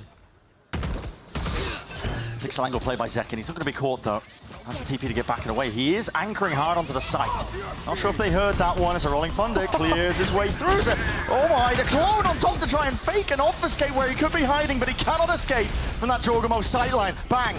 Makes an attempt of it, putting a squeeze onto the site players, but G2 are just overwhelming it, man. Holding it down, they know what to expect. And so much good utility to stop the flood from coming through. Jorg deliberately got breach ulted there, by the way. He got catapulted in by his own breach. He's got Blast Pack and Rolling Thunder sending him in. That's a hell of a lot of momentum. And that's what I'm talking about. SEN, they gotta save this, and they might be able to pull together a buy. They got 1,000 credits in the bank on a few of their players. John and Zelsis don't need to rebuy armor. You know, they'll be able to get something going, but they've used big ultimates. Yeah. And now G2 still have Visal, Armageddon. They are completely running away with this map. Incredibly tricky spot for SEN to be in. And at this point as well, if they make the adjustments, I mean, G2, they've conditioned them heavily over towards A. They could just turn the side over towards B. I'm already starting to think, it's way too early by the way, but I'm already starting to think about Haven and the fact that we haven't seen either of these teams there. No, it's been a kind of a soft ban for both of them, almost a perma, where they just have been avoiding it. And yet it's the decider for the trophy if G2 continue this momentum. It's hard to stop teams. Yeah, I mean, I do like the play from Zekken. He fake clones over the top just in case, but I think with the clone just on top of the wall, it kind of gives it away that that's not the real one. You don't think that's reasonable? It's cheeky, but doesn't quite work out for them, and it forces the timeout from SEN, as we were saying, because this is a map that is just rapidly dwindling, getting away from them. It's 6-1 currently for G2. And honestly, is there anything that complicated about what G2 are doing? It's not tough for John to get the read on.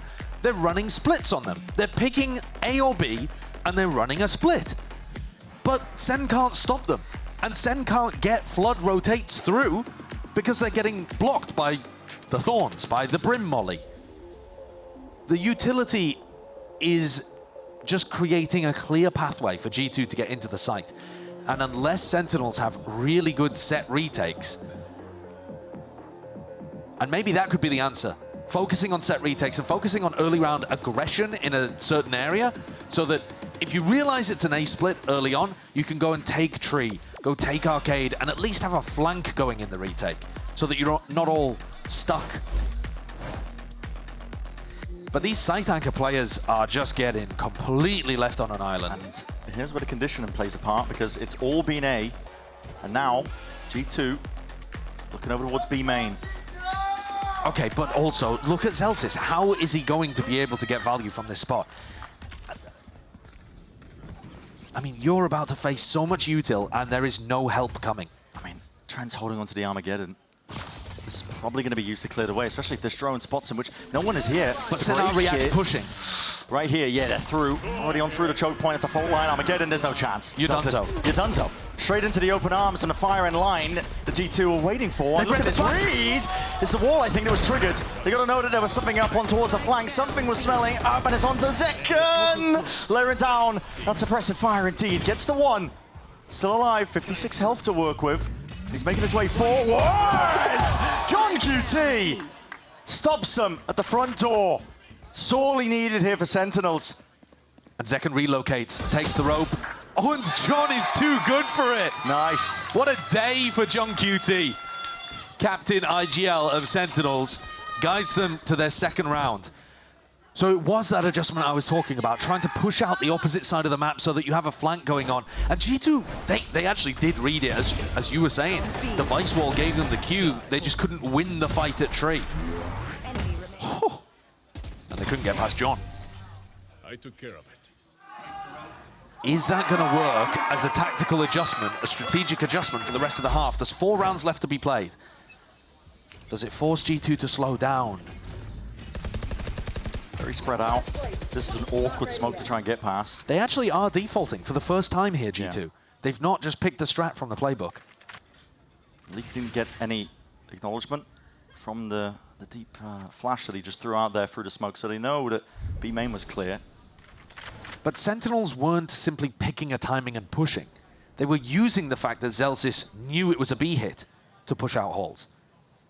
So the fact that G2 are defaulting right now, it's not really putting a threat in the mind of Sen. Oh, this might be a perfect timing. Wait a minute, it's an aftershock. Oh.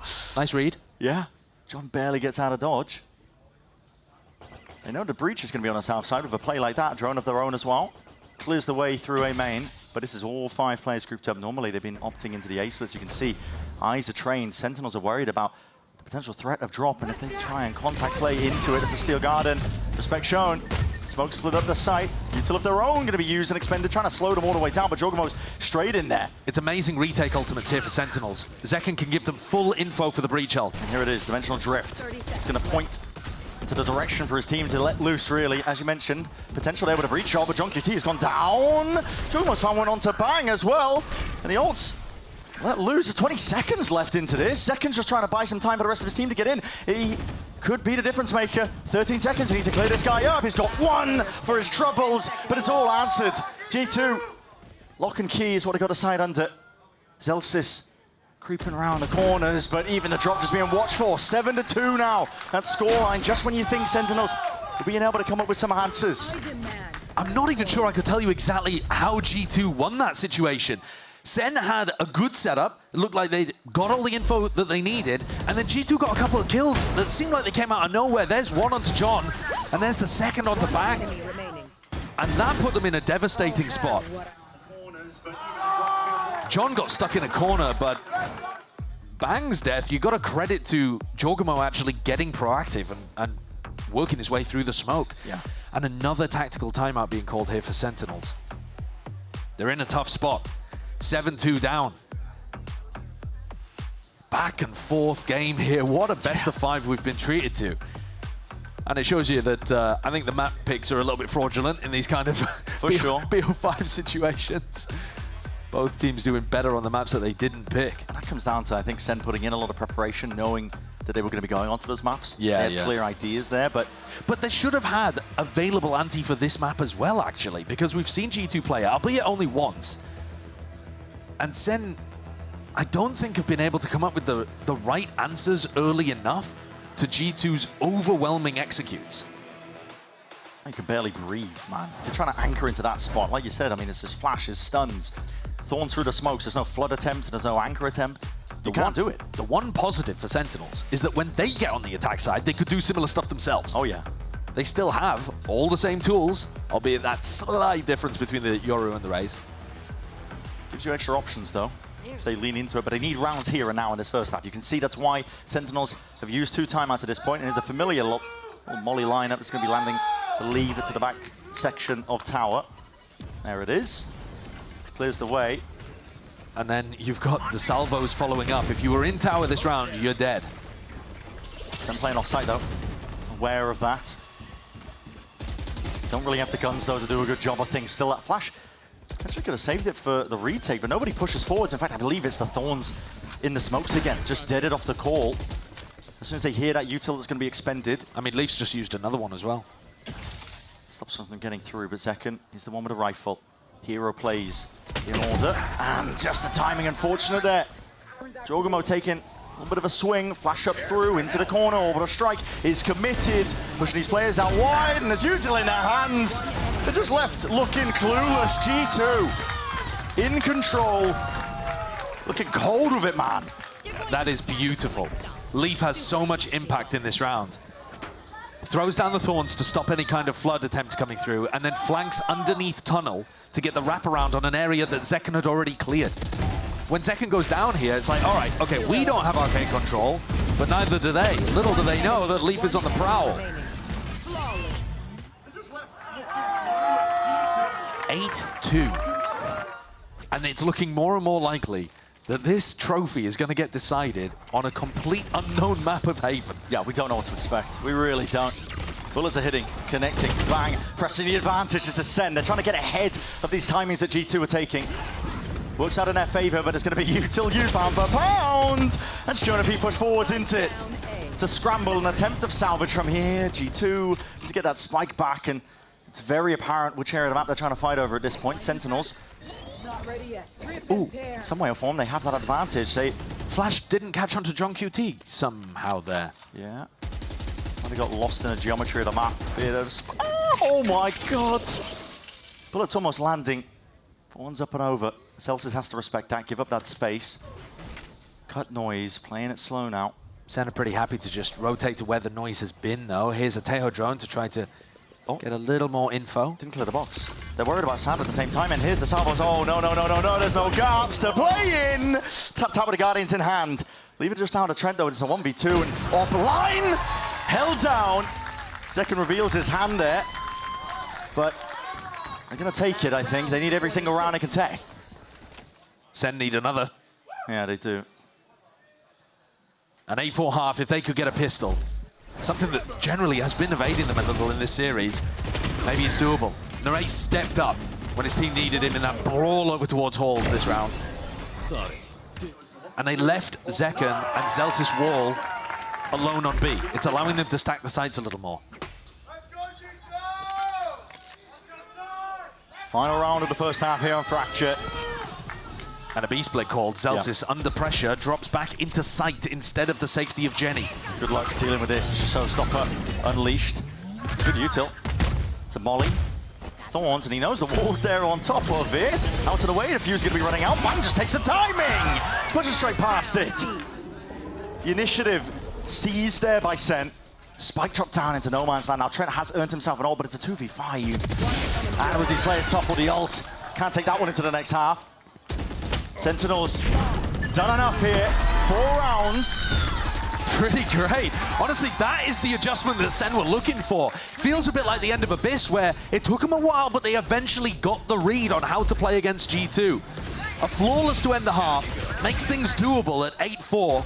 They probably need a pistol, but at the same time, they've got a very similar comp on attack, so it might just end up being overwhelming execs from them. Could just be that snowball potential, the execs coming through, attack side, whatever it is. But listen, we're going to send it down to GB and Roof, who are down in the crowd. Let's send it down to them now. Yes, we are. I'm joined by Paul here, a person that I grabbed from the crowd to participate in this game. Paul, where are you from, buddy? The Martinez, California. Hey, we got a local Californian in the house, guys. Give it up, give it up. Now, let's get into this real fast. The name of the game is Chuck the Raisnades into the bucket. Riv is in the middle of the crowd, and you got a bunch of Raisnades to toss into the crowd. I mean, the bucket, whichever you decide. Let's go ahead and do this. 3, 2, 1, go! Oh, almost, a little more. Whatever you do, don't hit the jib. That costs a lot of money. Don't worry, abilities don't kill everyone. Yeah, that's true. There it is. Here. Yeah, hold this. Almost. And then I'm going to toss them over here. Oh, no! Oh, Keep it coming. Keep it coming. Oh, no! There are grenades everywhere! Almost. Oh! Oh, man, it's almost as if I'm doing this intentionally. He's launching. All right, he cares about the community. Riv, come on. Hold on. Oh, stolen. Riv, hit it. Catch Watch it, Riv! That was not your attempt, GB. I'm trying. Another! I'm trying. We got And another! And another! Okay, not that one. Go, go. Jet knife to the bucket. Go, believe in yourself. You can accomplish it. Maybe not that one. It's okay. You don't get to keep the bucket, though. Don't get to keep the bucket. No bucket. Hey, guys, give it up for Paul. Riv, how many did we get? We got 3. 3! Let's go! Let's go, Paul. I'll give you some free stuff as well. But, folks, let's get back into the game and do this bad boy. Come on, give me energy!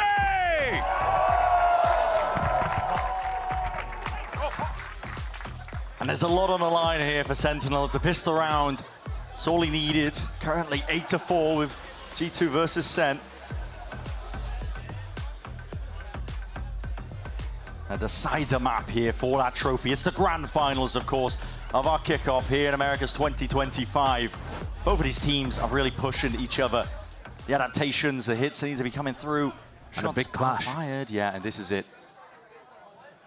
Did you order a little bit of argy-bargy? Because you might be getting it here. And now off the contact. Phone line. It's a little bit delayed, and they want to take it one step further. Narrate hard committed. Flash will not save you. It's a 3-piece. Ordered up nice and pretty. Jorgmo delivers it to his team.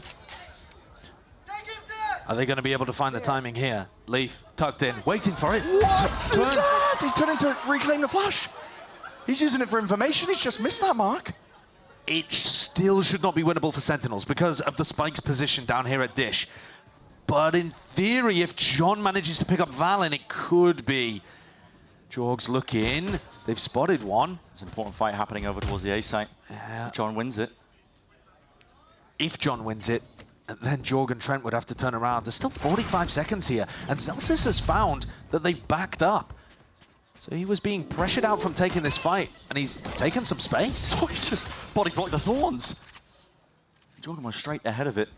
They're about to double up. John has made the wraparound, and Valen's still looking for him in halls, sand. Comes down to this fight. Doubled up. Info is going to be gathered here, and yet respect shown by G2. Peppering them with bullets straight through the Dish, but they've got the spike and they got themselves out, but there's only 17 seconds to work with. And here's the danger. G2 have got the read. Yeah. And planting out potentially. I'm not too sure when the salva's coming online, but Jorgen was already there. Just been using to see if they can push this one by the 6 seconds left. And yeah, when time's running that short, it's open-handed, isn't it? There's your iBuyPower ace. That's ridiculous that that's an ace round. Normally the aces are super condensed, put together. But Jorg aces on the pistol, stopping them from getting the spike. I like the setup from SEN, but Jorg just hit the shots. That's hashtag unlock your ace on social media as well. You're getting plenty of prizes. But Jorg, yeah, I don't know how you're going to be fitting that one into a Twitter clip, but good luck. Well, here G2 with another opportunity. Jorg's 2 away from the ult. I mean, he's going for it, isn't he? He's going for the ult orb off the back of the salvo pressure. And now he's got the timing to come back and potentially collect some of these kills in sand. Door open though. Jonah P obviously expects that something's up. Playing this one safely, just a slight jiggle, but potential to be overwhelmed. Jorgen's got a nade, flashed up, blinded, and here's the swing, and a big, oh no! The classic bullet just going wide. Rare whiffage there, cleaned up in the end, G2. It's flawless, it's 10 rounds. Ults are flourishing, a bonus round is going to be looking increasingly deadly now from them as well. But that showstopper that's been earned up. And I think this is the kind of situation, 6 rounds down, where Jorg has actually managed to work up, because of his ace on the pistol, he's worked his way up to a defensive showstopper. These are the kind of maps where I think SEN, even if they play their absolute best, they're going to need G2 to fumble if they want to be able to lift the trophy at the end of Fracture. They need a bit of help from the gods. Everything seems aligned here for G2. Can SEN find the magic? Drone opens the door, and Jorgen's right behind it. That nade rebounds, it's almost perfect. Damage done. Ray survives. So lots of util in hand as well for this re-clear coming through. Drone, see what it spots off. And here's an attempt of it. Zekken steps forwards, Trendo quick on the trigger and the trade. They got rid of Jorgemo though, which means no showstopper. So that's one piece of plant denial not available. Can SEN get in? Valin under pressure. Yeah, definitely under pressure. There's flashes all over the place, man. He's blind as a bat. He can't see anything in this spot. So I thought, what is that? Ferrari swing. But Celsius stuck himself now onto the site, and he's left with a series of unknowns just wandering around his head. Where are these players? He's tapping, hoping, praying that they open themselves up into it, making it that much more winnable. Dodges the flash, and now he knows it, at least expects it. One player, at least in domain, sees the barrel. Can't win the fight. It's Trent that locks onto him. All bang to the head. And G2 convert the bonus, something that was going on frequently in maps earlier today. Thinking back to Pearl. Valin's under enormous amounts of pressure there. One enemy remaining. He's got a salvo that he's sat inside of, has to push forwards, gets team flashed as well, and still got a kill. That's kind of ridiculous that he's able to come away with the goods in that spot. SEN have got to cobble together a buy, and it's not pretty. It's desperation. It's the trouble. Jogamo's still holding on to this showstopper on top of it. Not a pretty buy at all. Zekken, flash primed, doubled up actually, just in case someone was anti. SEN are aware of the gaps in terms of how they wanted to play this one, but it's immediately caught. You can see Valin rattling off commands to the rest of his team. I mean, look at Trent pushed out over towards the north side. He's got so much information. They're flanking so early. They did this in the prior as well. Just, lambs to the slaughter. Steel Garden overlaid on top. Jogamo does not care. You can take away his gun, but he's still got the rockets. Still the salvos out wide here. Drifting in and out of these fights, and it's Bang who ends up dropping. 2 players left to stand here from SEN, Zekken and Celsius, trying to make sense of this chaos in the round, trying to reclaim any sort of space. Celsius slips in from under. There's the one, jiggle. And stun, oh no! Just a bullet tag slowing down the momentum. He can't evade that. Good dodge on the flash. Step 1. Many more to follow, and T2 more than a firm grasp, man. They have been in control from the start here on Fracture. They might be a map down, but they are determined to take this one all the way. And you're seeing right from the beginning, the game plan is to push out the opposite side of the map. They've now done this multiple times, round 15 and round 16. When SEN look geared up to go for a B split. I see 2 people just like this. Yeah, because he's found the perfect timing. And because SEN are not thinking about that. SEN were too slow to do that on their own defense half. G2 are ahead in the macro. There's no more room for error for SEN. At this point, basically just thinking ahead to Haven, but gotta focus. Maybe gather a bit of momentum, just make it that much more doable. Valin does eventually get removed away from the side here. The bullets are firing. Sentinels flooding out the feed. They know that tree's been compromised. It's going to be heard for. Committal, they know where the plant is as well. That nade is going to be rebounding, pushing John out into the open. And, well, okay, now a spray down, Trent! Where have you pulled that from? Just from the side, just when he thought SEN were getting comfortable into this round. It's a 1v1. Him versus Narrate. Doesn't expect to reposition. Narrate straight from behind. Took that fast time in the flank around, and so the slightest of breathing room. But the question is, how many more rounds can string together until it's just over? I also think that's the only way you're killing Trent at the moment, with a bullet to the back of the head. Because if you take a straight fight against him at the moment, he looks unstoppable. 17 and 6 on this map, by the way. Nice! Come on, man, brick by brick. Brick by brick. Well, they'll need another 7 rounds. Just to get things to overtime, by the way, not even to win the map. Morale still keeping it up. Big ults on either side. They need to be looking for these defensive pushes because G2 are constantly active. This is going to be cleared out. Wait a second, SEN. No, they're being squeezed! Up onto the ropes. Celsius just couldn't quite escape in time. Trying to go a little bit quirky with the movement there. Zekken's just not able to get that kill. Slightest miss with a Bucky in hand. And it's up to Bang to respond. And he does. It's 2 ripped away and Armageddon of their own, and they have that site access, turning it back into the 3v3. Slowed once more. Great sticking with the plant. John finds his kill and his mark. Leaf. He's cheeky with it on this map. He's often trying to take those timings, and it's unusual to catch him unaware. They've just heard the door open, but I don't think they're going to be aware of Valin. They still think there's a chance that he's over towards Spawn. SEN are not out of that danger zone just yet. Creeping forwards, he's just spotted it. Just the shoulder. Fault line, it's instantaneous. It's rapid. These players are dwindling. They are toppling G2. It's almost there. It's within their grasp. And they will have it. Not to be denied. Haven is inevitable. The best of 5 of the kickoff trophy between our 2 top teams from Americas. And it goes all the distance, all the way. Not every map has been close here today. Each round feels like there's chances for either team to win. This one probably the most one-sided in G2's favor, at least. They certainly came in with a bigger macro understanding of what they wanted to do. Their attack side's impossible to flood defend against. On defense, constantly getting those pushes working. The set plays, the ideas were great. Do we have any clue, though, what's going to happen on Haven? No. We haven't seen it from either of these teams. They've been mostly banning it. It is such an unknown way to crown the best team in Americas of early 2025. Yeah, and what a way to do it, man. These teams have pushed each other to the brink. As you mentioned, Josh, listen, not every map has been close, but we deserve this. These teams are delivering. Haven is where it's all going to be decided. Multiple unknowns across the board. I just cannot wait to get back into the action.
G2 doing enough to slow it down. Lee's timing is impeccable.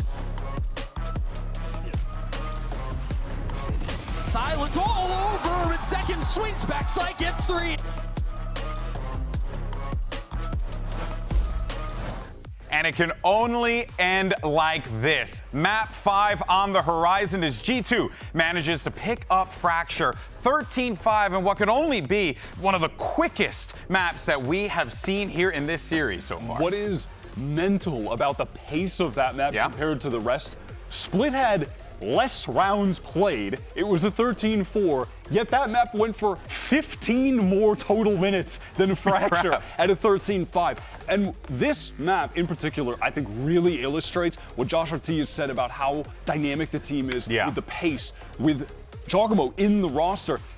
Fracture, their average time to plant the spike, G2, is 35 seconds compared to, for instance, on Abyss, 50 seconds. Split, 57 seconds. They are running it down on this map, and it's because they have a guy like Ja. And I want to show a couple of the XX where they are running it down throughout this game, because they had some really well put together executes with this comp that we were seeing out from G2. This first one, they're all passing that Vise wall together, so it doesn't actually cut anyone off. Then it's an aftershock to stop the flood from coming in. Then they're throwing down thorns. They have so many layers of utility to stop the defenders getting out these smokes. Most of the time, the win condition as a defender on Fracture is getting past that smoke, getting in on this flood. But with the Vise, with the Brim Mollies, with Raise Nades, they're so good at stopping Sentinels from having that opportunity. Here's another. Ja gets sent flying with the rocket in hand. They're ulted by the Teo, but they still get outside. They still have thorns. That combines with an aftershock to get a kill onto the breach, and then they clean up with some really pretty fundamentals on this round as well. And it was rounds like this all day on that attacking side to put G2 so far up on Fracture. Incredibly impressive to see the speed at which G2 is taking some of these executes, and I mean, just even reflected in the first kills as well. Just the fact that you start off just so aggressive in their face, really leaving Wyatt Sentinels with no real option but to just kind of like deal with that aggression every single time. It is this composition that is so explosive, and cool to see Ja on the Raze on this map instead of the Yoru that Sentinels were opting for. We see that Yoru be, to some extent, a natural counter to this Tejo meta where you can draw out the util and teleport away. But when you have the Raze, that's just even more damaging utility to sync up with everything else that you've already got. So when you're playing that fast style, anchoring against this comp is next to impossible. Yeah, no, of course. And there's obviously, as we look forward here, we have Fracture on the horizon. I mean, I don't even know what to expect. Oh, sorry, not Fracture, Haven. I don't even know what to expect there. Look at that, my brain's all Yeah, it's crazy. I mean, this last map was like the Giacomo Raze show, but there's so many options on which way G2 could go. For context, neither of these teams has played Haven just yet in Kickoff. So this is a complete unknown quantity going into map number 5 of a series. Is it going to be more Breach Teo Yoru like we've seen from Sentinels? Is it a more classic comp like what the Brazilian teams have played? There's a lot of options for this map number 5. Yeah, absolutely. I mean, last we were seeing of Haven, it was the very standard, you got your Breach, you got your Jet, etc. What we've always seen on the map. And do they dare try and play with a Tejo look to try and really prioritize controlling areas of the map like A main? It's possible, but so cool that we've made it the distance in this series. So we got to see SEN debut on Fracture, and we get to see both teams debut on this. Well, that's what it's all about right there. They're playing for the Kickoff trophy. And of course, for Sentinels, they'll be playing for their second Kickoff trophy here in G2, desperately trying to get their first. The question is, who's going to come out on top? You don't want to miss it. Map 5 coming up right after this, and we'll see you on the other side.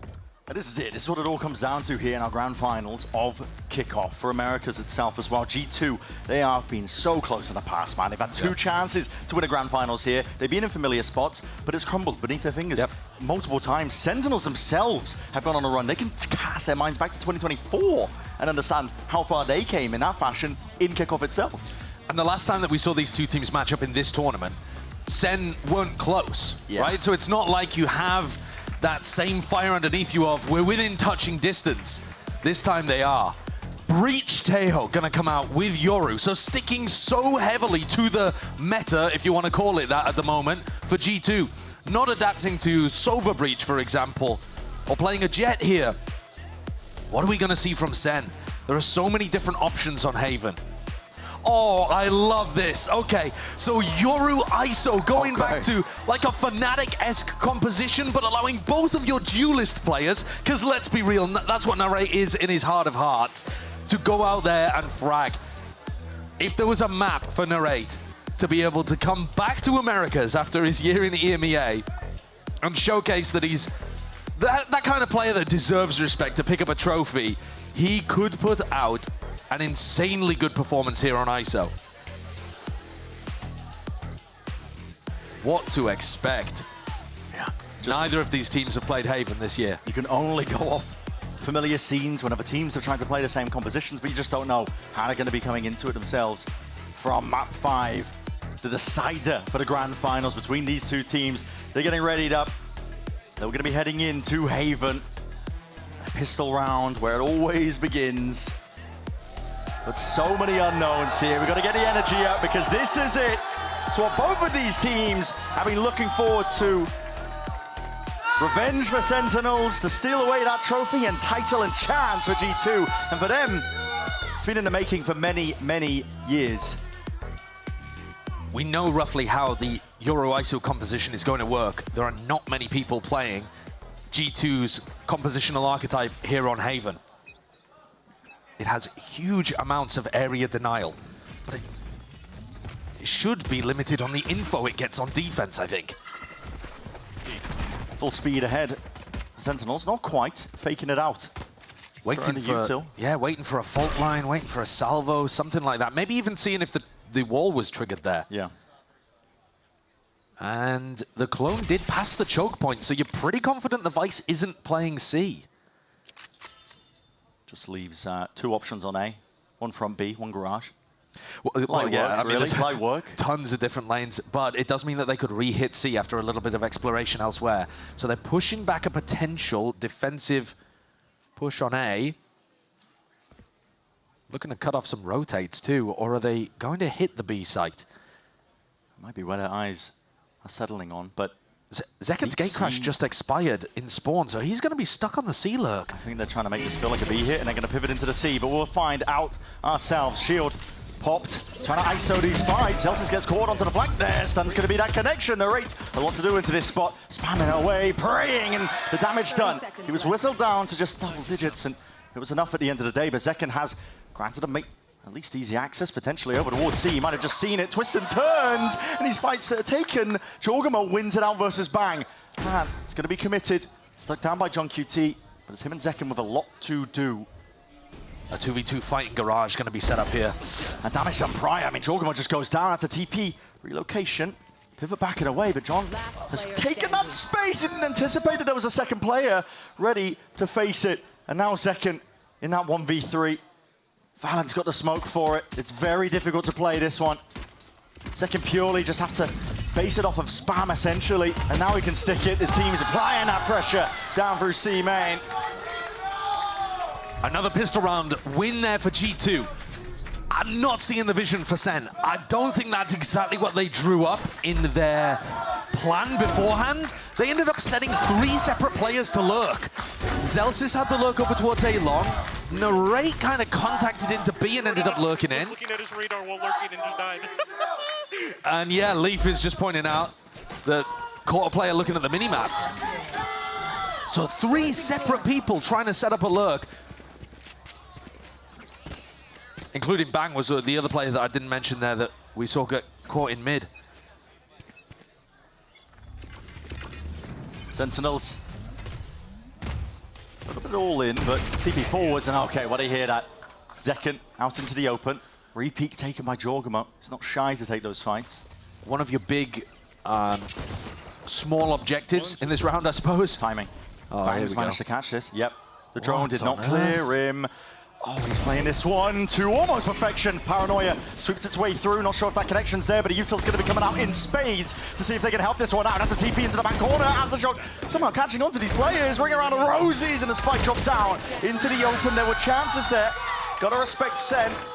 The gumption to even try and go for a play like that and bang to jump on it, but doesn't work out. That's 2 rounds in a row that Sentinels have called some kind of contact play through a choke point. And it makes me think that that's part of their overarching strategy, is to not give timings for the salvo, for the stun. Bang couldn't quite pull off the teleport there before the aftershock that came through default caught him. Hey, we got away with the mistakes. Let's guys, call contact, call shit. Yeah, and I think that's important there, is that somebody needs to be taking contact. They're holding spots expecting Sentinels to make noise and use util. They've been caught now kind of twice. Oh, Jogamo, he's in their faces. He's only got a bulldog to his name. He's trying to take that fight, but TP backing away once more to safety. Time ball for Trent. Needs to be very careful and worried. He's lucky not to just trade out that orb for his life. G2 are now going to be getting primed and ready, and this is so quick, man. They're using the drone for the re-clear down through A short. All tripped up. Leaf versus Zelsis again on the flank, on the lurk. Leaf has been good for it 2 out of 2 rounds so far. Flash breaks the thorns before there can be too much more damage done. G2 grouping up towards mid. Wow, double re-clearing mid, giving up garage. What a call from Leaf. They've got to squeeze on them, though. Do these players even know? Are they even aware? The answer is no. Leaf strikes right from behind, and Zelsa's got to do a lot here. He's got to try and salvage this entire hit that's coming through over towards the A site. Zelsa's can now become a bit of a problem player for them. Do they have to clear up the cam? It's a game of cat and mouse. What a plan does go down, but oh, he's looking in a different direction. Jogamo is also a problem player, though. He was behind in A long and SEN never cleared it. Dropped down. Oh my God, what's occurring? No one's covering these fights. And the angle's there. Jogamo's in their faces. Do they know where Bang is? Sticking Jog gets halved. There's a smoke to supplement it, covering it, obfuscating it. It's 3 in a row for G2. The problem that's rearing its head. Bang survives with the rifle, but it's a consolation prize, man, because Kaplan mentioned this. Doesn't matter how much prep you put into a map. Doesn't matter how close you are on a gun round. If you lose the pistol, if you lose the bonus, you're going to lose the map. But they've also lost the pistol and bonus by trying to get weird lurk plays through all over the place. You have a Yoru ISO composition, sorry. Just make some space with the Paranoia and with Zekken's teleport and allow Narrate to run around trying to frag people. This contact stuff is to try to get around and behind Jonapi and Trent's util. But it's also making SEN not play together and play to their win conditions.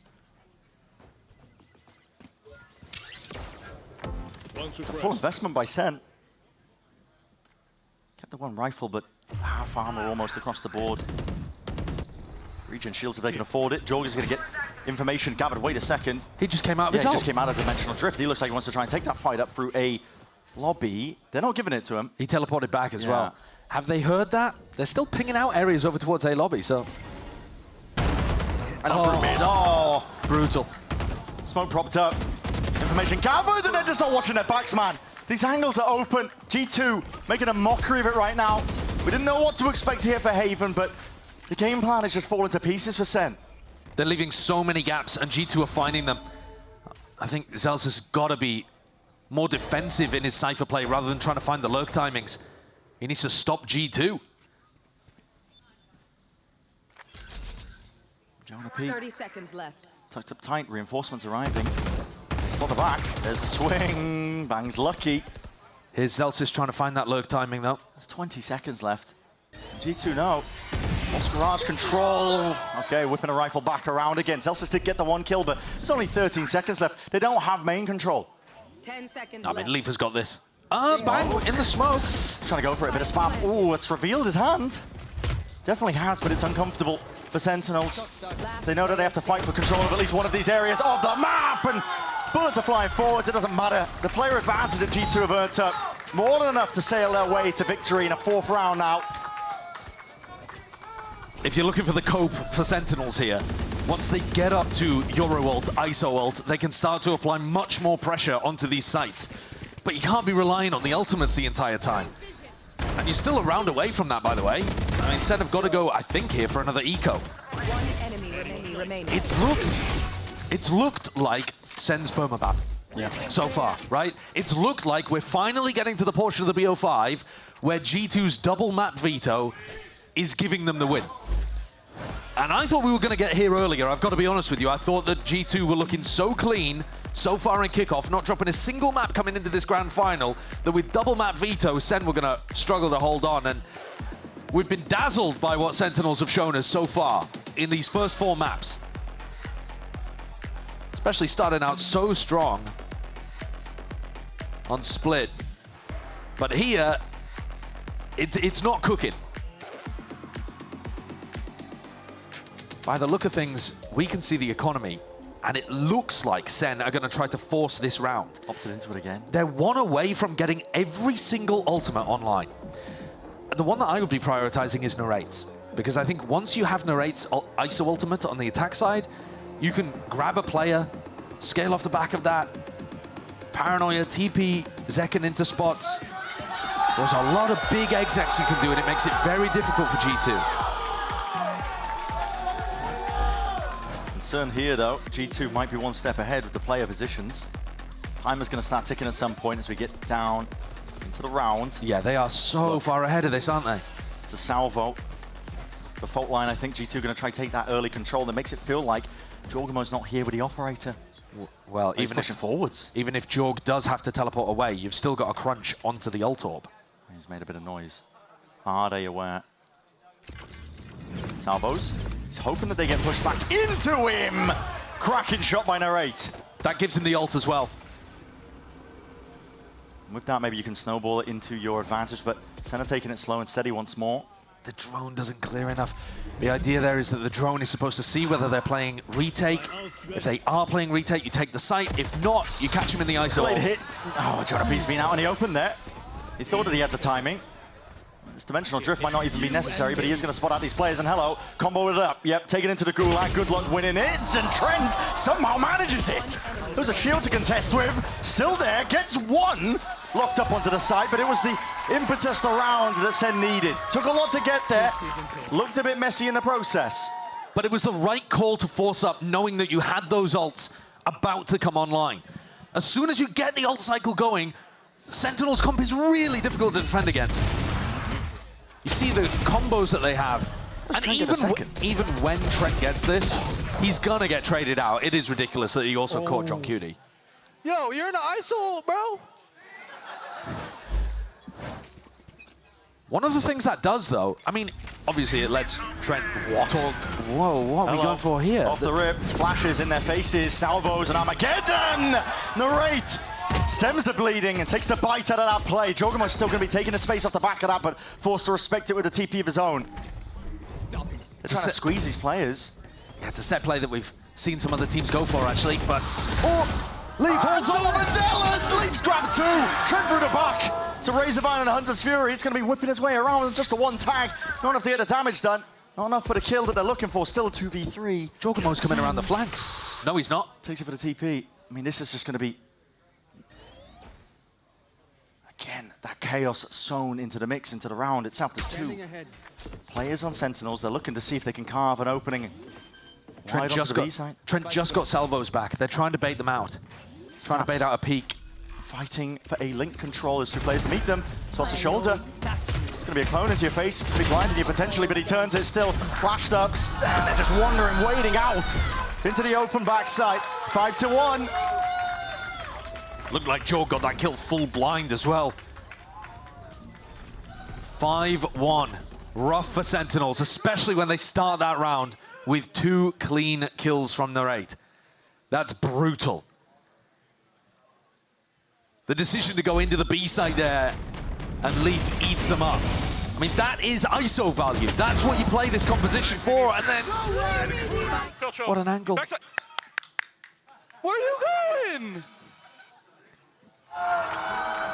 This is worrying because G2, you can tell inside their comms, can feel the win, can feel the trophy. Absolutely. And if you're trying to play on the fact that G2 have choked before, you want to start strong, not allow them to get the confidence. Salvo's out through mid, that's G2. Slowing down a potential Mid-take. This is one of the reasons the ISO is so good. You can use that shield to be able to just gather ult orbs up. And Narrate, once he ults, he always has an ult point back. It should be so simple to cycle these massive ultimates up. Time to judge. Big struggle though so far for SEN. Now looking to make their way over towards A. Narrate's going to take a peek. It's a double player held down. I mean, they were watching for it. They hear the sound cue from the shield. He only gets the one. And every smoke, every option is watched for. Right now, SEN are just throwing anything at the wall, seeing what sticks with these lurk plays. TP committed. Leaf is wondering whereabouts these players could be. Rolling Thunder gives him the time for the drop down. Flash on top of it. Hell player, Bang needed to win that fight out, and he still needs to hold it down even further. It's just one man, though. What can he do? Dodge at a flash. Quick turn to the side. Plant's still not down for them. Going to be stuck, committed. Cosmic Divider forces them forwards into the fight and into the fray. And G2 are now aware of it. They know the possible positions. The IGL has you in his sights. G2 are dismantling Sentinels. You see it in the rounds. Narrate just decides to pick a timing to apply his shield and swing C long. I mean, maybe just hoping that he would catch a solo Jorg holding the angle. And then Zekken does a very similar thing and just tries to find a timing into the B smoke. Both duelists lurking in this round. It's ranked-esque strategies, not what you expect from a team like Sentinels. But again, this is their permaban, so how much can you really judge them for the situation that they're in? They did an amazing job to get to map 5 here. But if they wanted a chance at victory with the benefit of hindsight, maybe it had to come on Fracture. Yeah, just a little bit earlier. Because this is looking tough. This looks like a team that doesn't have the depth in their map pool against an opponent that has got rid of Bind and Lotus. They're not going to be in these kind of spots too often. This only happens in grand finals. It does. Just that best of 5 debuff that just occurs because when it gets drawn out to this point, like you've been mentioning, it comes down to the preparation. How deep does your map pool go? Of course, there's the mental resilience part of things. And SEN have got, listen, they're not lacking that experience in that department. They've been in tenuous spots like this before, competing for titles, trophies in grand finals. But G2, they just want it more. And they've prepped more here as well. And also they've had enough of the match to get their form back, I think. And especially for Trent. I've been so impressed with what he's put together in the last 2 maps. He's looked electric. I think he'd probably be my MVP so far of this match. Still plenty of rounds left to play though, and there's a chance that Narrate can come online. He's still at the top of the scoreboard. He's not playing too badly, but the whole team doesn't really seem to have a good idea of how to maximize his value. But he's got the ult. Oh, Salvo fault line all being expended here, but that's a TP clone. Actually on top of the bricks. That's a ult narrowly avoided. He got the clone, did he? Sucking onto a couple of these players. Yeah, is that a clone play? Absurd reactions from Jordan. We're just anticipating it, but a clone in your face doesn't matter. No, he can't go get out. It's traded in time. Bang at least gives them that. And a player advantage on top of it, but they haven't cleared. Valin backs to him! And quick reactions from Celsius. Make sure to watch that angle, but damage done to Bang. Wrapping around by Leaf. It's all about this timing, and they are doubled up towards short. Doubled up, and he's, the player weak! Does he anticipate that Celsius has cut it up into the corner? It's all about this timing, the fight to be taken! Off-angle approach. And the player, the man that has held his ground and stood up to many questions and challenges, Celsius delivers them around. What a scrappy fight over there towards A-Long. Bang TPs himself on top of bricks, which was unexpected to start.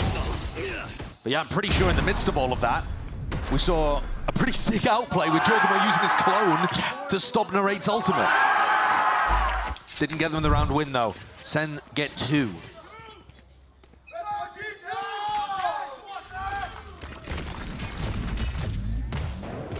That same A lobby aggression used off the rip forces the slowdown for SEN.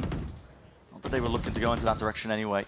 Recon Dart also used off the rip towards the back of the C site, which I don't really understand the value of for John.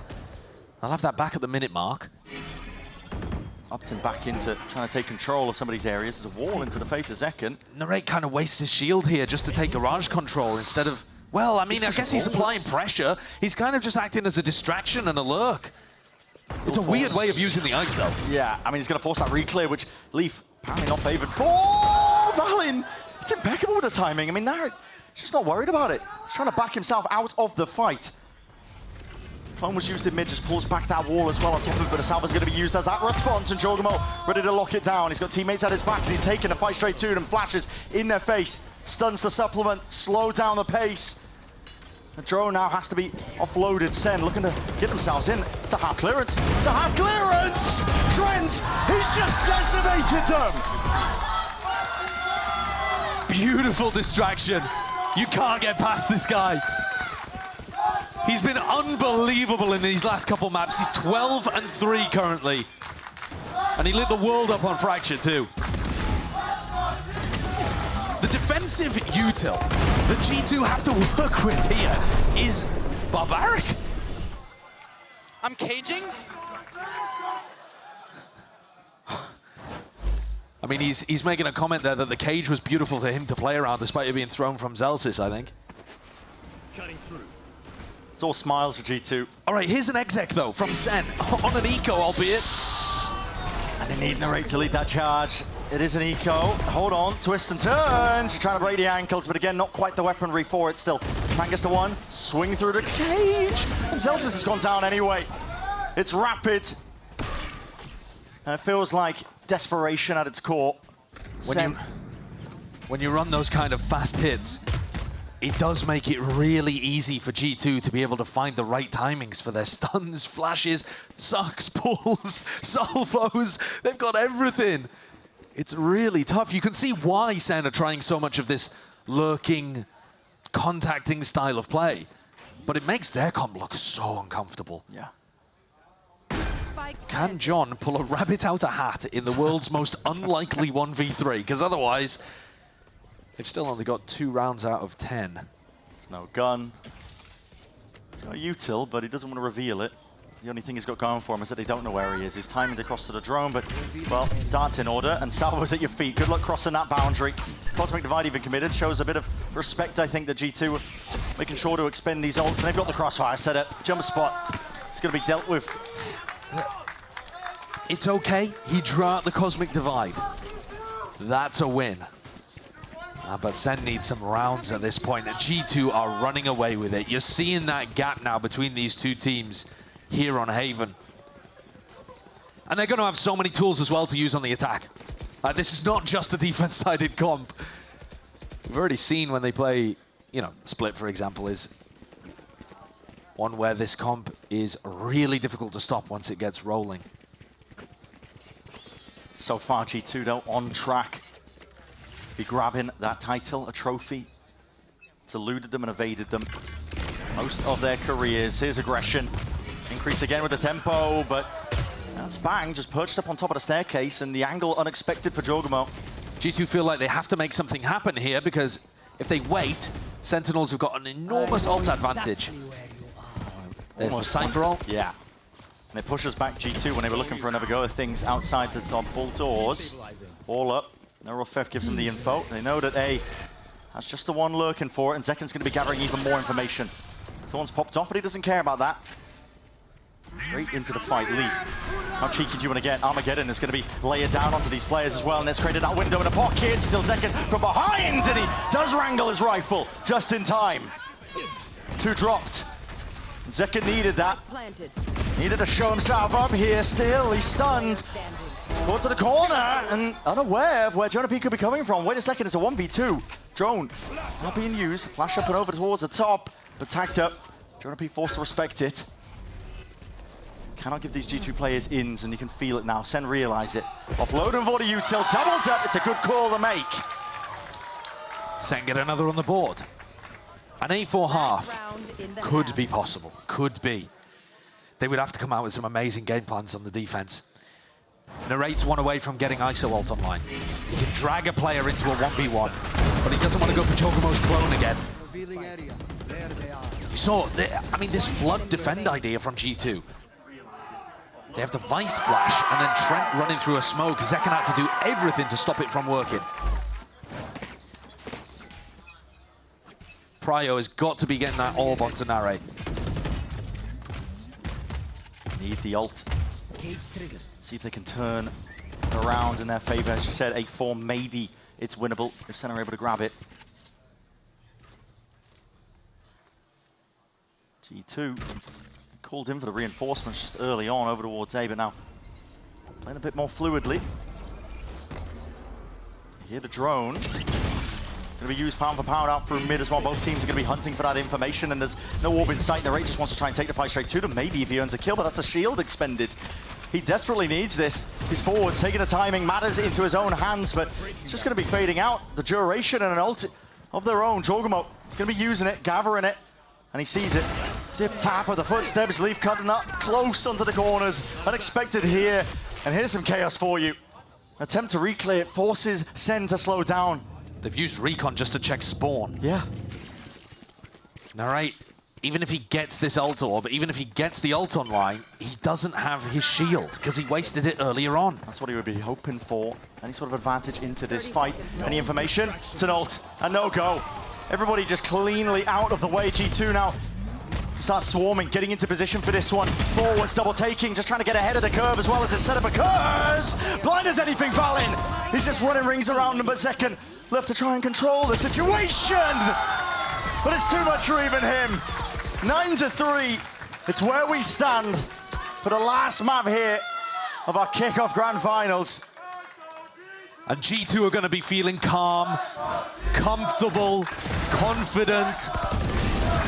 After a very nervous beginning to this BO5, I would imagine we might get a chance. Might get a chance in the winner's interview. What are you doing, brother? With them to check that out, but here we go, all on the line, and G2 can sense that trophy.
The 9-3 half is what we're staring at, and it's the decider map for the grand finals. G2, they've been on the cusp of a title many, many times before. And this Valen-led team as well.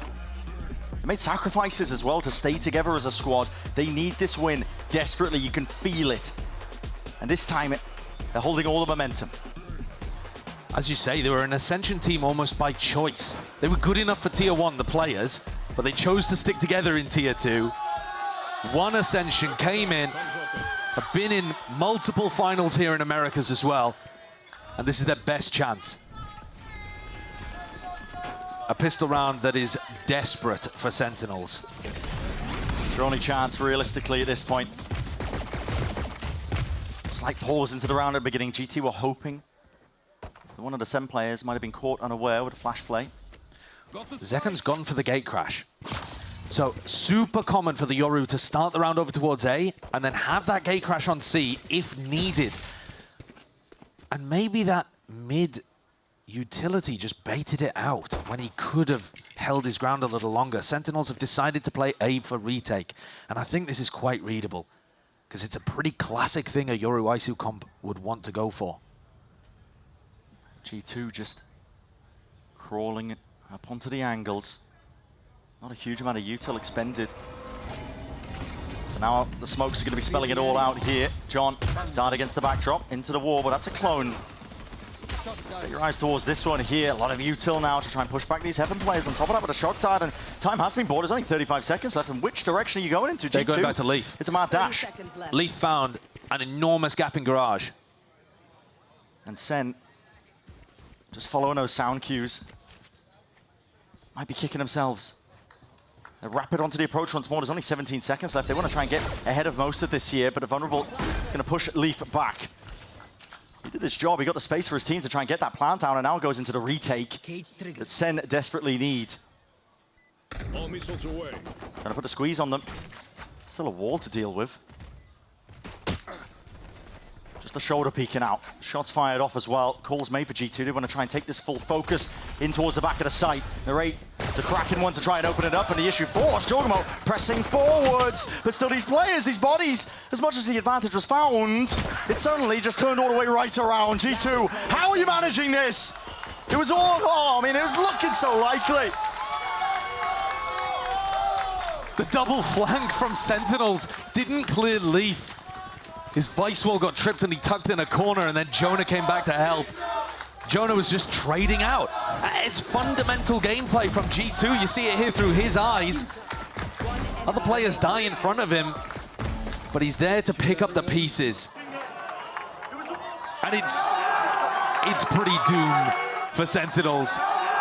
It's not even a large reaction here for Josh RT. At this point, it's the expected outcome for G2. They'll be savoring it, thinking about it. That trophy is within touching distance out there on the floor in front of them.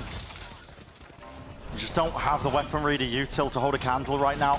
SEN can pray that they can get a gap in, but listen, rapidly approached. Nowhere to hide, nowhere to run. SEN, maybe if there was mistakes, but G2 aren't offering them. No cracks in the armor that they can wedge open.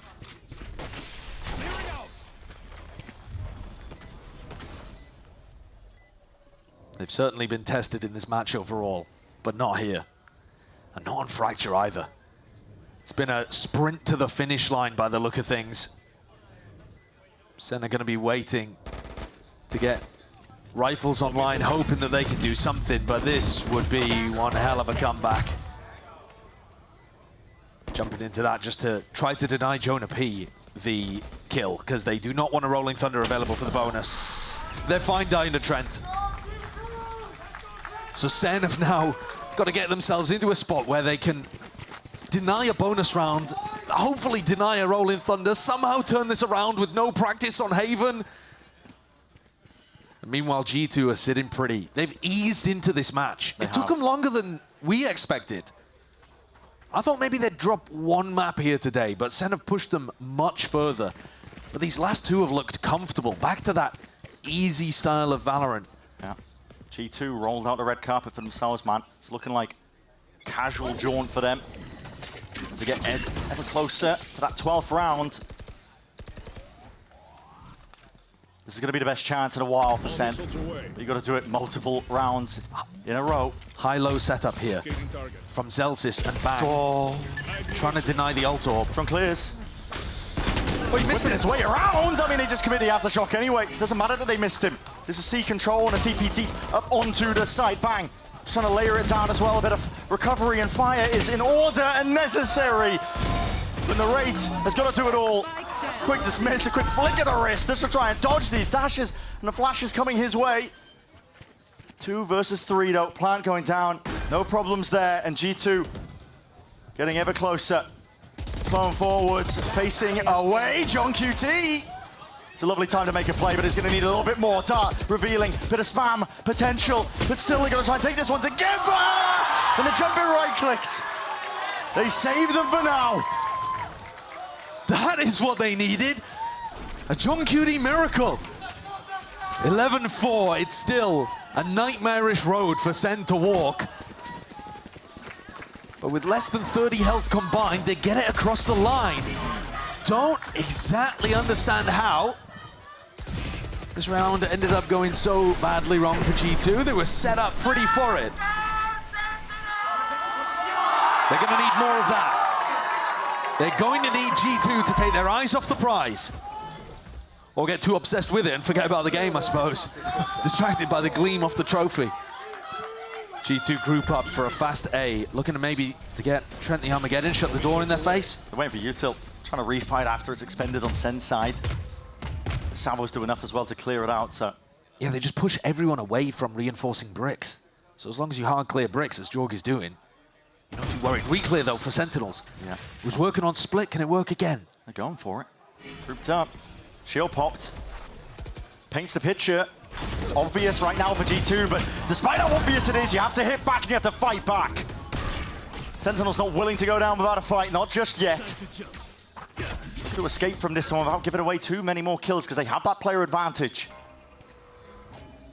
Cautious and respectful from G2, just trying to control the aggression from Sen. Didn't want to take too many unnecessary risks, but now they're going to have to do something. Down 3v4, using that to break the trip. The drone partially avoided still. It's good, John just playing back now, and the plan is retake over towards A. He's got the kill, he's played his life. Individually. No reason to overcomplicate it. Individually, these initiator players on both teams are playing really well. Trent now, Armageddon online. I don't see how they could get this done. Should be Sentinels getting up to 5, especially because they're going to have full info on where these post-plant players are. Did Zeka miss the clearance? I'm not too sure. As a dart. Rebounding round the back and spam into the smoke. They got to know and expect it, yeah. So, Dimensional Drift was essentially able to make that one just a walk in the park themselves. Sen, still here, still breathing. Finding value off the reclear. They're going to need many more of those. So many more of those. But Narrate didn't have a chance to use his ISO ultimate here. So he's still got that available.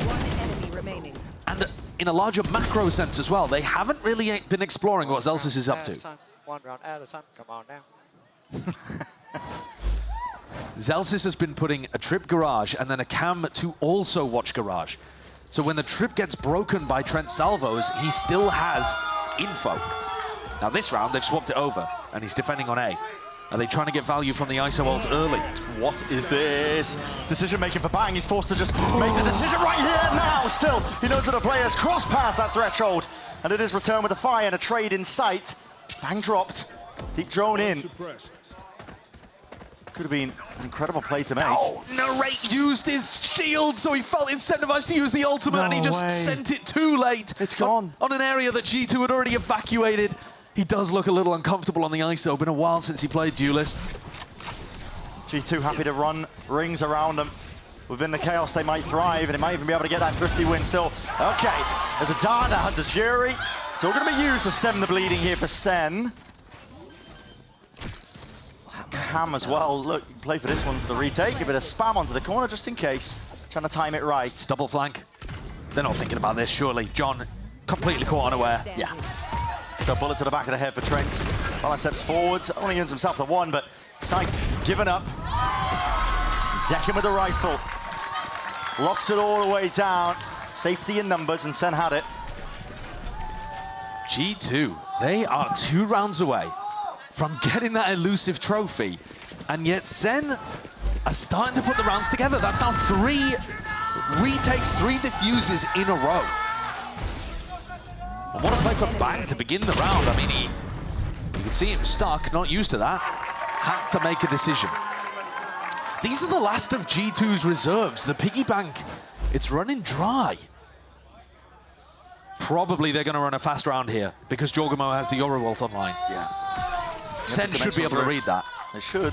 But we'll find out and we'll see. It's 2 players lined up out towards mid. Just the one spotted. Wait a second. Bait on the end of a stick. Gonna be calling for the pings as well. Dart, fault line, an attempt from Jorgamo. He's got to worry, and he seems to expect that play was occurring. The squeeze, trying to turn it onto him. Still, it's all the way out through C. You got Util out into the hands, and Narrate with a shield. Can't overstep himself here. If he goes into the Fawns, he loses it anyway, but the duration just running out. It's a nice little Util combo still. They're not out of danger just yet. G2 have control of this one. It's a lot of Util expended. That paranoia sweeps its way through. No play to take space, though. Not from Sen, I believe. They're going to get stalled out, and they are. Slowed down, reclearance out into garage. Might just come down to these fights that are taken. Dart rebound. Zekken was almost alone when he's taking that one. And these players are falling. Sen to do a lot here. Clearing the way forwards. Chogomo is low. The dash, or at least the flash, is going to be broken here. Cut it up. Leaf cannot do it here. Leaving it down to Chogomo. TP up on above. Chogomo hears it. He expects it. But in a 1v2, they are doing it. Sen are bringing this one back. 5 seconds that they still had to play with there. The retake coordination is great. The vulnerable into the shock dart is lovely too. But the way that they're playing off each other and the spacing here, pretty brilliant. Bang and John Cutie even setting up the high-low. Nice. Go. Let's go. Trent having 20 kills on the other side, and Sen still believe. G2 forced to take a tactical timeout. They're getting owned by these retakes, honestly. And it's strange because Leaf has Thorns down in the post plant. Narrate can't really get in with his shield. It's not the ISO that's necessarily providing all the value. It's the players coming in afterwards. And G2, I think, not quite setting up enough ideas for themselves. No garage reflanks, for example, on a round like that. They can't really fight post-plant aggression because they're trying to use the Thorns to keep the other team out from flood defending. It's starting to get concerning, actually. G2 may have just taken their eyes off the prize for a moment. We got a glance at it, but you're exactly right here for G2. We know how much this means to them. Valorant's talked about it. They're confident coming into this season. They know that they're one of the best, if not the best team in Americas, but it's about how you prove it here and now in this grand finals. And for Sentinels themselves, listen, the mood has almost flipped. You wouldn't expect Sentinels to be down this many rounds with the way that they're acting after these rounds and the replays themselves. They know it's one round at a time. At the same time, though, anything can happen. And these eco situations are often where the team with lower economy just throws caution to the wind. Sen, though, look like they're set up pretty to deal with this. Odin primed and ready. It's going to be a Thorns straight towards the back of the site. It's going to be cutting off the exit route. Sen, we'll see if they just try and hold their ground into it. That's a TP forwards. Dismissed. Right there. I like what they're going for here with the high-low setups. Right in front with a shield. Bang, Ward's playing up top. Bit of danger dismissed. And leaving Cypher utility with Zekken on the opposite side of the map to hold things down. I think G2 do need to be doing a bit more of this slow defaulting to get rid of Zelsys utility. Through the back though, they're just looking for a plant at this point. Zelsys, okay, sidestep, Valorant's there. Still forcing them back in the Thorns. Sound cues are given off to G2, but just 2 players, what can they do? And it's accounted for, at least without angles. Zelsys wraps it all the way around. Leaf is right there behind them. Player down into mids, he's turned it into a 1v2. Up in the hands of Zekken. Spike, drop down. It's going to be the win com here for Sentinels. Leaf does not expect it. Surely not, and yeah. Zekken just creeps around the corner. Locked in. Ready to take this all the way if necessary.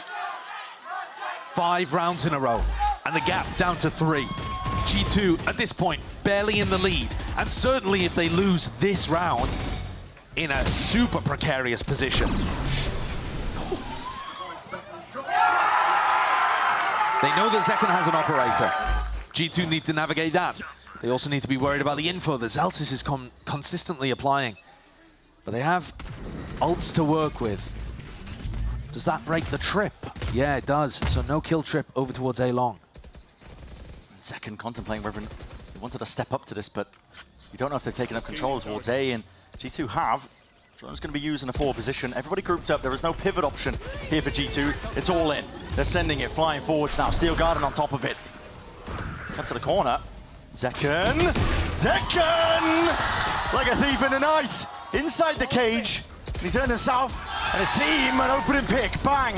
Within that chaos, this man, of course, is going to be thriving. The windows of opportunities that are being created by his teammates. And they're ready to run this one all the way to another round win. 2 left to stand from G2. How often have these players been in this spot? Valen and Jonah P. The rate's gone. There's a dimensional drift now to set the pace and change the tide of the fight potentially, but Jonah P's in himself. That roll in Thunder inside through short down to the 1v1. Valen, he's low enough. tiniest of margins is what this lies on. Could it be 12 or could it be Sentinels in control of once again another round? John QT, there's no tap, there's no hiding it. It's half earned. He wants to stick it! And Valin punishes. It's always these unexpected moments where the team in the lead somehow halts momentum. As a spot where SEN, I think, had a slam dunk retake. Jonah P was flashed up. Zekan's blind hit him full to the face and Narrate was flanking short. I don't know how they whiffed that. I don't know how they weren't able to get the kill on the Professor. And then IGL v IGL, Valin takes it down. They're up to tournament point here in America's Kickoff. And all it's gonna take is one. G2 playing empowered, there's passion behind them. Slow and steady though, not gonna be losing track of the discipline that's led them this far in the best of 5 series. Zekan, he's forwards, he needs to respect that drone, he breaks it, TP's back out. There's danger there if he gets caught with a suppression, but reclear protocols of G2 now coming through. Needs to be perfection from Sentinels. Somehow they've made me believe. It looked like they were so out of it. It looked like the trophy was already in G2's hands. Senna going for a mid-reclear, caught by the flash. Not just in time, there's no threat behind it. Zelsis steps forwards, he's only got a stinger in hands. Sitting at the bottom of the scoreboard for his team, but he's looking for mid-round information. This is a disaster. Sen have got the wrong idea completely on this one. Entirely the wrong read. The C site is utterly open. Zelsis needs one here, and he might just get timing by Leaf. This is brutal in Garage. What timing is he even looking for? Cosmic Divide drops it down. Trent going for the plant as well, and it has to be that retake by Sen. None the wiser, and they're only just going to realize it. They're going to be late to the party. It's essential that Zelsis locks down his Garage control just to make it a little bit more easy onto the retake. And Leaf is taking it into a completely different direction. Time has already been burnt off the clock here. G2, this is their time to shine. The trophy that they've been hunting for. All lies on this. The retake coming through. Zelsis watching for the flank. Leaf has been down and out. And the feed is filling up with blue. Jorgamo locking it down, crash up to the corner. And this is a rapid approach indeed. Sentinels not to be pushed back. The retake attempt was so late, but so well orchestrated. The coordination from Sentinels, the spacing and the timing, it looks like last year. It looks like when they were at their tippity top and relied so heavily on these retakes to get back in. G2, because Bang is always alive in these spots, feel like they have to play on site. Narrate can't believe how easy that was. G2, broken economy. They had a tournament point. 4 chances, down to 3. And honestly, round 20 was the exception. Other than that, it's been domination from Sen on the defense side of Haven. G2 are gonna have to pick themselves back up. On the backside of this timeout, but that is so damn hard. Money's not there for them, as you mentioned, and they've spoken about it in interviews. Going up against Sen, the 6th man has turned up. The crowd buff potentially active. It's a lot to overcome when you hear the stage vibrating, the roar of the crowd over every single misstep and mistake that you make on the stage. If G2 allow themselves to dwell on that, then the choking question will become a self-fulfilling prophecy. If they do lose this with 4 tournament points, all of those same questions are going to come crashing down. The closer Sen get to overtime, the more G2 are going to be mentally out of the game. This round, you don't have to think about it too hard if you're G2. Send it in a little bit, see if you can get some big ults online. Learn what you can, do what you can. And then round 23, see if you can lock things up. But for Sentinels, they've got to be perfect, and that just isn't. It's a missed opportunity at that. Bit of spam coming through onto either side of this one. The shield is immediately gone. Okay, you're pulled into my world now, and Narrate wants to take this fight straight to them. Okay, rewarded. Shield online, waits until the final moment. It's an aftershock as they were trying to predict that location. Narrate is the one to salvage the operation. Could have been Diane, could have gone wrong. But ultimately, it's Sentinels here. Cleaning up a small error from Bang. A big round from Narrate. But no ISO ult for rifle rounds. Forced to use it on the eco. And as flashy as that is, it's not necessarily a good thing. 2 more opportunities for G2 to close things out and storm the stage, hoist the trophy. This could potentially be one of the hardest rounds that SEN have ever played. The ults are building. It's a fault line as the salvos postured and pushed them back. Dimensional drift to account for. Jogo's been getting constant information from this. John forced to retreat as well, give up most of this site. Now Zekin, he's still sticking around as an Armageddon. Cuts it up onto the one corner. Up through heaven as well. Jogamo. His teleport is in spawn. What options do they even have? I think they've seen it gliding straight past him. Senna grouping up. They're ready and waiting for this one. Valen with the plant, sticking. They're going to push it back. The Hunter's Fury is delayed. It's late. It. Jogamo! He's into back lines! Jogamo! He's tearing him a new one. And now Sentinels left to do with just 3 left standing. A player disadvantage. Here's the retake coming through. The blinds are good, but the kills need to be better. And G2 will not be denied. It's a death knell tolls. And for Sentinels themselves, it all lands on the shoulders of Bang. 1 to be fine, but 2 more left standing. G2.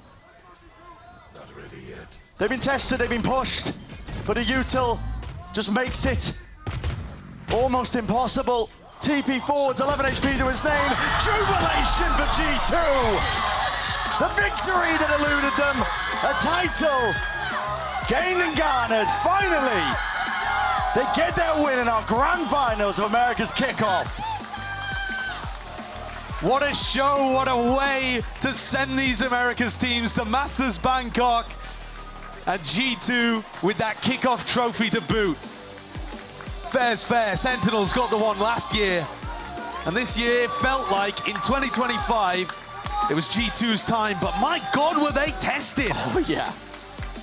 I thought we were going to see a cleaner victory. They hadn't dropped a map up until the grand finals, but SEN, even when they looked down and out on Haven, when it looked like they hadn't had enough practice with the comp, pushed G2 to their limits. Did not make it easy for them. Not whatsoever. But it's G2 the ones here standing right now. And they are your America's Kickoff champions.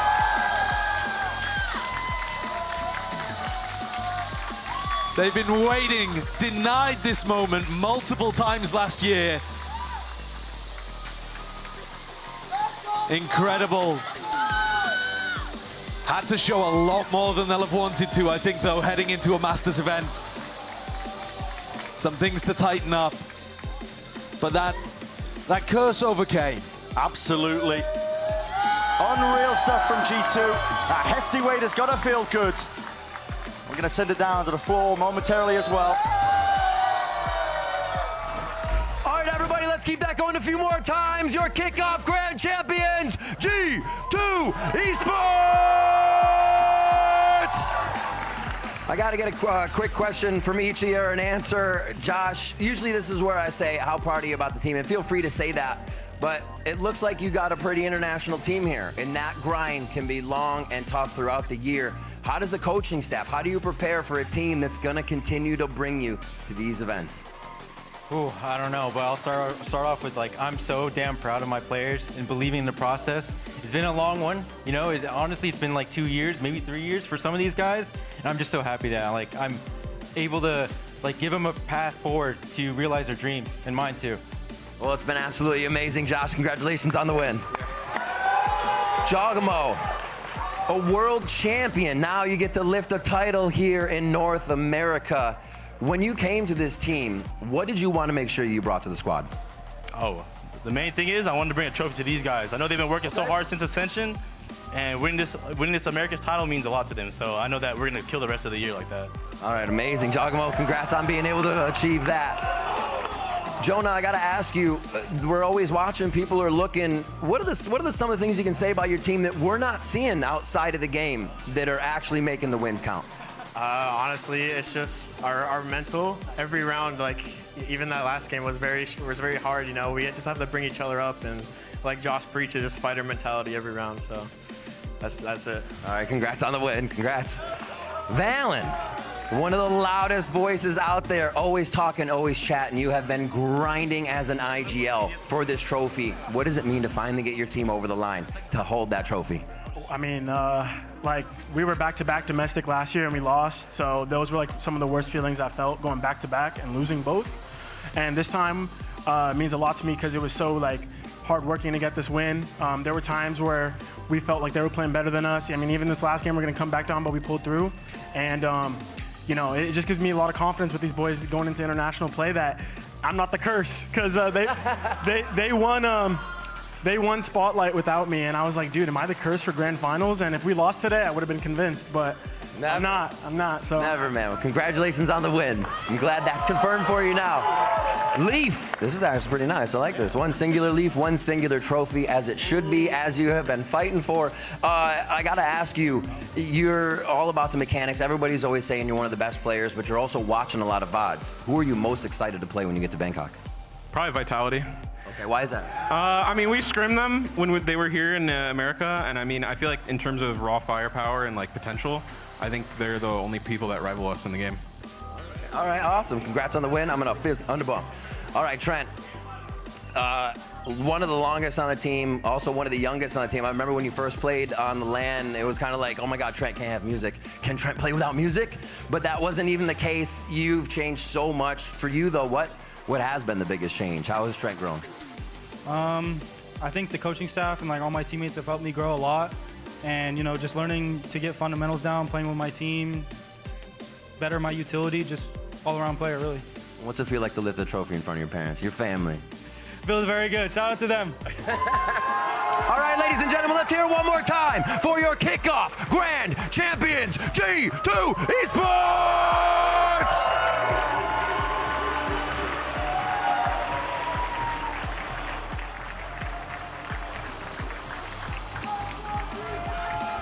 Don't go anywhere. We have the Stage 1 draw show for a little sneak peek into the action we're about to get in Stage 1. Stick with us.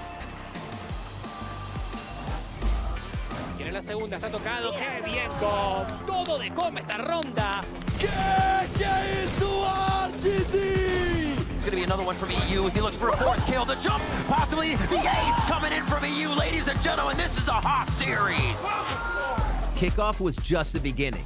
VCT Americas, the best region, you know it's true, returns to the Riot Games Arena on March 21st for Stage 1. This is a 5-week gauntlet where every single match matters, setting the stage for Masters Toronto and beyond. Here's how it works. Based on their performance at Kickoff, our 12 squads will be split into 2 groups of 6. Each team will play the other teams within their group once, and crucial championship points are on the line. The Stage 1 playoffs start on April 24th, and this year, the bracket has been expanded to include 8 teams. The number 1 seeds from each group get a bye and skip the first round of competition, leaving the number 2 and number 3 seeds from each group to fight it out in our opening matches. The number 4 seeds are going to have to pull off a miracle run, because those 2 teams start in the lower bracket right from the jump. The team that finishes in 4th place will have to settle for a championship point as a consolation prize and watch as the top 3 book a trip to Masters Toronto. The 3rd place team will score 2 championship points and 2nd place takes home 3. The Stage 1 winner walks away with a whopping 5 points as well as the coveted Stage 1 trophy. The action starts on March 21st. If you want to see the drama unfold live and in person at the Riot Games Arena, and maybe have Golden Boy or I throw swag at you, tickets will go on sale following the conclusion of Masters Bangkok. Follow us on X, Instagram, and TikTok at Valley Sports NA for all the latest news, exclusive video content, and more. They know where second is, and they're going to be dropping it on him. Narrate is close by, and he's dead. And second delivers for SEN City. No lo consigue la Shorty, ahora sí, 1 contra 1 por botella y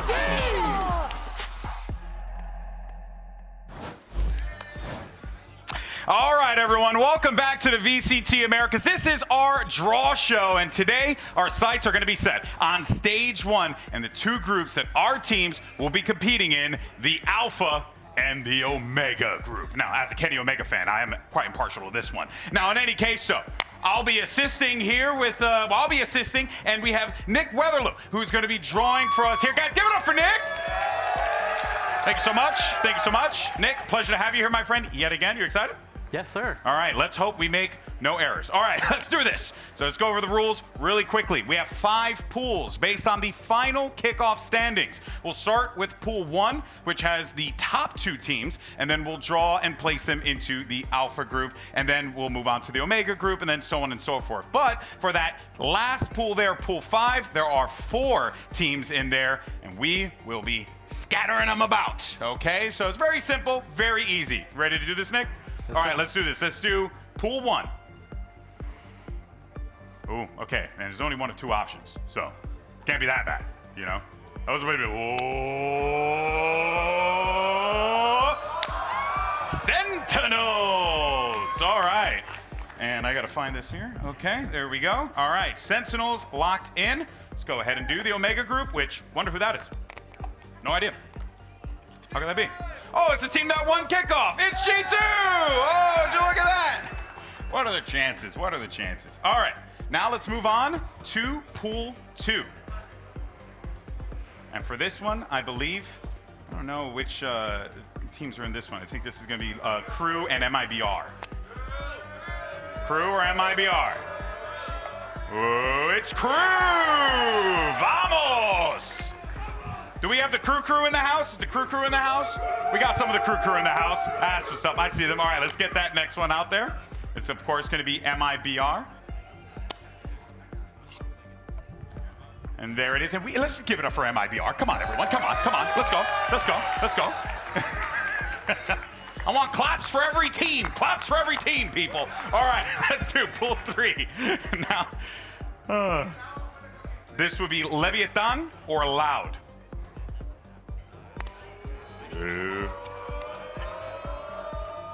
Loud! There you go. Well done, everyone.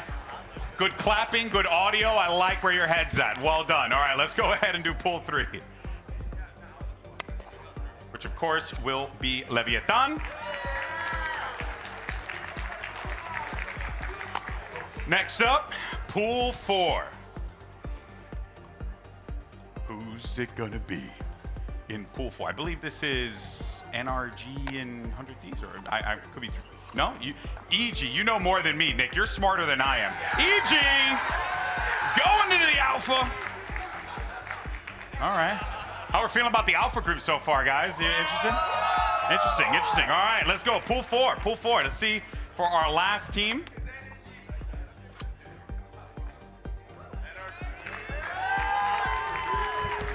All right.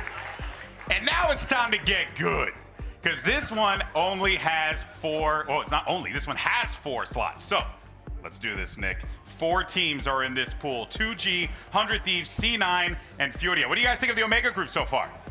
Yeah. Good cursory claps, I enjoy. Good golf claps, yes.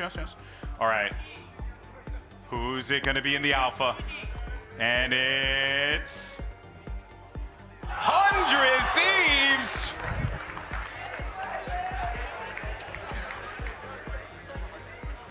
Damn. That's gonna be fascinating. All right, let's go to our next one.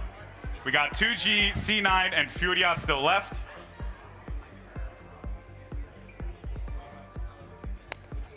Oh, is it gonna be? This is the one we should be oohing. Furia! All right. Furia goes into the Omega group, which leaves us with Cloud9 and 2G as our final 2 options. I'm hearing some Sentinels fans asking for 2G in your group. I don't know if you want to wish for that one. If Spike comes back, you know. I don't know. 2G! Y'all some clowns. And that means, of course, the last one will be Cloud9, but we'll go ahead and make it official just so that this way, you know, there's no shenanigans. Oh, biggest sound, biggest sound, biggest sound, come on. Hey!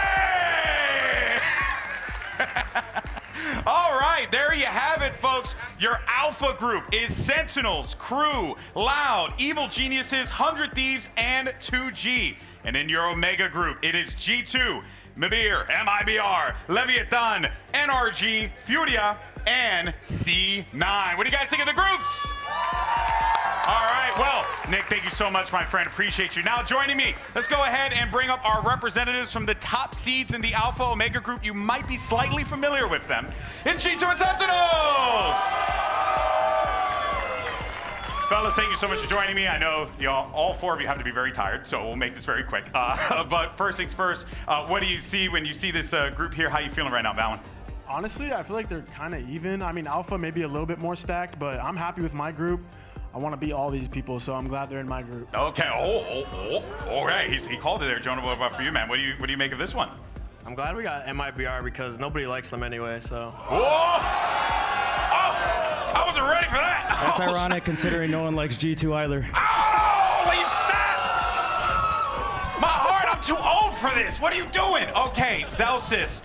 I mean, I should ask you about the trash talk, but Alpha group, give me your thoughts. I mean, our group looks pretty good. I think Americas is still stacked, but, you know, I think you're still looking at the best teams in America, so we're just going to beat them anyway. Okay, love it. I like oh, that. Look at that solidarity. That's so sweet. John, my friend, any team in this group that you're excited to go up against here again?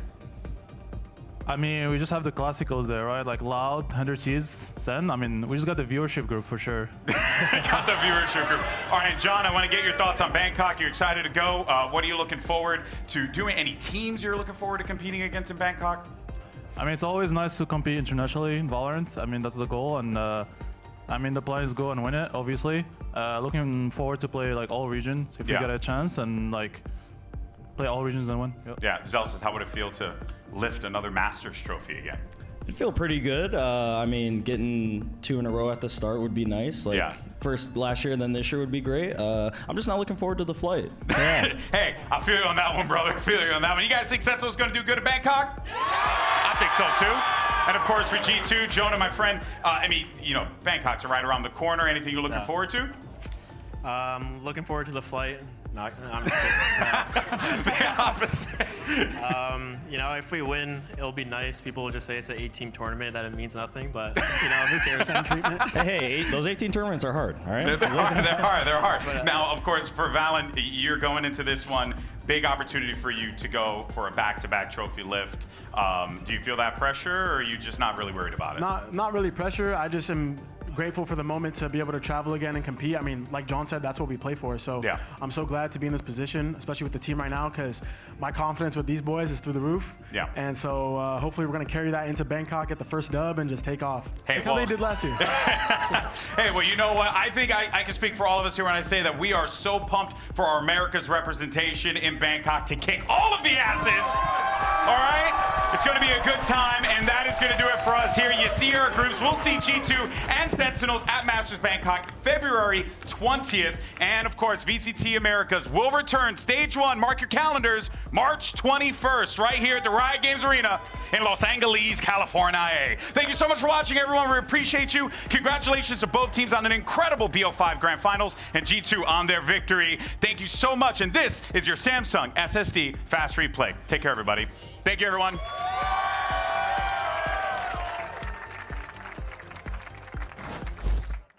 The wait is over. It's time for the threequel, baby. VCT Americas Kickoff 2025 coming at you from the Riot Games Arena, and we are back. Doug, what's going on? How's it going over there, buddy? Everything is going fine. That's not what you do with an onion.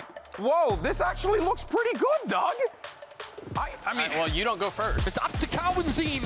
Young Gun able to bring 3 players down. Now Icy will be lingering on the other side. Knives, what a round to win back. 7 seconds left. The Spike has to fully commit here. Cryo's able to get 3 kills on the round. And he gets the 4th into the round as well. We call it Mimi. Stick It. That's the name. We chose that one. Oh, no. Oh, no. The DNF. The DNF. That's a second and a half off. Brasil, eu nunca imaginei que alguém me dá um saco de macarrão gelado. If you thought the cold bag of spaghetti was weird, wait till you see the rest of the year. They're throwing out chicken nuggets! They got chicken nuggets in the box, bro! Nobody clears this! Not one. Oh my gosh! On the swing, there it is! The ace for Cloud9. I rolled up there and put 5-8 on the thing. Boy trying to put me down below with him. Hey, good job. Bye.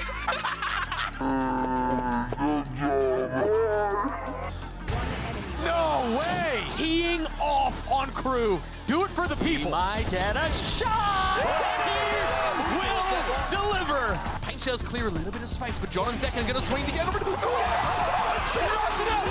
you doing? How does he find that? I gotta shoot. Okay, that's good. That's like a 0.6. Gah! Wait, where does it show? What happens? Yo, chat. One job, it was to unpause the game pod.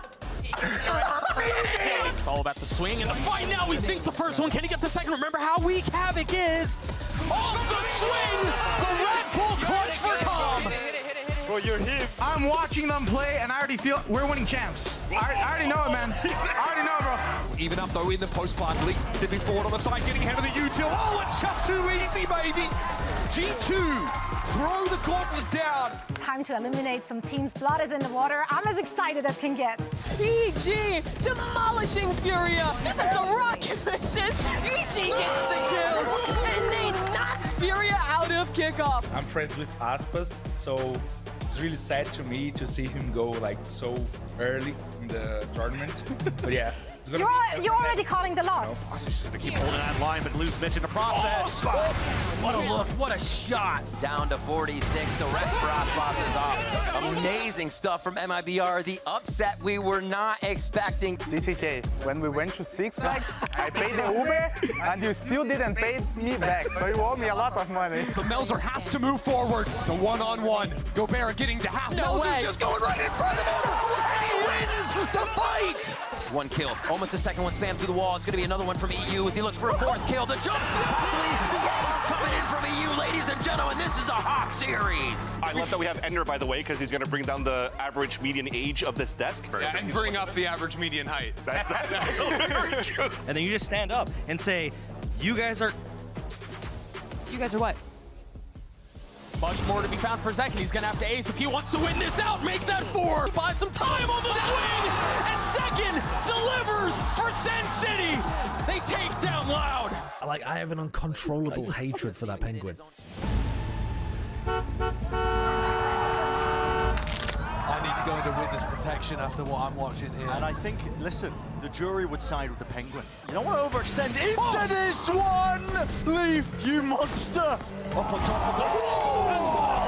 Trent! That's unbelievable! I can't wait for the era of the phenomenon. No. No. Just go next. Try to survive here. What? My goodness! See Superman fall, and now with 12 seconds left, they have no choice but to try. That wasn't a match. That was a massacre. I need Crew to have that dog in them today. I don't care about anything else, man. The numbers don't support my argument, so I don't want to go up. I don't want to go into them, to be honest. I want to try and square up to it. Straight up into the smokers. What Mazzino! God almighty, target-rich environment doesn't even sell it properly! God damn, Mazzino! And Crew have sent NRG home. We thought Brent's prediction was a prank. Yeah. Yes, definitely. Yeah. On the dog bite, he's fully sticking it. Meanwhile, Demon 1 not able to find his way out. King back sight. Again, the defense holds. Stuff to be yet again. Made in Brazil, but thriving in North America. MIBR advance.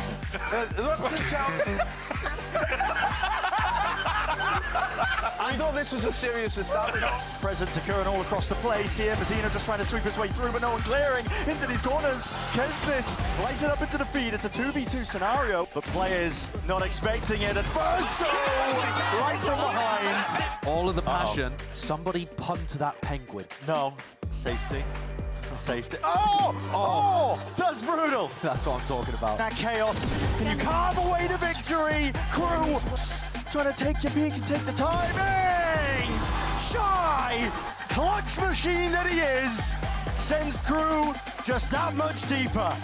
What an end! Today, one team will punch their ticket for Masters Bangkok, and one team will see their dreams of making it to the first global of the year dashed away. Rare whippage, Aspas up and around, drafted away, and sky high, just slicing and dicing. What an insane ace from Aspas. And for MIBR, it's all smiles today. They get their chance. Don't take it. It wasn't me! It wasn't me! Committed to that as well. Jorgs on the corner. Jorgs on the corner! Oh, it's carnage! 4-4, the Jorgs set up on the swing. And G2 is more than just a statement. G2-0. It's a lifestyle, baby. Welcome back, everyone, to VCT Americas, and there you can see our players getting their sustenance as they get ready for today. Great Razorblight. That's dirty stuff. Zelsis chokes them out. Leverage to Zelsis. We'll get to that in just a second. Your iBuyPower range, folks. Aspas missing the shot. Steel gun active. Shorty goes to one. Aspas shuts it down. It's finally done. The longest game in America's history. Needs a swing kick from Zekken. Now it's up to Knox. Zekken finds four. Let's go. Cortesia, the shorty. It's not enough. He pulls up empty-handed. Signed, sealed, delivered. It wouldn't be a Masters event without SEN City in attendance. It's the grand finals of the Americas Kickoffs. We've got Sentinels and G2. It's been 2 chances for G2 last year, and this is a 3rd chance now for Sentinels. Revenge is on the cards, but they have a hell of an uphill battle if they want to grab it. Smoke to play himself inside of. The gun might just give away the plot. Bang takes the timing and takes their heads away. And the rate locking it all in. Zekken cuts up the angles, cuts up the gap, and a perfect flash at that. Wait a second, spoke too soon, but Zekken, an early finish to the map, fake TP, trips him out. And that's a 13-4 start in this best-of-5 grand finals. Not the way most of us expected this to begin. Maybe able to cook up a kill or two. These players are hyper-pushed up and pressured into the corners here, but, well, with that many bodies and the weaponry differential. Up and over the angle! Flash is not doing too much at all, Zekken. Shorty knocks him down. Footballers left! Unbelievable! Isn't it to see if he can set the path and clear the way? They know the wall's not quite there. Jogmo, Shorty's out, and the players have just flooded their way back in. This is desperation from Sentinels, but is it going to be enough? Not quite. G2, they even up that scoreline. It's 1-1 in the maps. Brent is hyper committed. He's just opens up wide. He somehow gets 2, and he's still alive and kicking and ripping Sentinels to shreds. Yeah, this is it. Risky to be taken, but as a roll in front, then it's going to be knocking you sky high. Zelsis, can he still stay alive and kicking? And Jonah P and Zelsis forced to do a lot into this spot, and the backstab finally comes through. They go straight through mid. Can't win the fight out though from those straggling players, and Sentinels have an opening. Salvos out wide. That's what they were waiting for. And the spray down rifle is the time. Yes, just about. Sentinels take the lead. That's an unreal map. Because you might be getting it here and now off the contact. Full line. And they want to take it one step further. Narrate hard committed. Flash will not save you. Being used them to see if they can push this one back to 6 seconds later. Time's running out short. There's your iBuyPower ace. Flanking so early. They did this in the prior as well. Just, yeah, lambs to the slaughter. There's the one. Jiggle. Stun, oh no! Many more to follow, and T2, they have been in control from the start here on Fracture, and they will have it! Not to be denied! Haven is inevitable! SEN looking to get themselves in. It's a half clearance! It's a half clearance! Dregs, he just decimated them! Yo, Trent, what are they doing? I'm caging.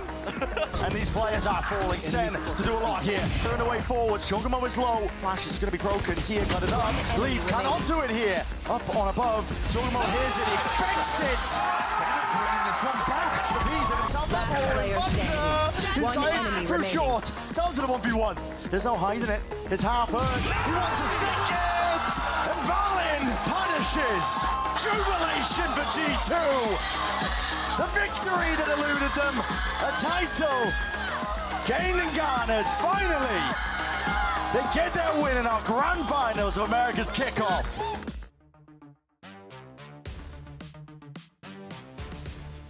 Step into the ring.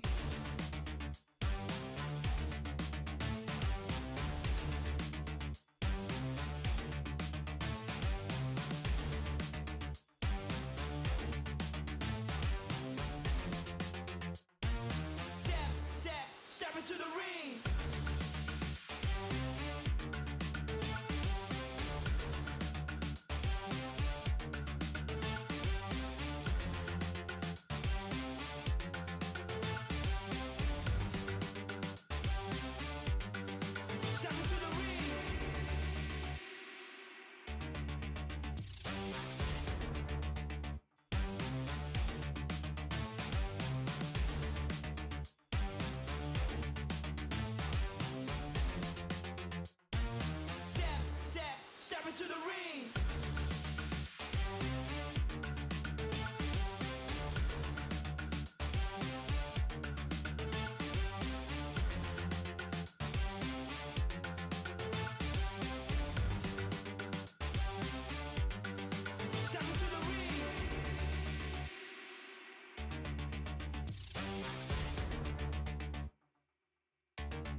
into the ring.